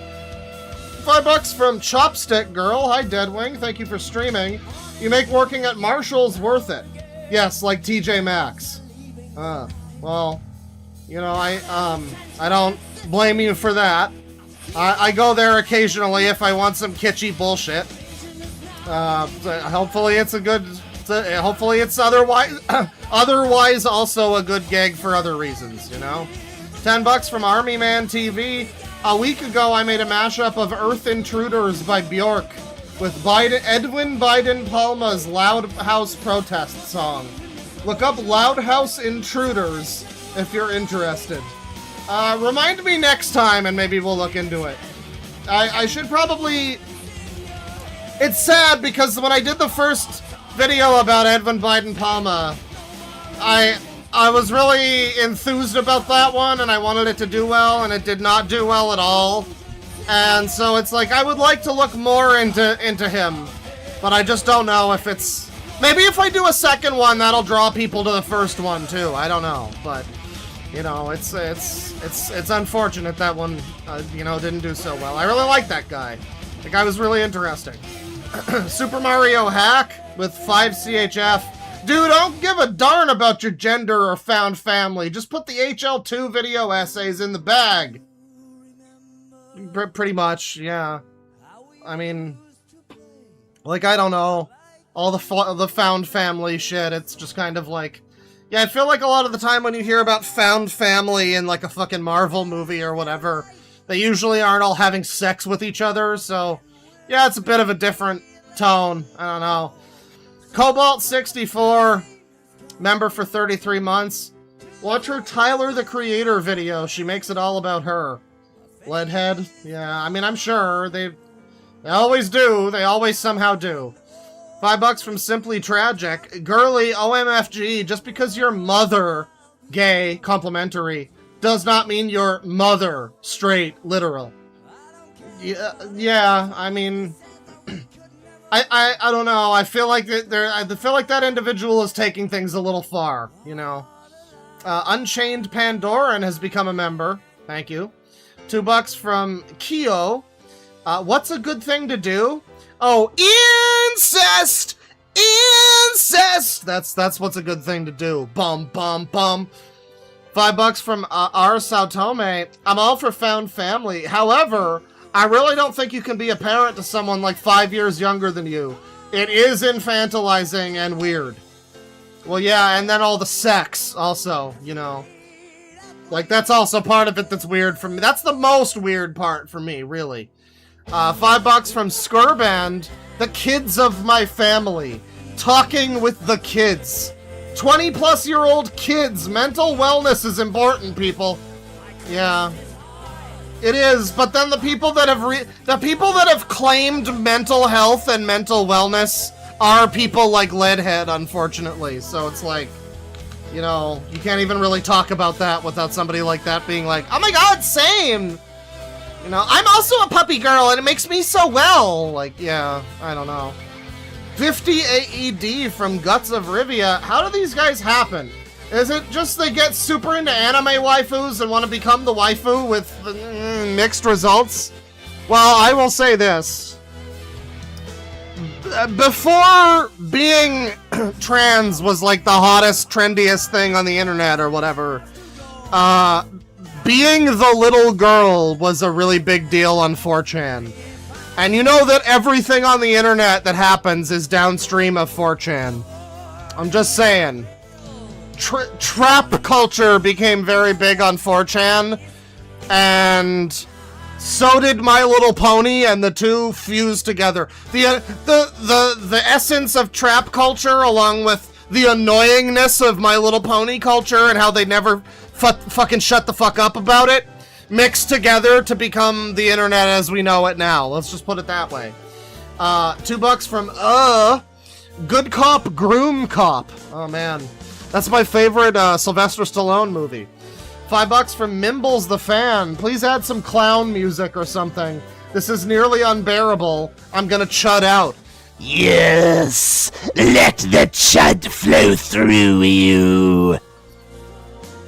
I'm sorry. No clown music was had that day. Just incest song. $20 from Geek Yogurt. Thank you very much. Hey Claw. Been watching your content since quarantine and finally became a member today. I've seen every video and nearly every stream. Here's $20 for being my favorite streamer. And then the chef emoji. Well, thank you very much. I appreciate it. Hope you keep on liking the stuff. There's lots out there to like. Was that fucking Hansi Kirsch on this song? It sounded like the guy from Blind Guardian. 50 AED from Guts of Rivia. You know there's trouble in paradise when one of the gay/trans communities have to throw each other under the bus to get the heat off their backs. Yeah, many such cases, honestly. $5 from San R 9139. Never stop, Deadwing. Followed by $2 from Mino Tyrant saying stop opinion bashing. I just don't know which one to follow. I don't know which super chat message to take to heart, unfortunately. Well, thank you. 13 months membership from Vinyl Dash. I love this channel because it reminds me that normal people do still exist. Legitimately, thank you for that. Yeah, there's not many of them, but, you know, I mean, it feels like there's not many of them. I think there's a lot more of them than the internet wants you to think that there is. And by the internet, I mean the people who run the internet, but, you know. 567 from That Bionicle Dude. Hey, at least you're honest, unlike these fakes in society. Thank you. Well, you know, I'm sure we all lie to ourselves about some things. But I'm comfortable and familiar with what I used to lie to myself about. So, give me another 5 years or whatever, and maybe I'll I'll realize that I was lying to myself about something this whole time. Maybe I'll be trans. You know, who knows? Anything could happen, I guess. $5 from Sponge Zaru. Imagine how much society would benefit if Trump banned Discord. Yeah, instead of TikTok for one day. I know. It would have been great. 10 CHF from Super Mario Hack. We need to learn to pressure people into acting like normal effing adults again. You got misgendered? Get over it. You overweight and want to shame others for not being into you? Get real. You think you watched a movie on your fucking phone? Get real. $5 from Gutter Goat Gary. These people know what they're doing and want to persecute you if you don't follow. Happy for you, Dork, for calling out all this. All this is all nonsense. Right. Well, I mean, you know, thank you. You know, I don't claim to be a hero. You know, I put my pants on one leg at a time. I put my gloves on one glove. I don't put the other one on. That would be weird. You know. But thank you. $2 from Skirban. This is the weirdest Half-Life 3 speculation video. Yeah, it went in some odd directions, it's true. 25 AED from Guts of Rivia. They were really scraping the bottom of the barrel of reasons I'm a victim with the heat stroke inclusion. Yeah, that didn't really help things.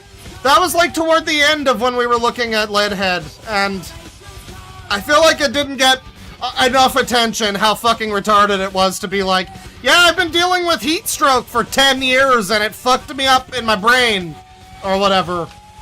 Very odd thing to say. $5 from the Toon Daloon. Just got back from mowing the lawn, and why the fuck does this woman have a dead pig mask on her shelf? Oh, brother, there's problems that are deeper than that. I think that's like the channel mascot or something. $5 from GH Productions. This rap is infinitely more creatively complex and mentally stimulating than every single Leadhead video ever produced. Yeah, I mean, I was actually impressed by the bars on that one and the flow and even the mixing was all pretty good. You know, I hope it wasn't made by AI because that would be very unfortunate. I'm starting to realize maybe the reason it was so surprisingly, shockingly good was because of that, but hopefully not. $2 from Caitlin FRR. I'm a trans puppy girl too. Okay, great. You want a fucking doggy biscuit? No, don't answer that. 10 euros from Library Dork. It is with a heavy heart that I have to inform England won a game and has advanced to the next World Cup round. Oh no, not the British. They don't deserve to win anything right now. The only thing they deserve to win is an insurrection. $5 from the Toon Daloon. Black Lynx versus Henry JC rap battle win. I mean, that would just be kind of a slaughter, unfortunately, but I think that would be very entertaining, at least. $10 from Simply Tragic. Hey, by the way, here's 10 more buckaroos because I really think you would dig Children of Nova's album, The Complexity of Light. It's a proggy concept EP about a robot uprising, and the song Arcadion is a monstrous jam. You know, I mean, that sounds kind of good. I guess I'll look into it. I don't really want to give people the idea that I am going to just look up every artist they tell me to look into. Because, like, people keep telling me to look into stuff, and it's like, I'm not always gonna do that, you know? But I don't know, I guess that one sounds kind of good, so maybe I'll look into it. Thank you. $2 from the Toon Daloon, Harry Dresden energy, and then $20 from the Toon Daloon. Brandon the Brony Pony made some new commissioned audios with AI slop thumbnails, and one of the stories he is making a sneak peek of involves a grown-up Mabel from Gravity Falls. All girls are 18 plus, which, yeah. I did talk about this a few streams ago, I think, and I don't know if we necessarily need to watch. The problem with Brandon the Brony Pony is that all of his shit is basically the same. Maybe I'll look into it. You know, I'm sure we will look at more of him in the future, since the first Brandon video got a lot of views, so, I mean, you know, I'm a slut for more views or whatever, you know, I gotta do that.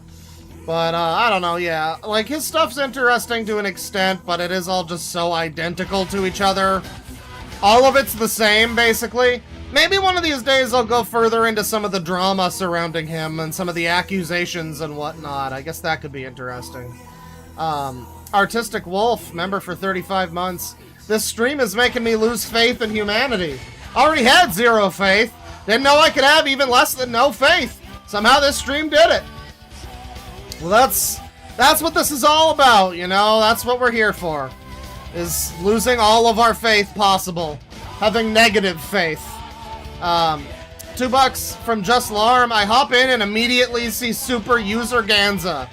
That's tarot for you, buddy. $2 from Death Grips is offline. Red Goggles looks like he's from Madness Combat, LOL. I don't know what that is. But, thank you. My Little Armalite. Thanks for checking out my suggestion. I've been watching you since late 2019 or so, but only recently became a member. I'll never forget Smurf in Hand. Yeah, a lot of people really like that Smurf in Hand. I mean, that was a real classic video. I don't really look back on it that fondly. I don't know. It's just like one of the videos I did back then. I'm much more enamored with channeling Eric, but nobody else gave a shit. It's very sad. But I'm glad you liked it. 30 months membership from Jam Jars McFly. Came in at the last hour, but still good stream. Hey, that just means you've got stuff to check out later. And $2 from Death Grips is offline. Digital Circus YouTube poops are funnier than the show. Well, I'll take your word for it. I don't want to watch those either. Thank you, everybody, for stopping by the stream. I hope you had fun. And we'll return to the land of not streaming. Take it easy, people. Penis.